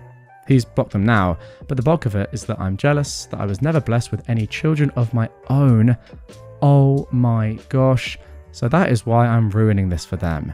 I'm hateful and vile and vindictive because I hate them for their clear health. That might be the worst thing they've said so far. Surely they know what you've been through with your attempts to have children. And they're saying that? That is just so cruel. I mentioned that the groom is related to me by marriage, right? That whole branch of the family tree has now divided itself with some on my side and some on the bride's side. The groom hasn't contacted us at all, but his mother did and told me that I was wrong for sharing personal business and that I need to let the bride have her wedding how she wants it. I don't agree that I did anything wrong here. I can't help but I'm sick. They've made me feel like utter trash that should just be tossed into the landfill. I hurt. I literally ache because of this. So, hi Donna, my ex-best friend and practical sister. If you're reading this, you devastated me. I'm not okay. I don't know that I'll ever be okay again. I invested time and money into both you and your daughter. I gave you both a home when your marriage was messed up and never charged you rent or asked for help with groceries or utilities. For over a year, you lived in our home and we paid your way, so you are wrong to treat me this way. My oxygen mask and possible need for a wheelchair should be the last thing on either of your minds, because what matters most is that I, feeling as bad as I normally do, was still going to put on my dress, make myself look presentable, plant a smile on my face through my pain, and show up for you like I always have. But I never ever will again. If people noticed me in your photos at all, it would have been because I had the biggest smile and I'd be the most proud of anyone there, and they'd see the love I had for you radiating off the image. You will regret this one day when I'm gone and you realize that there are more important things in life than a perfect photo. Wow. Okay, so there we go. That is the end of that story, and I just do not know what to say. One thing I will say is that I knew it. I knew it was ableism. Hooray! I was right. Ableism. Yeah, okay, don't really know what to say, but yeah, the main thing is these people were clearly just not the people you thought they were and were just using you throughout everything.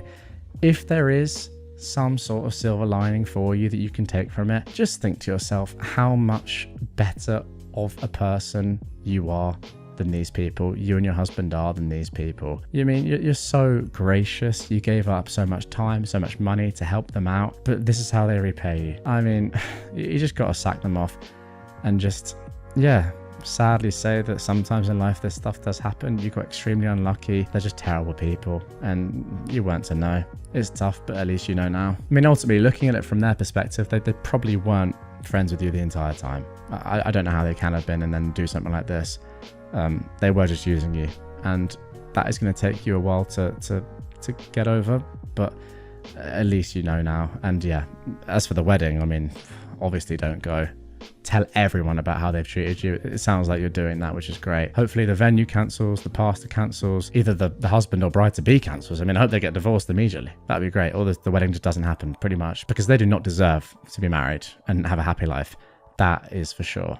Just cancel it immediately. I, a 24-year-old man, walked in on something horrifying with my girlfriend, 23, and 2 friends, both 23 years old, a man and a woman. Please help me. This was originally posted way back now, May the 30th, 2014. That's over 10 years ago. I've been with my girlfriend Laura for a year. She is awesome and we love each other.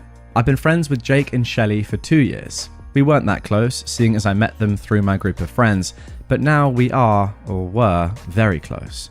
They adore my girlfriend, and pretty much hang out with her more than me. One time, they even told me if we were to break up, they would pick her side over mine, even though I've known them longer.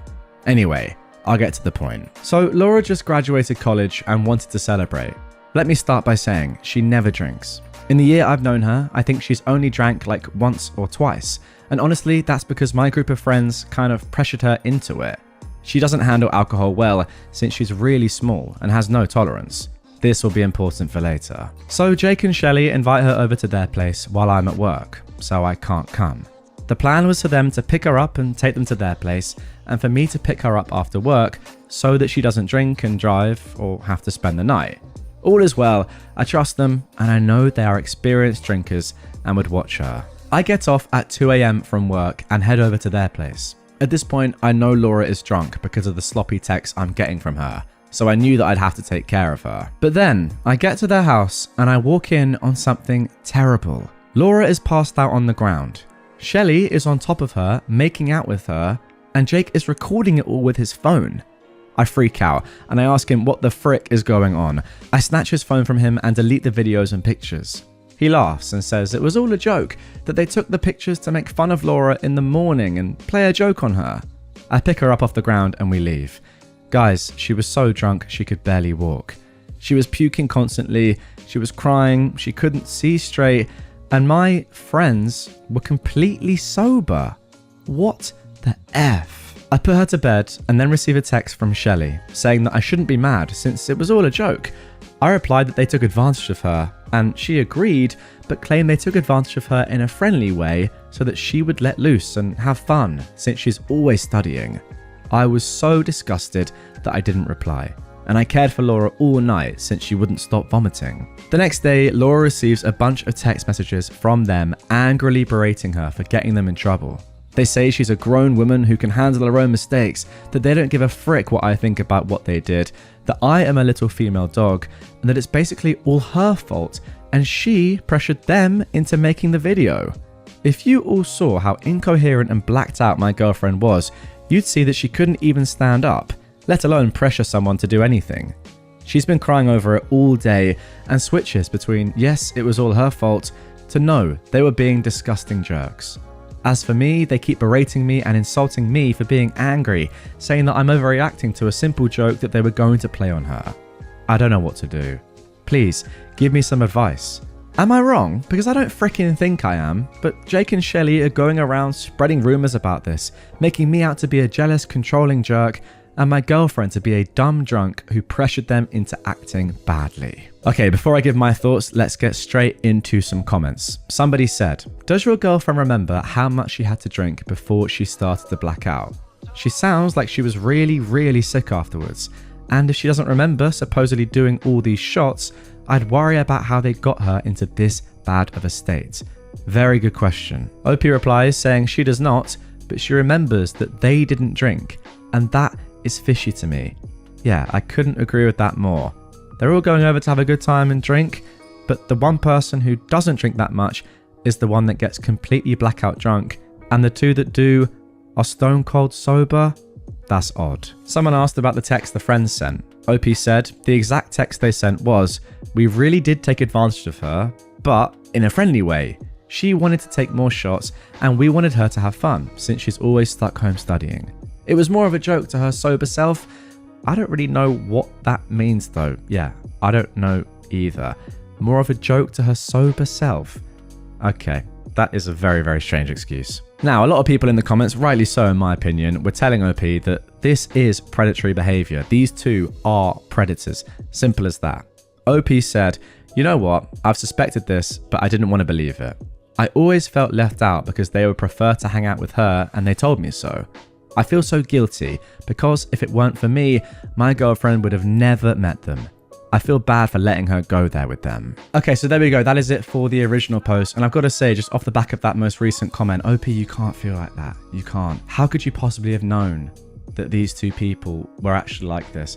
If you've been friends with them for so long and you had no idea, you can't blame yourself for that. And look, Laura clearly was very friendly with them as well. And she wanted to go and see them. She could easily have said no.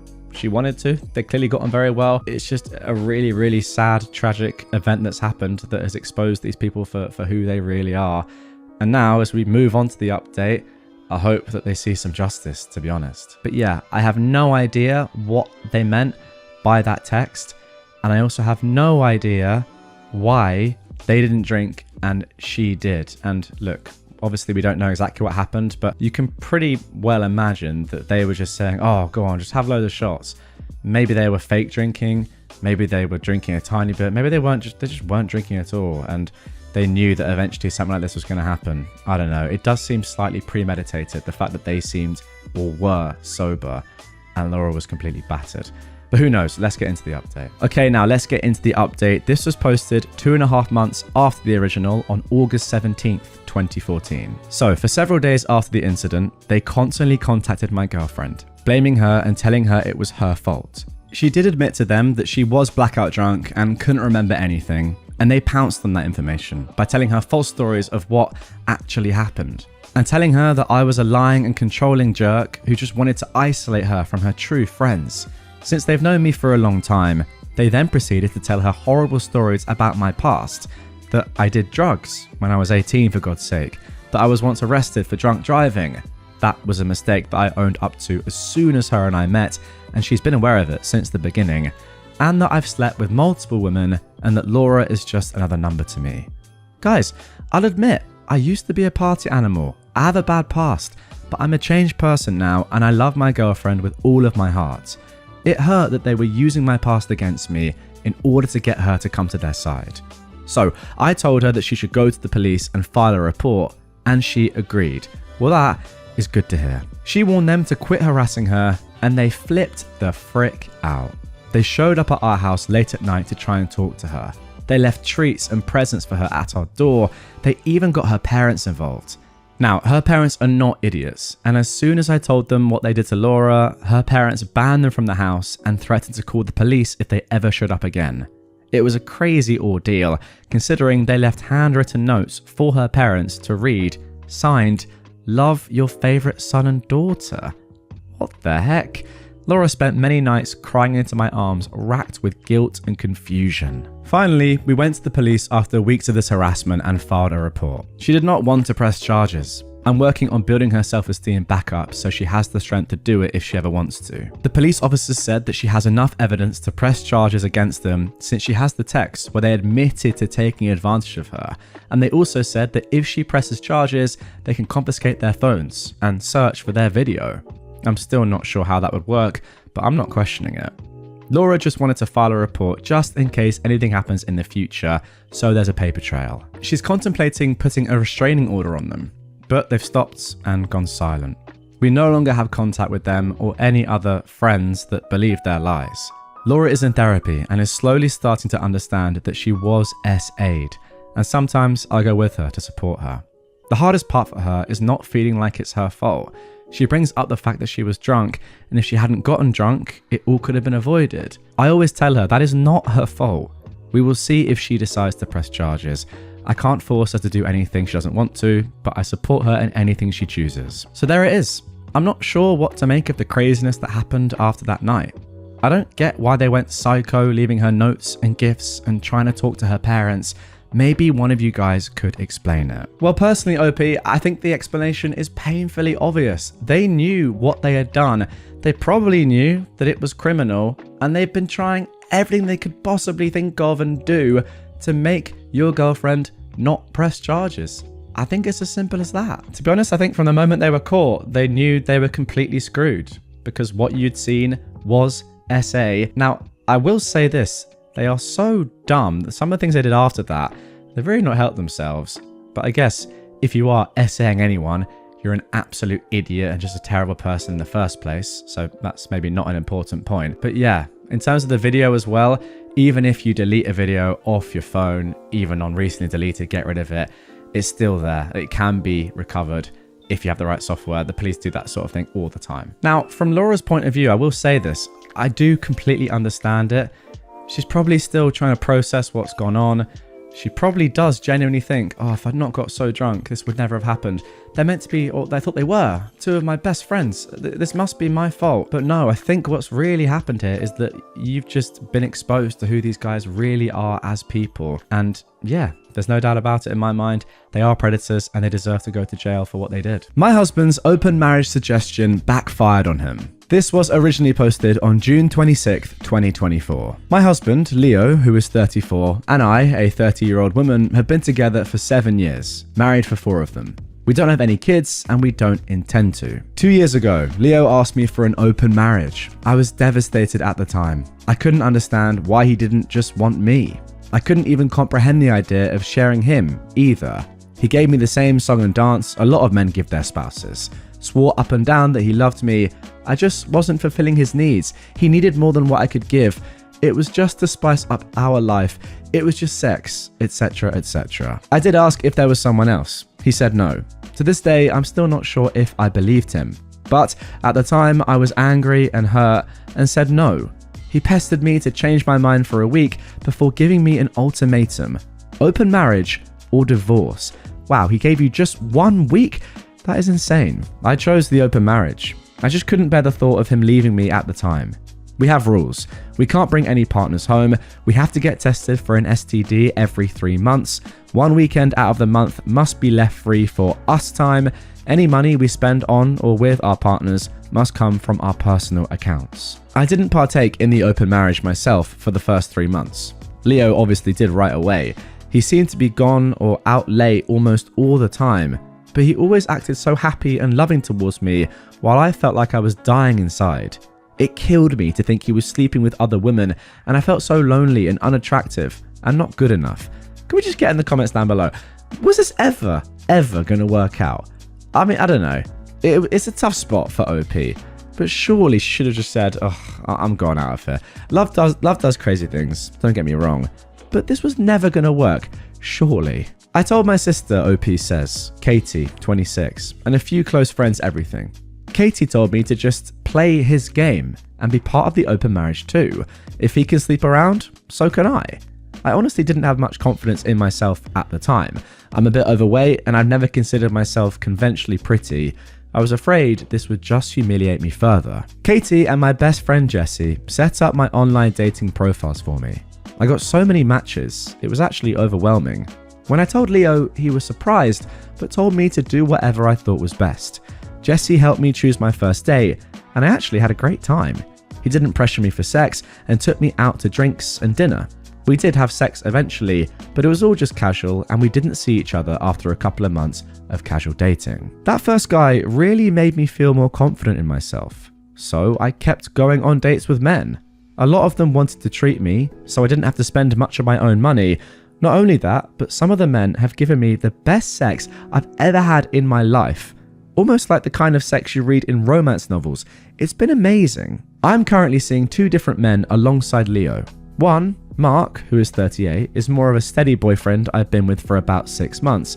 And one, Stephen, who is 25, is very casual, mostly just hanging out and sex.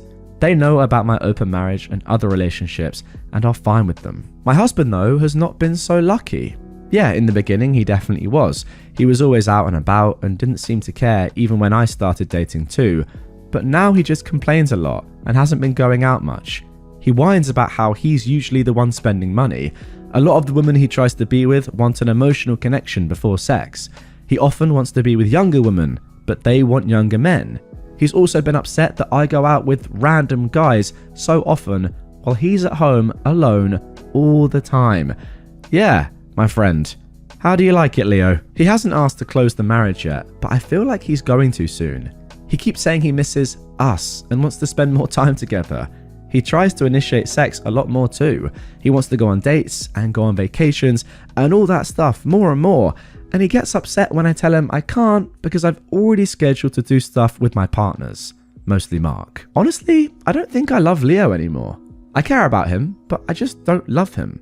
I'm not saying I love Mark or Stephen, but I honestly feel closer to Mark nowadays than I do Leo. Mark makes me feel comfortable and safe, and I love spending time with him more than my own husband.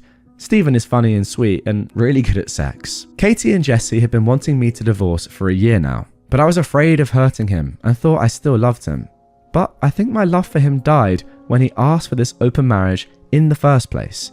Seeing him get all pee about it now just because he's not benefiting from it is also a turn off for me too. But I don't know if divorce is the best option.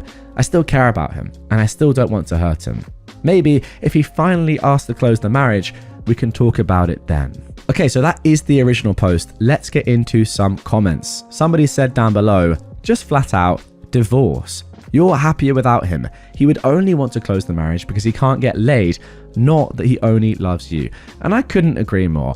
If Leo was still having success in the open marriage and was still seeing multiple women like he wanted, there's no way he'd be demanding this stuff of you. And he'd still be probably really happy. It's just because he's not getting any and you are. That is the reason.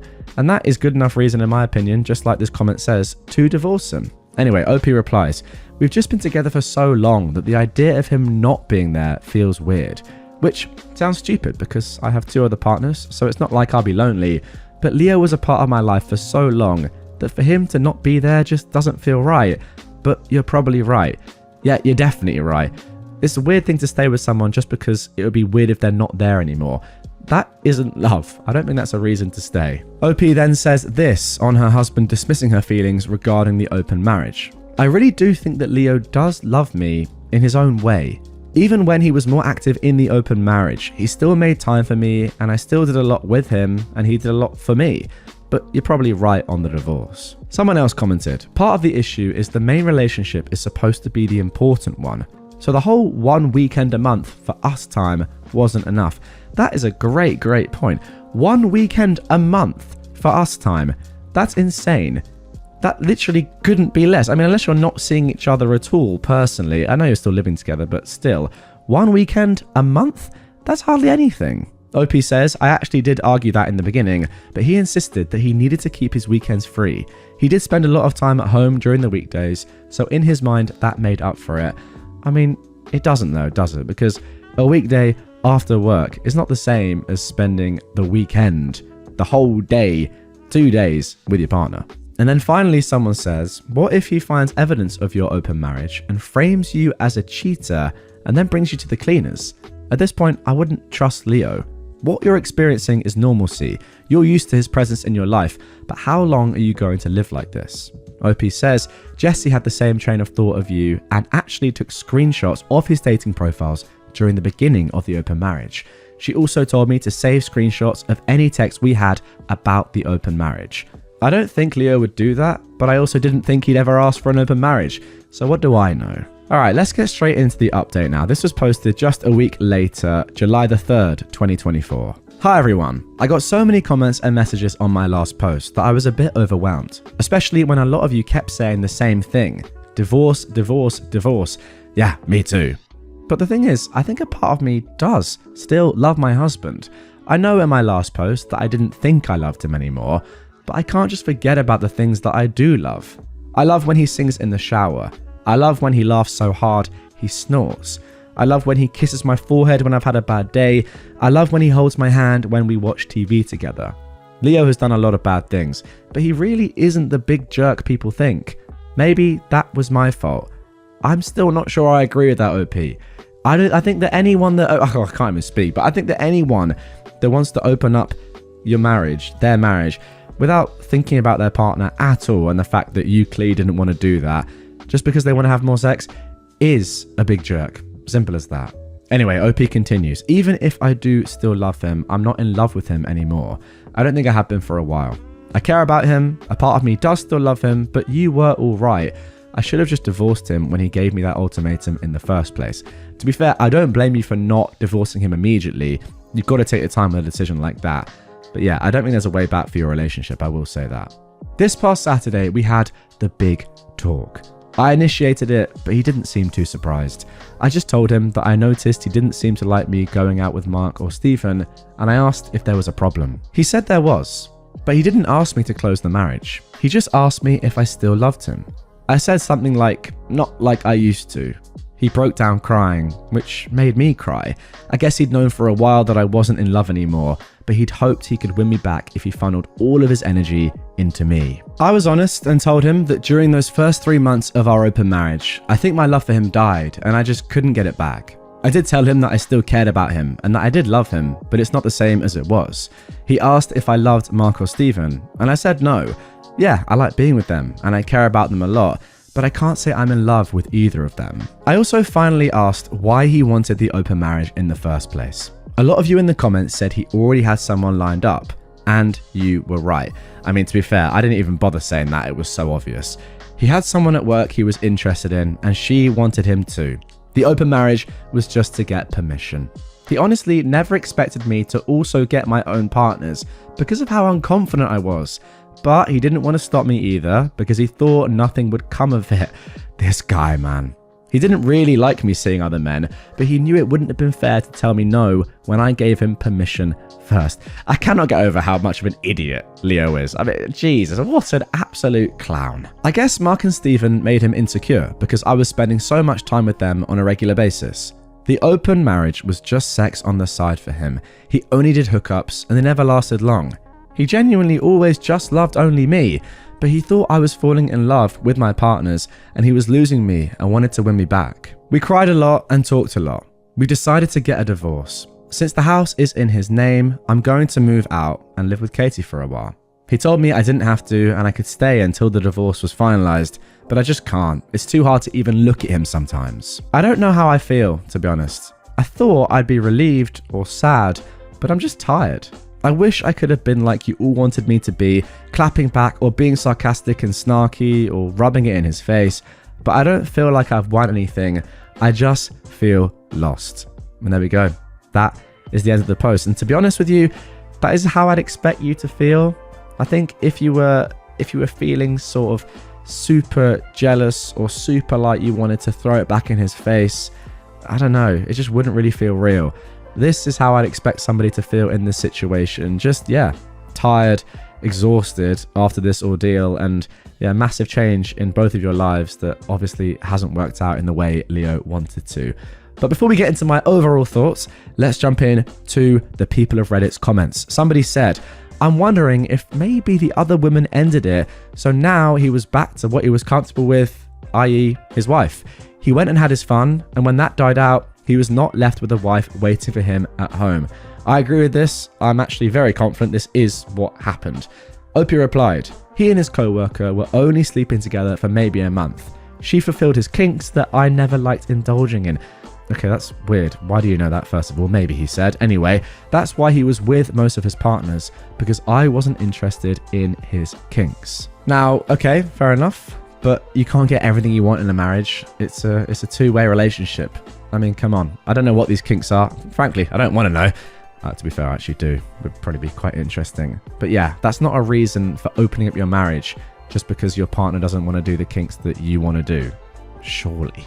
Someone else said, he stepped out of his marriage first and tried to have his cake and eat it too. Exactly. That is the phrase right there that sums it up perfectly. The thing with open marriages is you can never count on how emotions will change. Sex is a very intimate action and many people will develop emotional connections. Those connections come at a price. He placed a bet and he lost. At least he's man enough to acknowledge it and own up to it. There's no easy answer, OP. I wish you healing. OP replied, thank you. Leo just thought the open marriage would be a way for him to get all of his kinks that he couldn't do with me because I wasn't into it. He knew how unconfident I was, which wasn't because of him. A lot of people seem to think that he eroded my self-esteem, but he didn't. We can thank my mother for that, but that's a whole other can of worms. So he never expected me to partake in the open marriage either. Now somebody quoted this last line here saying, so basically, while he asked for a mutually open marriage, he expected it to be only his side open and then got hurt that reality didn't meet his expectations. Yes, exactly. OP says that he actually admitted that he only expected his side to be open. He was never going to stop me from opening my side, but like I said, he didn't think I would. To be honest, I don't think I would have either if it wasn't for Jesse and Katie pushing me and making profiles for me. And there we go. That is the end of that. Okay, so there we go. Some phenomenal karma today, and that's what I'm all about. It's just so good. Really, really good. As that one commenter said, Leo wanted to have his cake and eat it, and ultimately, you can't do that because you'll get too fat. Diabetes is a real thing, and yeah, too much cake, sadly, too much sugar. It's just not good. It's good to have a balanced diet, and the same can be said with your relationship, whatever that means. I guess this whole post really is just a reminder of how fragile love can really be. It takes so many years to build up trust in a relationship, and then you can just, you know, chop it down, just destroy it in a mere sentence, in a mere suggestion of saying, you know what, actually, I'm kind of a little bit bored today. Want to open our marriage? I'm giving you a 1-week ultimatum. It's just really, really tough. I bet Leo just massively regrets it now, but sadly it's too late. It seems to me as if he didn't really think this decision through at all. The actual decision itself that he made, was it necessary? I mean, he probably is thinking now, oh, could I not have just, like, you know, watched something on the internet in my own time, or just not done these kinks? Is it that bad to have a 99.9% amazing relationship, but 0.1% my partner doesn't want to, you know, get involved in my sort of sexual fantasies? Can I live with that? Yes. Is it worth destroying my entire marriage for and having a little bit of fun and then hoping that she just stays exactly the same throughout all of it? It's never going to happen. It's just so naive and just, yeah, ridiculous to think that he was ever going to get what he wanted here. Just didn't think it through, and ultimately he's paid the price, and it's very, very deserved. Finally, I just want to shout out Jessie and Katie, because without those women, I just don't think that OP, just based on what she was saying there, would have done what she did. And ultimately, it could have led to an extremely sad existence for her, in the knowledge that, yeah, despite Leo still loving you, he's going off exploring his own sexual fantasies, that, you know, his kinks that he wants to have, being extremely intimate with other women, and you're just there on your own. You know, imagine just on any weekend, because remember, you're only allowed to spend one weekend with him in the entire month. Just on 3 of those 4 weekends, just sitting there being like, well, I know what Leo's up to, and I'm just here living my life, just being sad on my own, and being in a relationship I don't really want to be in anymore with someone that's half in, half out. So yeah, shout out to them too for empowering you to make some great decisions. Ultimately, this relationship probably was never going to work, but it took them to say, you know what, let's just get this divorce going through.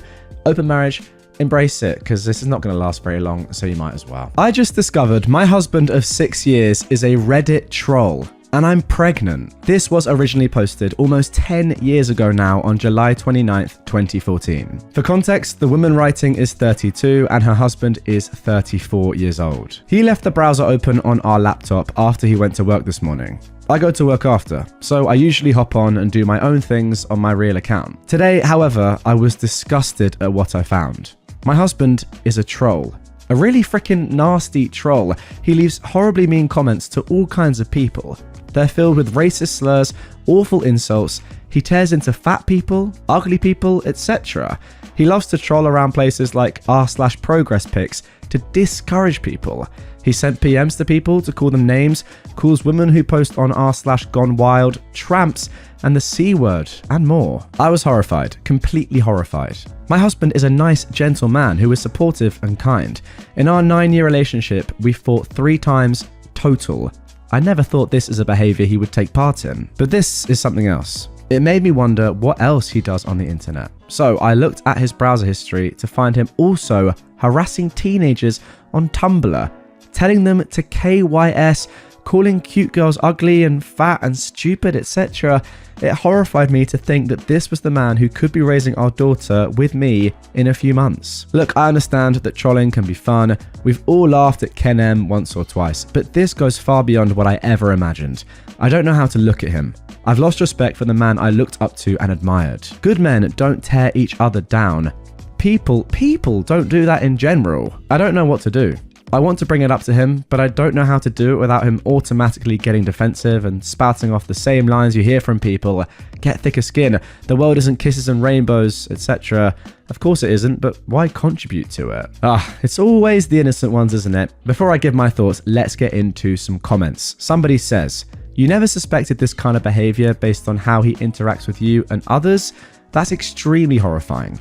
He seems like he has a lot of pent-up anger or resentment, and he's taking it out on people over the internet. I think the best thing to do is talk to him about it. You're having a child with him. You can't just walk away from that, as horrifying of a discovery as this may be. But you need to be careful when you approach him. You weren't snooping. He left it open. He can't get mad at you for that, though I'm sure he will be extremely defensive. Update us and let us know you're okay. And OP replied, I don't intend on just walking away, but I'm stunned and horrified at the kind of person he's showing himself to be, you know? Somebody else said, how would you know this when moderators in these subreddits delete those type of comments and subsequently ban the username? He's trolling on some heavily moderated places, so he can't be making frequent comments under one name. Do you have access to all of his troll accounts? OP replied to this saying there were comments up that he just left that morning. That is how I know. And finally, OP replied to a deleted comment saying, calling strangers awful names, harassing them, and doing things just to hurt their feelings does mean that he's not as good a person as I originally thought. Yeah, playing COD is one thing, but telling a teenage girl to end her life is something else. I imagine the comment here, the original comment that was deleted, was along the lines of, it's the internet, people troll, it doesn't mean they're like this in real life. But I agree with OP, there is a limit, and trust me, I've said my fair share of bad things in COD lobbies over the years. But to tell a teenage girl to unalive herself as a, 34-year-old man, yeah, that's way too far, and that is their personality, I'm sorry. Okay, 8 days later, we got the first update. I confronted him about the issue very tamely over breakfast. I asked him flat out if he was harassing and bullying people online. He said yes and immediately withdrew. After telling him that I needed to know why, really why, not just, I don't know, he said he needed time to think about it. When he finally gave me his answer, I was disappointed. He said he trolled and bullied people because it was an outlet for him to relieve stress. He said he didn't view the people as real or what he was doing as anything other than a joke. And if it hurt feelings, quote, those people have bigger problems and it's not my fault. Okay, pretty much just completely denying that what he's doing has any real ramifications then. That's a really embarrassing answer. OP continues, I told him that it wasn't an acceptable behaviour of an adult and that he needed to stop it and find another way to express his frustrations that didn't involve hurting strangers. He said he would think about it. Unfortunately though, he's still doing it. What? I saw it happening a few mornings back, and after he left, looked again to see more comments and posts. I was disappointed. This was not the man I married, or so I thought. But I guess it is. I told him that we need to either go to counselling for this or start the separation process. I told him that I couldn't trust him to help raise a child if he speaks to strangers, children included, the way he does online. I let him know that I thought it was cowardly, pathetic, and that I have lost a lot of respect for him. I knew this would be abrasive and hurtful, and I don't like that I had to tell him that, but I cannot look at him the same way. We haven't had sex, we've barely touched. I cannot see my husband as a loving, gentle man. I'm not afraid of him, but I'm disgusted with his behaviour. This is the sort of thing that children do. I made an appointment for counselling for myself over this. Unfortunately, he told me that he wouldn't be going to counselling because there's nothing wrong with what he's doing and he deserved to have his me time and release his emotions. Oh my goodness me. That's maybe the worst thing about all of this. He doesn't think he's doing anything wrong by cyberbullying children and teenagers online. Jesus. And because I want to protect my child myself, OP continues, I've asked him to leave the house. He's staying with some friends, but I don't think this will lead to a reconciliation.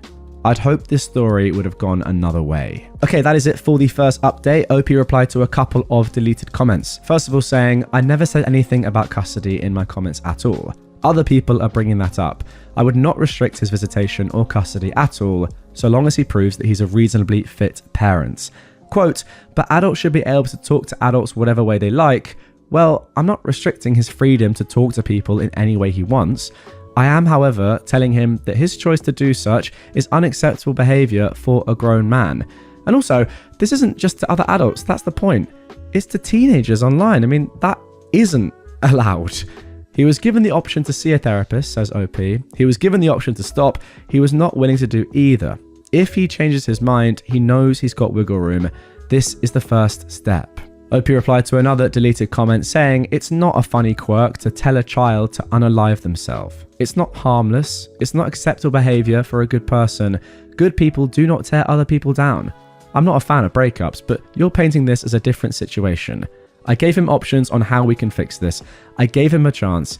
He declined it and clung to acting like a horrible child. He showed himself to be someone other than who I married. I did not marry someone who would ever tell a child to unalive themselves. I married someone I thought was good and kind. He is not that person and was not willing to end that behavior. He would rather harass children and be mean to people than have his family. Okay, let's get into the final update now. This was posted at the start of 2015, 6 months after the original. So, as you can see, it's been 6 months since this all started unfolding. Since then, I gave birth to my beautiful daughter. She is the light of my life, and she is one of the easiest babies I've ever been around. After 1 month of being apart, he contacted me and asked me if I would still be willing to enter into counselling regarding our situation. Of course, after being together for so long and us having a child, and my belief that marriage is not something to be taken lightly, I jumped at this. In counselling, it was revealed that he was doing a lot more than what I knew about. He was involved heavily in bullying people all over the internet. And he said that this was his stress relief, that if people can't, quote, take it, then it's their problem and not his. He admitted to being involved in taking pictures of fat women and posting them on Reddit, taking them from Tumblr, etc. In general, it was all worse than I'd originally known. He moved to also doing individual therapy, while still not living at home and us not meeting elsewhere. He started to put his efforts elsewhere. He picked up a few new hobbies to release his tension. He then decided that he would stop, and we slowly merged our family together again. I was feeling happy, ecstatic really, that my daughter would have the life she deserved. Unfortunately, he's still at it. After 3 weeks of being together and our lives seeming normal, I discovered from his friend that he was still harassing and bullying teenagers, fat women, etc. I have reason to believe that he is one of the individuals who bullied Leela Alcorn, as well as a few other trans teenagers. It broke my heart and solidified my decision. I tried to have one more counselling session to really get through to him, but he defended his actions as just the internet and not a big deal still. As of February, I filed for divorce. It broke my heart and I wish there had been another way, but that's the end of this story. I cannot be in a marriage with someone who is so cruel to children. I can't. My daughter and I are moving to a smaller house closer to my family. She'll be raised around many, many people who love her already. Okay, so there we go. That is the end of that story. It's just brutally tragic. And I say tragic because, excuse my ignorance, I didn't know who Leela Alcorn was. But yeah, sadly, she passed away December 28th, 2014. She was an American transgender girl who unalived herself after attention and brutal cyberbullying online. She actually posted an unalive note to her Tumblr blog about societal standards affecting transgender people, expressing the hope that her death would create a dialogue about discrimination, abuse, and lack of support for transgender people. And yeah, as we were told at the end there, OP found out that her husband was one of those people that was cyberbullying her. It's insane. I mean, we already knew this, right? But the fact that he was saying throughout all of this that it's just words, it doesn't actually affect anyone. If people can't take it online, then that's on them, not on him. Yet he has played a part in the death of a 17-year-old. It's just insane. I guess it shows that truly, even the most sweet and innocent people, and to be fair, maybe often it is these sweet and innocent people that actually have a horrible dark side to them. I mean, look, not all the time, of course. But yeah, if you really truly want to know somebody, I think that often you have to look at their browser history. That's just the truth. Okay, now moving on to our second story of this episode. I, a 25-year-old woman, discovered my boyfriend, who is 28, of 3 years, is cheating. Tonight is the biggest night of his life. Help me. This was originally posted on June the 8th, 2015. I won't go into all the gory details of our relationship. We were in love, and well, I still love him. But I found out that clearly he does not. I discovered proof that he has been cheating on me for a while in the form of small home movies of them. I don't know the girl, and from the looks of their conversations, yep, went ahead and post-discovery snooped, she has no idea I exist. Tonight is the biggest night of my boyfriend's life. He's receiving a state award at a big dinner with a few hundred people attending, from his mum and dad to councilmen and all of that. In fact, the only reason I discovered this transgression is because I've been putting together a little video for him to enjoy of some of the key moments of his life. You know, typical sappy trash. I'm burdened with a lot of power right now, and I don't know if I have it in me to do the right thing, or if I even know the right thing. I'm blinded with tears of rage and sadness and betrayal, but at the same time, I love him, have loved him, and do I really want to do this? The relationship is over, no doubt about it. I'm not a woman who will take her man cheating on her, certainly not. That's not the issue. The issue is, there are cutesy selfies of the two of them. A lot of them, only shared between the two of them. Nothing lewd, there's plenty of that on camera though. Do I sneak one in the snap reel as a way of letting him know that I know, or do I simply confront him after his moment in the sun passes? I'm not going to pick up everything and leave without cutting contact. That's not my style, and it wouldn't make me feel good, just very sad. Do I do the female doggy thing for once in my life? To anyone looking at the snap reel, it would just look like a picture of him and a friend. But to him and to me, it would be a private message, an outing. Help me, Reddit. I don't know what to do this time. Oof, that is tough. My immediate response and answer to that would be, do it. Nothing crazy, don't completely ruin his life, but yes, get a picture in there so that he knows. You could also argue that you can go stronger than that. I mean, cheating is one of the worst things you can possibly do. Does he potentially deserve to suffer severe karma and ruin his future prospects, or at least the biggest night of his life, for doing what he did? Maybe, yeah. Comment down below. What do you guys think? Anyway, let's get into some comments. Somebody said, nah, you know what? If there's really nothing that anyone would pick up on other than the two of you, you slip that photo into the slideshow. Make eye contact with him when the photo appears on screen. Then when it's over, you stand up and walk out. It ain't the high road, but nobody needs to walk the high road all the time. OP replied. I chuckled. I think the only reason I would do this is to make eye contact with him so that he knows that I know. But I'm not sure I have the guts to do that. I'm not exactly Olivia Pope. Alright, 6 weeks later, we got the following update. Well, it's been a month and a half since it all went down. I've gotten so many requests for an update, and I never intended to actually give one, honestly, because I was afraid of the fallout, depending on what I ended up doing. So, what did I do? I did the immature, vengeful thing, and I don't regret it. I took a few photos of the two of them, tasteful photos that gave off no indication other than she might be a childhood friend, and I slipped them into the snap reel.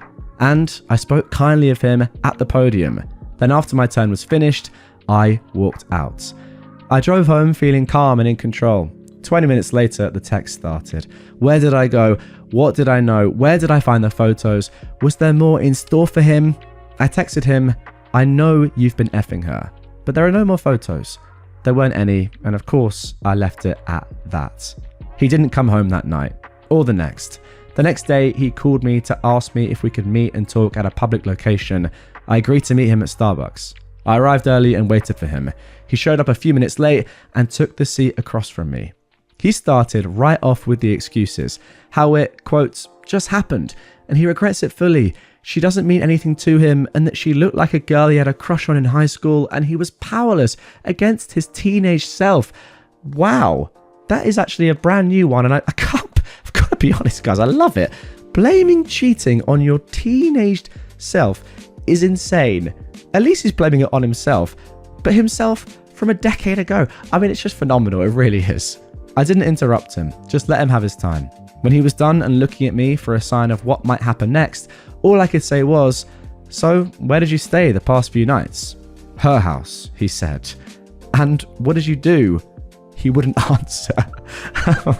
He stayed at her house?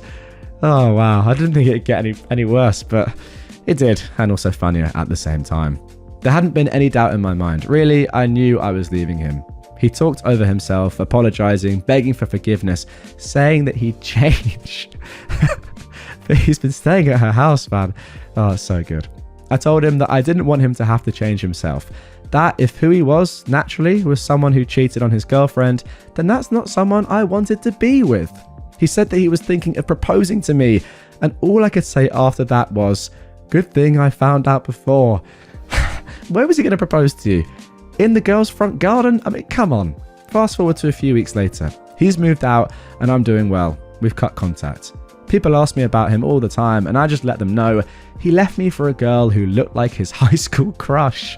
So that's the end. We're broken up. We're never ever getting back together. I don't feel any regret for how I handled it. Like one commenter said, there's no need to take the high road all the time. I mean, genuinely, you just have to laugh at that. It's just so good. I'm so sorry. I will change. I didn't mean it. It was my teenage self doing those things.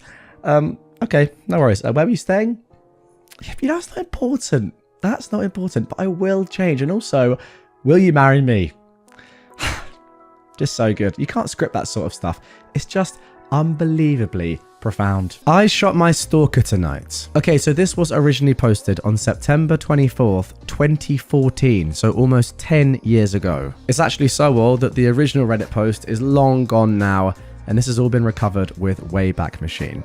The original title was, anyone had success with private investigators. For the past 6 months, I have been relentlessly stalked and had threats against my life made from someone I dated for a month. It started with phone calls, upwards of 45 to 50 a day, 50-page text messages, and him showing up outside of my house at 5 a.m. When I wouldn't comply or feed the negative attention, I began to receive threats, claims that he would murder me and get away with it. All he'd have to do is flee the country, telling me he shouldn't have to force me to be his friend or give him another chance, or else.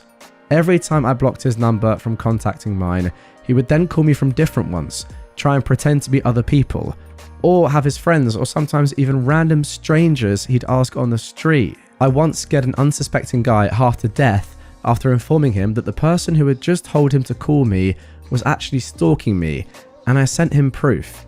He ended up calling the police on him. He fled, of course. After about 2 months of that, I was evicted from my apartment building due to my neighbours no longer feeling safe because of his looming presence. That is awful. So you were the one evicted?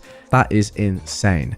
I then applied for and was granted a TPO, a temporary protective order. A few days afterwards, I received a picture message of the note the Sheriff Civil had left on the door of my stalker's then residence, with a message taunting me, saying, "What you're trying to do is stupid, and a restraining order is just a piece of paper." So ultimately, he just ended up avoiding the process server, and simple as that, I was not being protected at all. May 31st of this year, I relocated. This did not deter my stalker. He vowed to find wherever I moved to and threatened that if he couldn't find me, he'd be able to find my family, and then proceeded to send me a map of my mother's home whom he'd never met. I received a message from a woman claiming to be my former landlord, letting me know that I owed a balance on my account, and to avoid late fees, I needed to pay the amount, which I could do with the link provided in the message. Well, it turns out it was my stalker pretending to be a woman, and the link turned out to be a tool used to grab the user's IP address when clicked. Upon this discovery, I changed my phone number and began to systematically dismantle any trace of an online presence I once had. This action only seemed to anger him, and before deleting the profiles outright, I would attempt to block him from contacting me. Each and every time I blocked one, he simply created a new one and proceeded to contact me as if nothing had happened. 12 different Reddit accounts, 9 Tumblrs, 10 different Instagrams, 3 Meetup accounts, 4 Facebooks, with which he changed his location to that of my hometown and proceeded to add nearly everyone from my graduating class in high school, and even 3 Duolingo accounts and MySpace. Yes, MySpace. I then received an empty package from him addressed to my former residence with the declaration, "Address correction requested, do not forward." I'm assuming he thought that the post office would adhere to his request and return the package to him with my new corrected address on it. Mid-July, he created a profile using my photos and likeness to threaten my family. When I didn't respond, he proceeded to post semi-nude pictures of me on the profile in an attempt to blackmail me into speaking with him. I did not, and I contacted Twitter to report the account and have it removed, which they eventually did. On the 21st of August 2014, I woke at around 8 p.m. to vigorous knocking and ringing of my doorbell. I look out my window to see who it is, and I was horrified to see my stalker there. I called the police, and of course he fled once again. Over 7 separate police reports were filed. This incident was followed by threatening emails from my stalker demanding that I meet him somewhere, or because he'd found me, that next time I would, quote, wake up to gunshots, and that if I didn't, he would first, quote, taser you and R-word you in the butt using your boyfriend's blood as lube. This past Sunday night, I woke up at 6:45 a.m. to the ringing and banging again. I proceeded to record him on video while I was on the phone with the police. He fled on foot once again, and I was hit with the same hoopla from law enforcement. Well, we can't really do much because technically at this point he's not doing anything wrong. Well then why does he flee, I wonder? I obtained a TPO again, but I have no solid address for this dangerous person, which is why I'm in dire need of a private investigator to assist with finding said residence so this person can be served. I hope you might be able to refer me to someone who might be able to assist me. I've developed insomnia, depression, anxiety, and paranoia. I'm completely isolated. I'm 22 years old and I have no social life anymore. I have zero friends. I've become a shell of my former self. I faced eviction and lost a job because of this man's behaviour, and I don't know how much longer I can survive. There's actually so much more filler trash that he's done to terrorise me, but for the sake of this already lengthy post, I tried to condense it. I have the proof in the form of recordings, event diaries, and copies of all of his threats, interactions and attempts to communicate, and I'd be more than willing to email them to show I'm not lying. I'm in LV if that helps at all. Okay, that is it for the original post. First of all, let's just get into some comments down below. Somebody said, "Can you post the video?" OP replied, "Yes, but I'm on the phone with the police during the video. I'm not 100% sure how to blur out certain information like my address and phone number from the audio in the video." And then, 3 days later, someone commented on the post, "Dang, I remember talking to an old friend of mine from Vegas who was saying she'll get a CCW soon. I kind of think I should forward this to her. Soon just doesn't seem soon enough." CCW, of course, standing for a concealed carry weapon. Now, OP replied to this saying, "Do it. My gun saved my life." Let's just get straight into the update now. This one was posted just 2 days after the original post, 1 day before that comment I just read out was left on Reddit in response to that other Redditor. This one as well was deleted a long time ago and has been recovered with IMGA. Here we go, let's get into it. Now, if you are watching this on YouTube, you can see right now the photo that the original poster has linked on Reddit. I guess this is now on IMGA, but yeah, the photo is still here. I'll briefly describe to the best of my ability what is going on in this photo, just for those of you that might be listening on podcast platforms. So what it is, it's a picture of a door that is ajar, and there's black marking along a lot of it, and 2 arrows, pink arrows, I think pointing towards what must be bullet holes. And yeah, that's it. I don't really understand what the black marking is for. It's sort of around the doorknob and the lock and higher up. But the arrows to the bullet holes are pretty self-explanatory. The arrows, by the way, are literally on the door they're stuck on. I presume they are from crime scene units pointing to the bullet holes. Anyway, OP left this description underneath the post. "I'm writing this staring at the mess the police left for me, in a bit of a fog.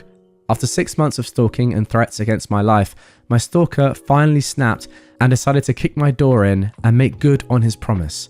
Out of fear, the past month I'd begun sleeping with a chair propped against my front door to give myself a few extra precious seconds in case of an emergency."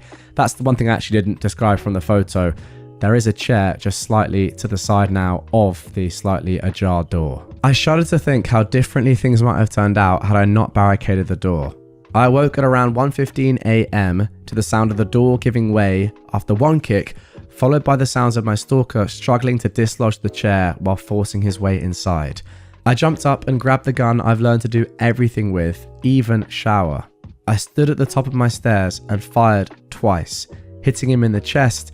I hear his scream, his disbelief that I'd stood up for myself. 0 to 100 in milliseconds. I've never been so afraid in my life. I do not know if he is living, but I do know the police have him, and that's what helps the most. For months of him evading the police, I began to question whether he was unstoppable, untraceable. Houdini, would he murder me and get away with it?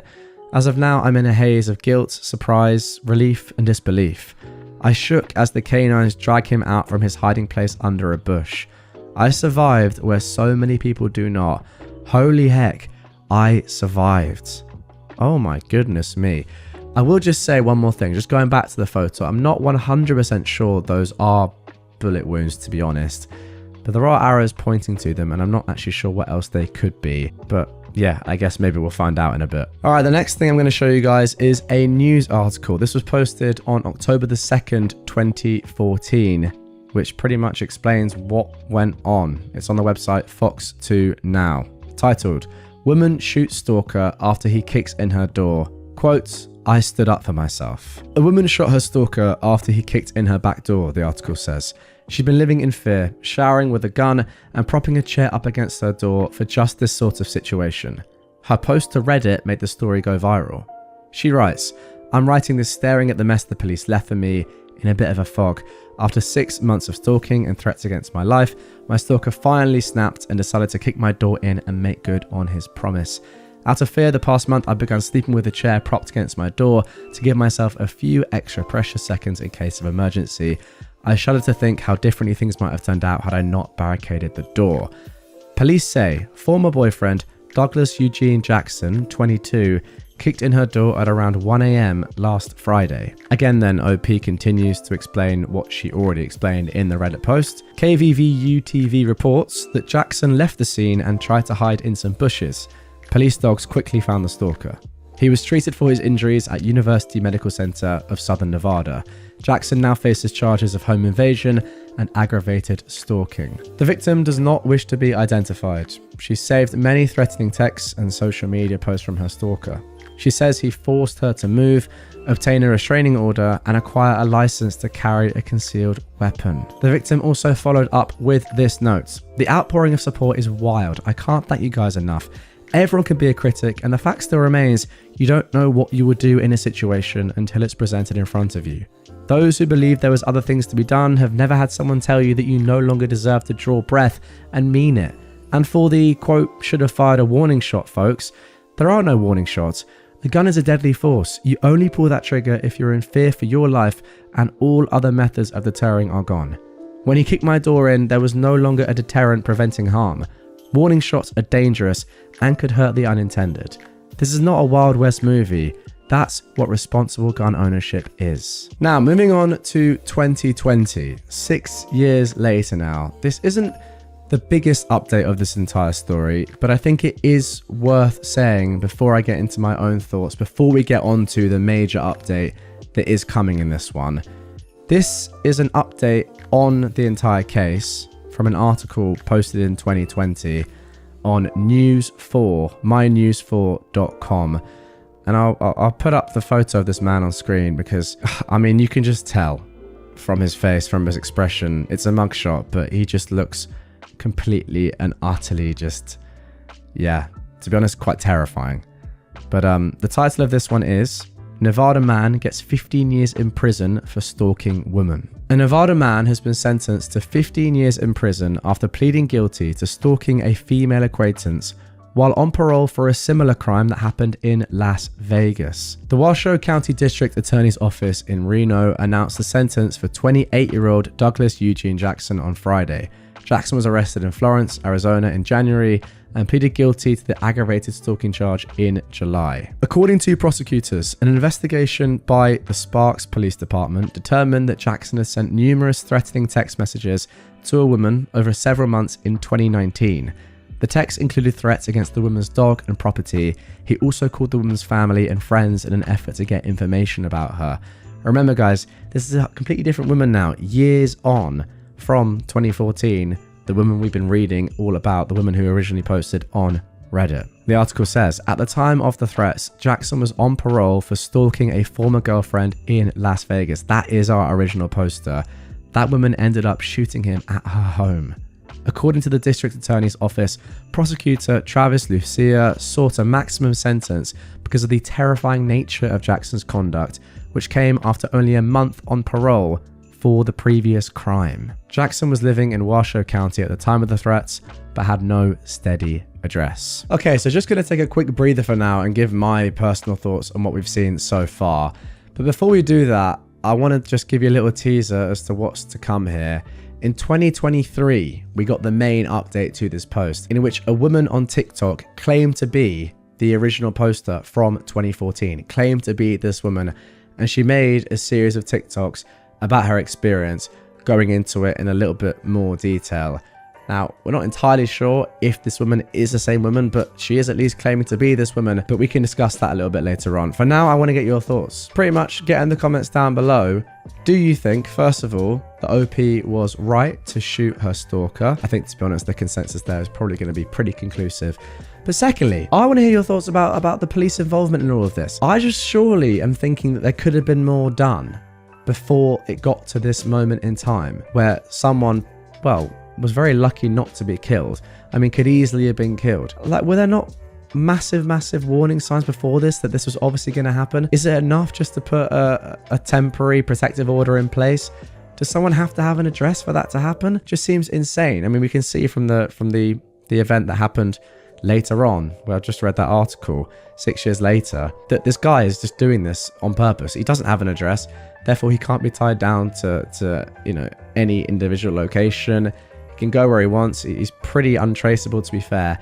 And importantly, these papers can't be served to him because he doesn't have an address. It doesn't make any sense to me. I feel like surely he was doing multiple illegal things before that the police definitely should have got involved with. And you know, off the back of seeing that Netflix documentary, kind of docu-story about a similar sort of case, again, I just feel like police can get involved earlier in these sort of things and get it sorted earlier before it leads to stuff like this. But yeah, those are my thoughts. Let me know in the comments down below what you think. For now, let's get into the new stuff from this post, the reason why it's popped up once again on Reddit. But yeah, what this is a series of TikToks made by this woman. I'm not going to play them, but I am going to narrate what she says in them. And I'll put her face on screen now so you can see what she looks like and the format of the TikToks. Okay, so what I'm going to read out now is an article by Unilad, who have pretty much collated the TikToks, and yeah, they've included some quotes so we can get to know and understand what this woman was saying about her experience. Deja Washington was 22 years old when she agreed to go on a date with a man.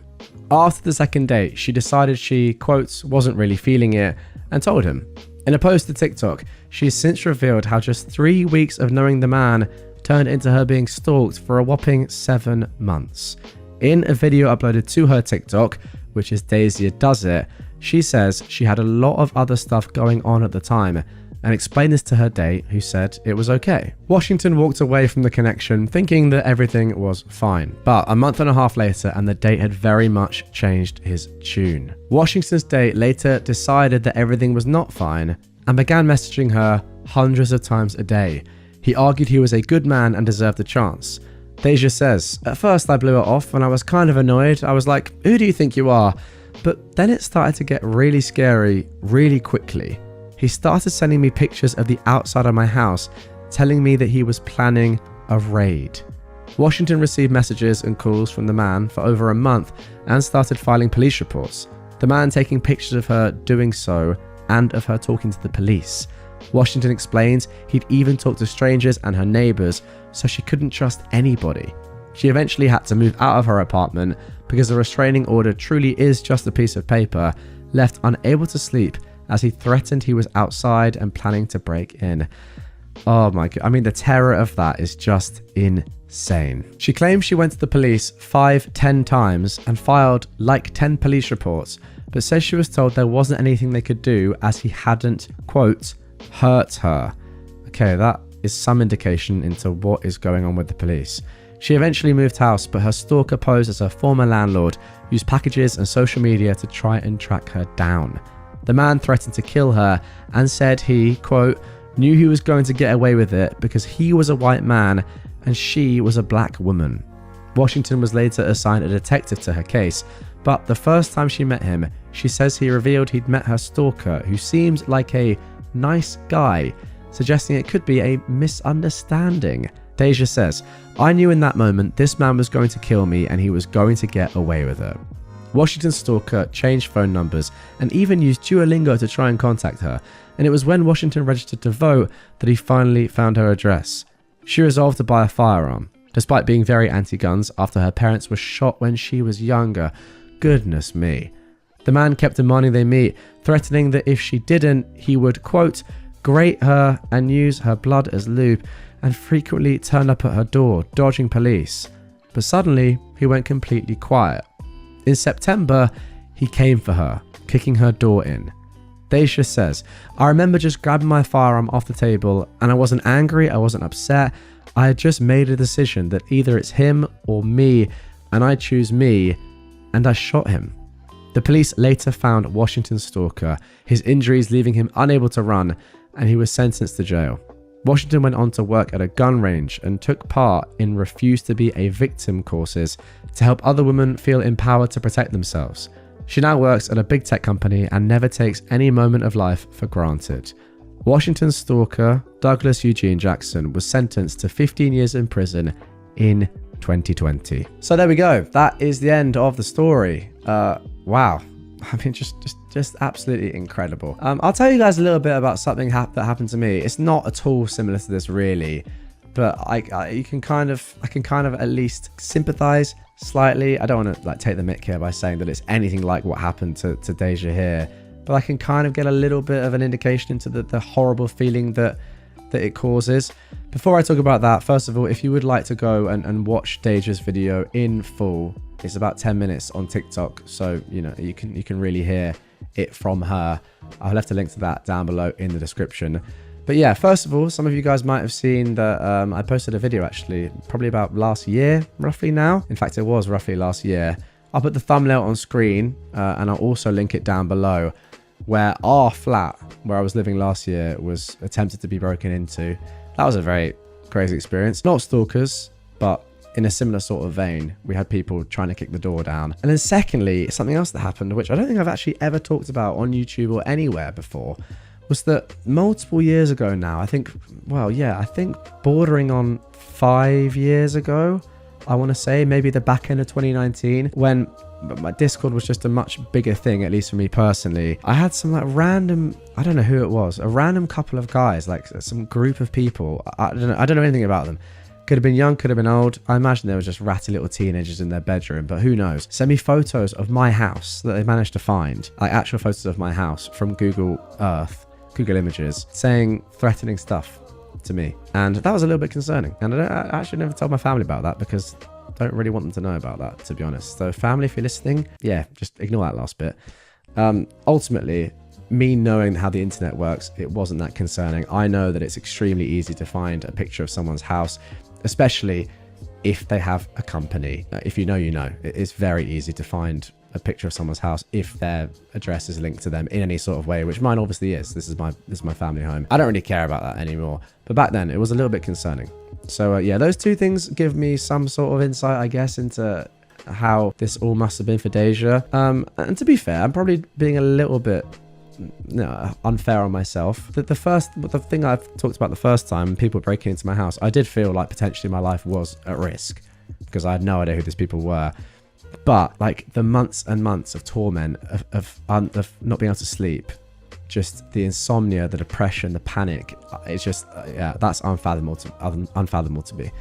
So yeah, if any of you have ever been in a situation like that, I mean, by all means, get your comments in down below. I'm sure that people will give you a lot of support in the comments. But yeah, let the people know. Let people know, you know, some advice, how you dealt with it.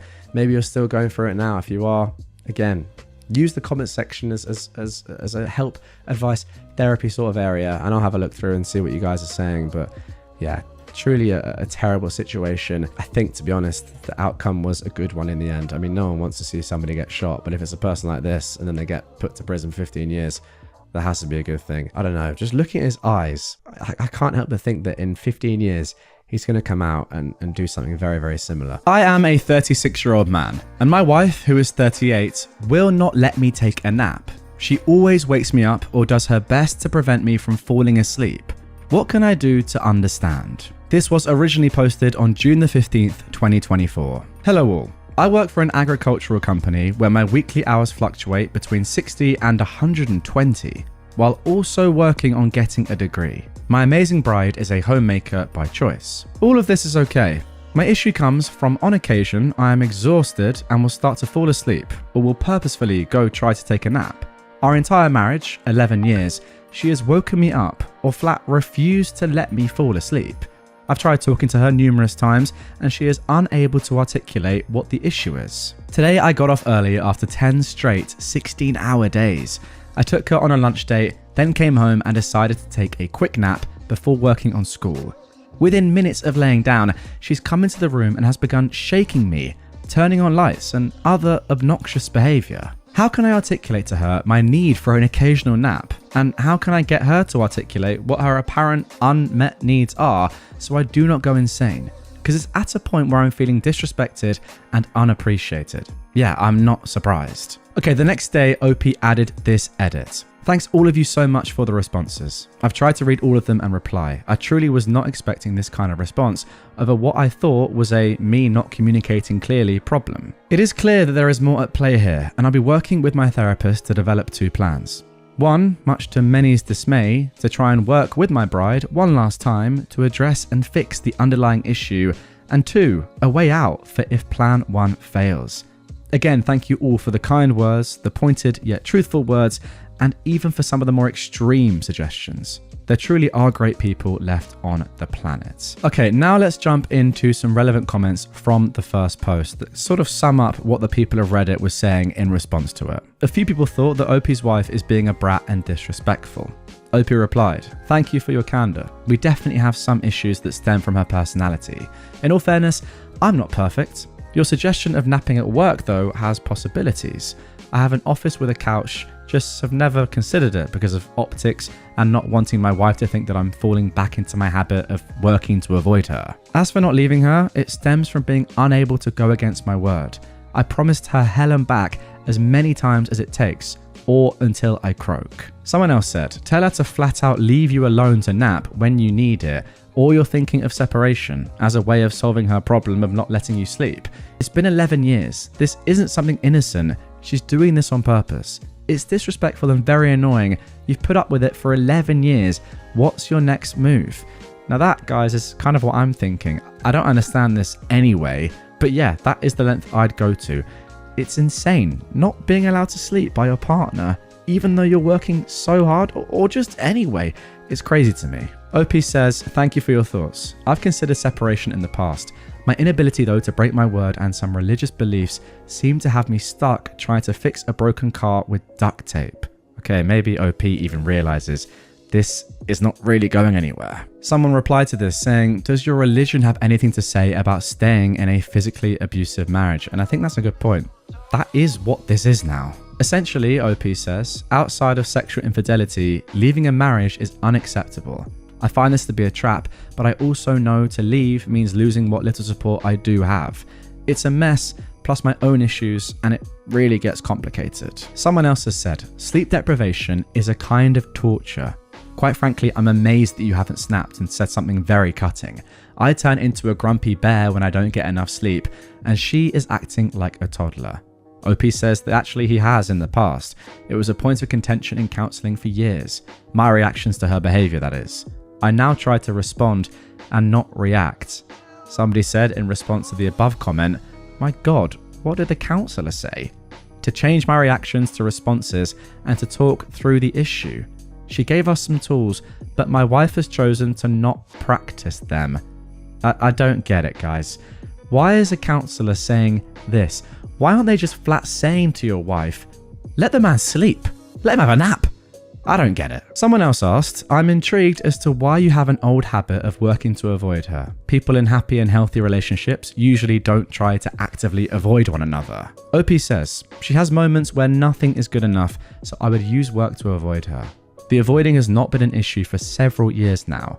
Now when I work late, it's to pay bills." Somebody else commented, "I can't imagine doing this to someone working that many hours, let alone someone I love. You need to have a heart-to-heart or go to counselling." OP says, "We've tried counselling and the only thing that changes is seemingly me, which the counsellors say is wrong, but I'm not her dad." Paraphrasing, of course. So what do you do? I think the answer is you leave, my friend. That is the comment I agree with the most, by the way. How can you do this to somebody that you love? It's insane. Unless you jump to the conclusion, like maybe I'm doing, that she is not the right person for you. Now, somebody else on Reddit wasn't as supportive as the comments I've just read through for OP. They said, "I'm not buying 120 hours a week. That would leave you 6.85 hours per day for sleeping, showering, going on lunch dates, bills, driving to and from work, brushing your teeth, eating breakfast and dinner, packing your lunch, and any other daily task that is done at a bare minimum And that is coming from someone who's worked 110 hours a week before. It's such an unreasonable stretch to do that. Unless you're paying for everyone to wait on you hand and foot, and you're counting your commute to work as working time. So, therefore, I'm not buying the rest of the story because it seems embellished or over-exaggerated anyway. But OP says that sadly it's true. Your maths is correct. There is no time. The lunch dates only happen when I get off early like yesterday. Also, the insane hours only last for a few months, then taper back to 60. But during that stretch, I do not sleep much. I've gotten used to it over the years, but it gets harder every year. My job is seasonal in that I work like an insane person for 2 months, get a month or two break, and then back to insane. Over the years, I've gained some control over the amount of hours, but when you need money, you work when you can. Hard to feed and shelter 2 people on 50k gross. Now, a little bit further on, OP explained his past and how the marriage was at the beginning, saying, I can share some of the stuff that I have processed. I was abused as a child in several ways, and when my parents found out about one particular way, they chose to punish me, which started a cycle of internalizing, and since then, I've always thought I deserve anything that happens, especially the not so pleasant. I had anger issues for a long time.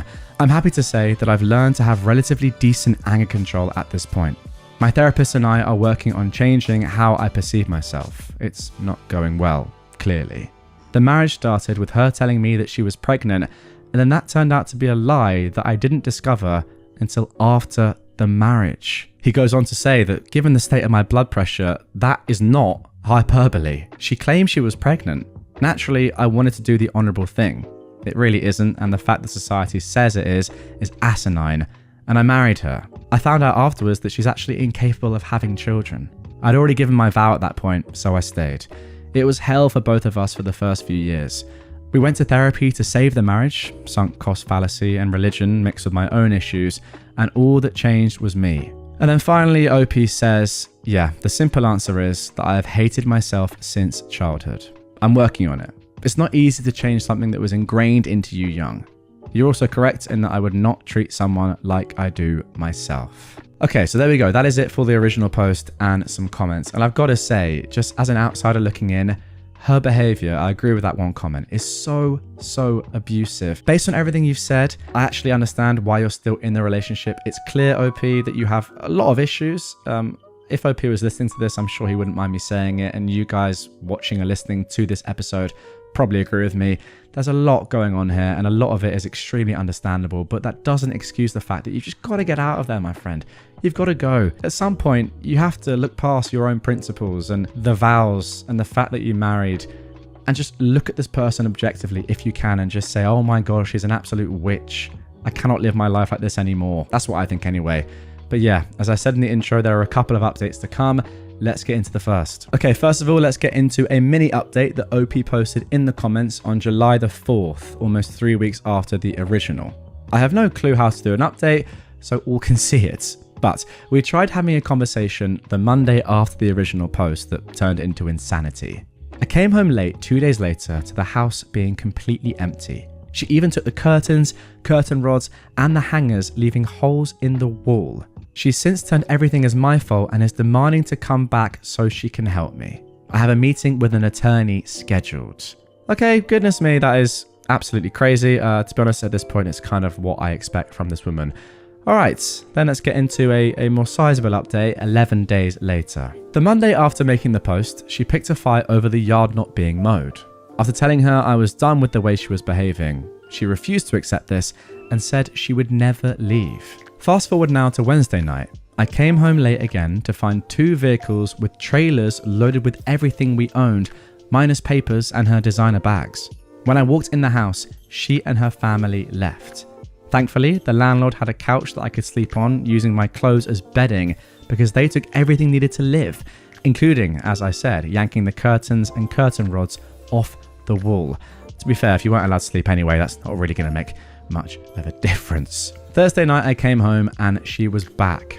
This time she tried picking a fight by chasing me around the house and lunging at me. When I told her I'd call the sheriff if she didn't leave, she began twisting and hitting her forearm, screaming she was going to hurt herself and tell the sheriffs I hurt her. Yeah, this woman is officially crazy. I left the house and I called the sheriffs for help.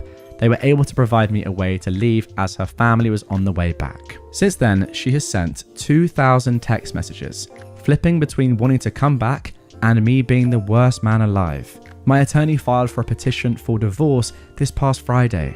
She'll be served this week, and I'm anticipating her to go postal. If anything happens, I'll let all you great folks know. Thanks to each and every one of you that commented on the original post. It was you who opened my eyes and helped me take the opportunity of her leaving to end this nightmare. Well, that is good news. Now, to round things off, we'll have a look at some comments before also, now I'm not sure about this and we'll discuss it when we get there, potentially reading a comment from OP's ex, which OP replied to on Reddit. Somebody said, "Honestly, I'm so relieved for you that the hard part is done. Do not take her back. You may be out of furnishings and curtains, but you have your livelihood and you no longer have to support her. And you can nap whenever you want.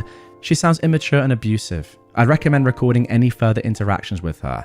I'm really glad the sheriff helped you out of the last situation. If she is willing to hurt herself to frame you, who knows what else she is capable of." OP says, "There is no going back. Thankfully, my attorney was swift and shrewd. He filed for final hearing at the same time as the petition, so we are set to finish this nightmare quickly. Final, hopefully, is set for September 18th. He read the text and noted how crazy she was and decided this needed to end ASAP." And finally, somebody said, "It's not really a nightmare if you're not allowed to sleep though, right? I'll see myself out." Now, before we round things off, have a look at this. Now, this is allegedly OP's ex on Reddit who said this. She replied to the original post saying the following: "Lester, this is all incorrect information and false information. You are the one who got mad at me for no reason and started screaming at me to get my belongings and get out and divorce in my face, not once but multiple times. And literally like 6 times, which I never did that to you, nor did I leave. You kicked me out and went to sleep on the couch. I didn't force you to sleep on the couch.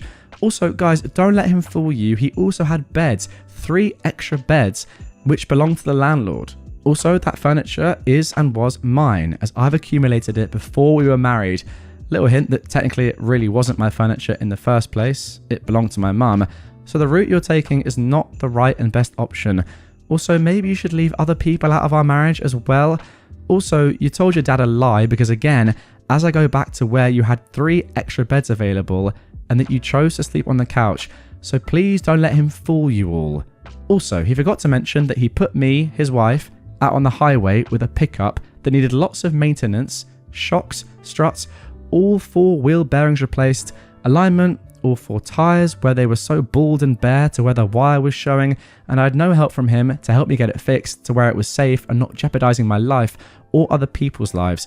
Thankfully, Jesus was with me this whole time during this time and whenever I would go to work." OP then replied to this absolutely insane message, I'm not going to lie, that was a struggle to read, saying, "Do not lie nor forget I have receipts to prove everything, including you stalking me and breaking into my home and using a phone you turned off to impersonate me." So there we go.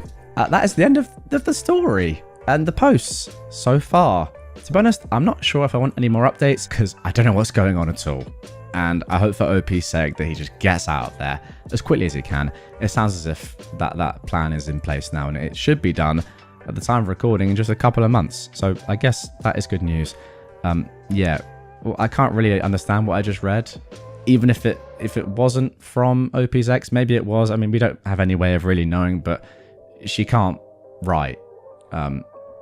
Just putting it out there. Sorry. But yeah, guys, get in the comments down below. What do you think about this whole debacle? I do genuinely think that OP probably is telling the whole truth and that his ex-wife is just absolutely insane. And the only reason it's taken him this long to see this is firstly because of his values, but secondly because of all the stuff that's happened to him in his life, sadly. But yeah, let me know what you think. Comment down below.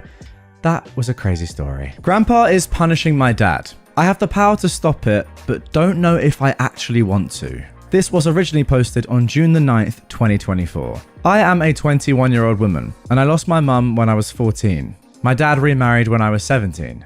My stepmom has a daughter who is 15. She and dad had a boy who is 3, and now she just gave birth to a little girl. Anyway, I've worked since I was 16, so I have some money to buy stuff for me. When I turned 18, Dad said I was now an adult and should start paying rent. It was, in quotes, only $500, a symbolic amount since he would still cover food and other essentials. I was mad and we fought, but in the end I accepted, and that was the arrangement until 7 months ago. Dad came to me saying I had 2 months to move out. Stepmom was pregnant and they would need my room for the baby, which is insane because they both have private offices. My stepmom doesn't even need one since she's a stay-at-home mum since the birth of my baby brother. Nonetheless, they told me I had to move. By the way, just an addendum, me and my stepmom get on fine. We don't fight or bicker. I don't think this was an evil stepmom moment, but who knows. Me and my stepsister are actually pretty close. I help her with homework and talk about her personal problems. I actually love her very much. So back to the story. I didn't know what to do. I'm going to college. I want to be a civil engineer and I work part-time. I don't have the means to live by myself. I called my aunts, asking if I could move in with her for the time being, until I figured something out. And I offered to pay rent and all. She was aghast at what Dad was doing. She said I absolutely could live with her. No rent needed, but also said she was going to deal with my dad. The next day, Grandpa came to our house, and they talked privately. I could hear my dad's angry voice, but I couldn't understand anything that was being said. After a while, Grandpa came to my room and said I had 3 choices. The first was to continue living with my dad and stepmom like I was doing. Nothing would change, except I wouldn't pay rent anymore. The second was moving in with him and Grandma, or my aunts. And the third was to find a place of my own and he would pay the rent and costs for me. He said I didn't need to choose now. I could keep living with Dad, and if I changed my mind, to just tell him. I was actually relieved that I could still live with Dad and that this madness was over. But the following days and weeks, my dad and stepmom became very hostile towards me, and I felt incredibly uncomfortable being in my own home. Even my stepsister Cassie picked this up and asked me why they were angry at me. So I decided to move out, and I told Grandpa. He said he'd take care of everything. A few weeks later, he moved me into one of his rental units. The apartment is lovely. He bought me a fridge, stove, and other essential items. He gave me a check for $15,000, saying this money is to help me start living on my own, and that as long as I'm working or studying, I can live there rent-free for as long as I want. My dad and I have been pretty low contact since I moved out.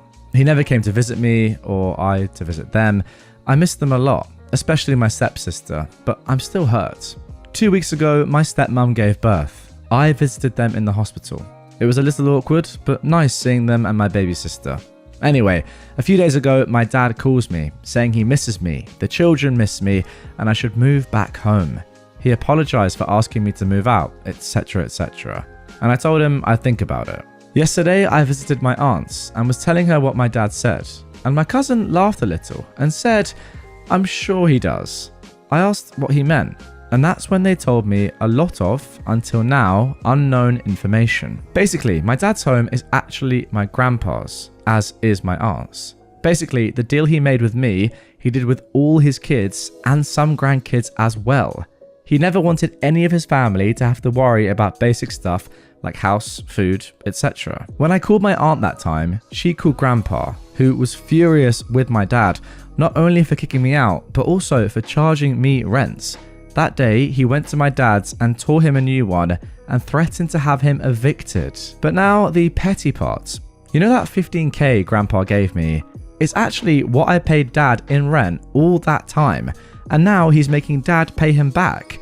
Also, he's charging Dad $1,200 for the rent lost in the apartment that I'm living in. Call me dumb or naive, but until now, I never realized my dad didn't make that much money.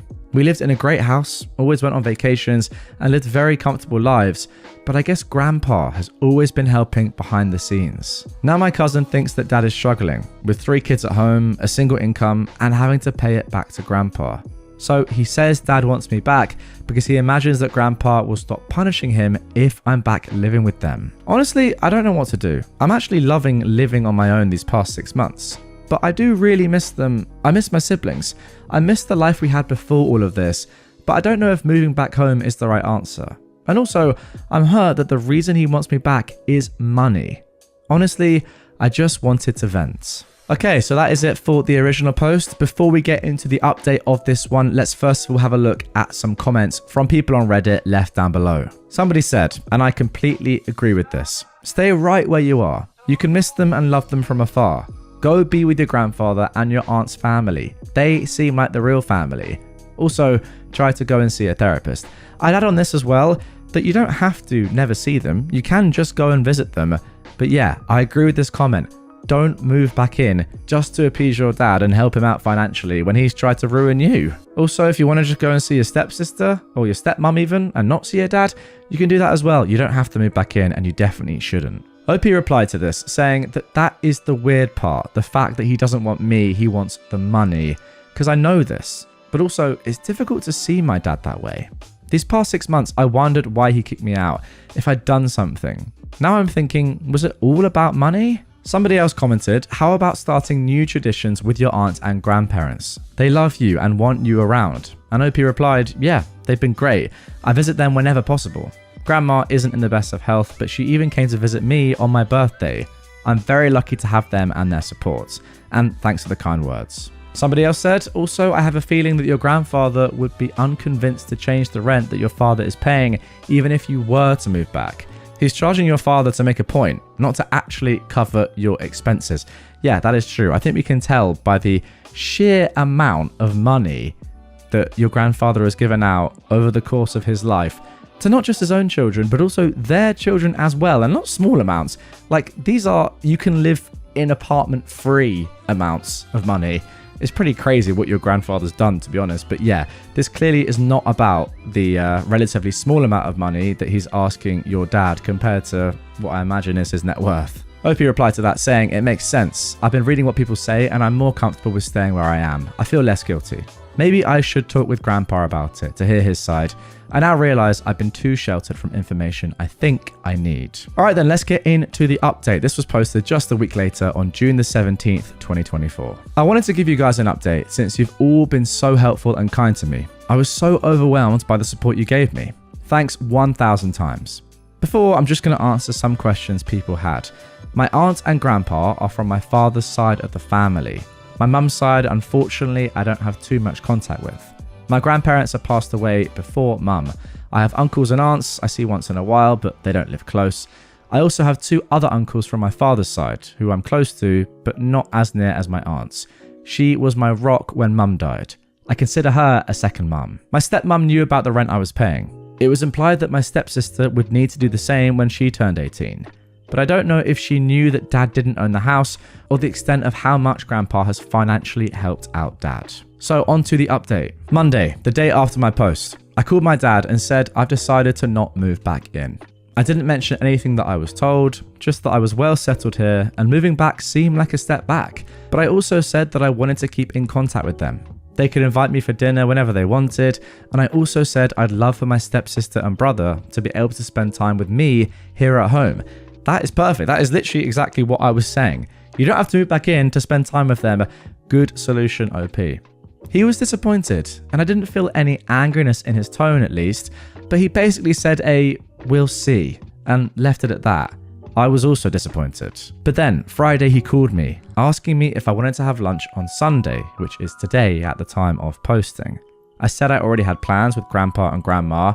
He asked me when I'd be free, so we've scheduled a dinner for Thursday. I haven't told any of this to my stepsister. We talk in text regularly. She also hasn't heard them talking about me, but she did say that her grandma, her mum's mum, is there to help with the baby and is being incredibly annoying. I laughed at that. I wanted to offer her to sleep over here, but I didn't want to get her excited just for dad to say no, so I'll try and talk with them on Thursday. Now the big update is I've just come back from visiting Grandpa and Grandma. We spent a lovely day together. But I also said I wanted to know everything that was going on. I wasn't a kid anymore and I felt like I'd been living in a lie. The most important things were the things my cousin and aunt told me last week, but there were a few more. Grandpa had been subsidizing quite often our basic needs, like school, healthcare, etc., because dad hadn't 1 cent saved up, according to Grandpa. Also, my college fund was mainly contributed to by him and mum before her passing. I guess that makes sense. I was also dumb to not realise this sooner. He also set up funds for my baby siblings and also one for my stepsister because he didn't want her to feel excluded and not have the same opportunities as her siblings. Goodness me, this man, by the way, is an absolute legend.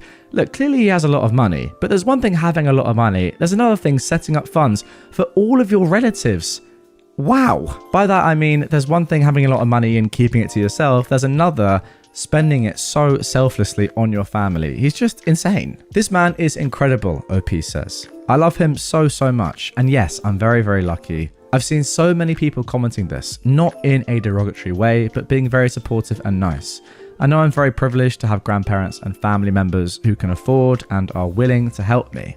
I hope one day I can help others the way they're helping me. Anyways, I also expressed worries about my dad's financial situation, and he assured me that dad is fine, more than fine.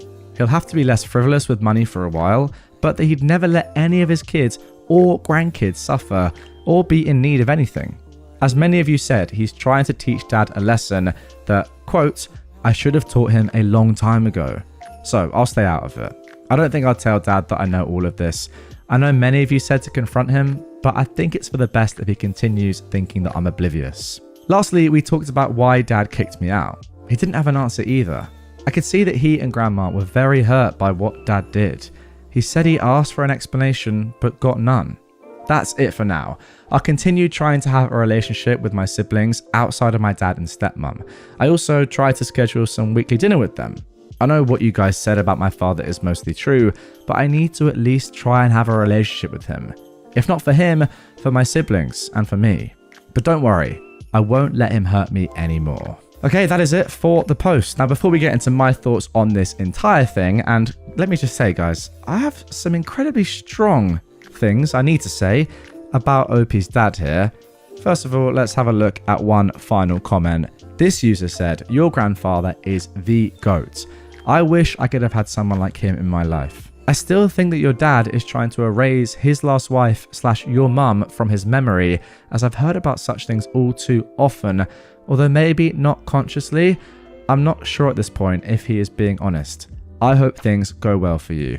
Now that's an interesting point that I hadn't thought of. Maybe this commenter is right. Maybe your dad is consciously, subconsciously, whatever, trying to get rid of any sort of memory associated with his late wife, your late mum. I'm not sure though. I'm not sure if that's not giving him an easy out. Now, the more I think about it, guys, I'll be honest, I just do think that is letting your dad off far too lightly, OP. What is he doing? First of all, he is completely throwing back what his dad has given him into his dad's face, right? You get free accommodation, free help with, loads of other stuff, food, basic amenities, healthcare, etc. Your kids have a fund made for them as well.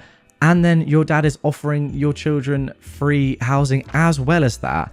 Yet you're not grateful for that. Instead, you're trying to make money off of that by charging your own kid rent for a property that you don't even pay for at all, isn't in your name, and that, yeah, you're living in for free. It's just so weird. So you're profiteering off of your dad's property at the expense of your kid. What are you doing?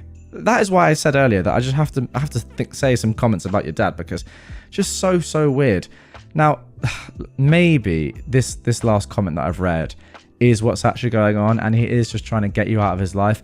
If so, then I also think that's his complete issue as well. It's not your fault that his wife died, is it? That your mum died. Surely at that point as well, you'd come together and if anything, form a stronger relationship, given that someone that you guys love so much, that was obviously an integral part of your life, has passed away. I don't know. I just don't think that can be right. I just think he is just a very weird person. But thankfully, your grandpa's come an absolute clutch. I mean, it's just literally dishing out cash to everyone. What's that meme? Is there a meme of just someone just doing that? Or just someone with the money gun? For those listening, I'm swiping my hand as if I'm throwing money over all of you, which I wish I was, because if I had as much money as your grandpa, OP, if I could be half as selfless as him, I think I'd be doing pretty well.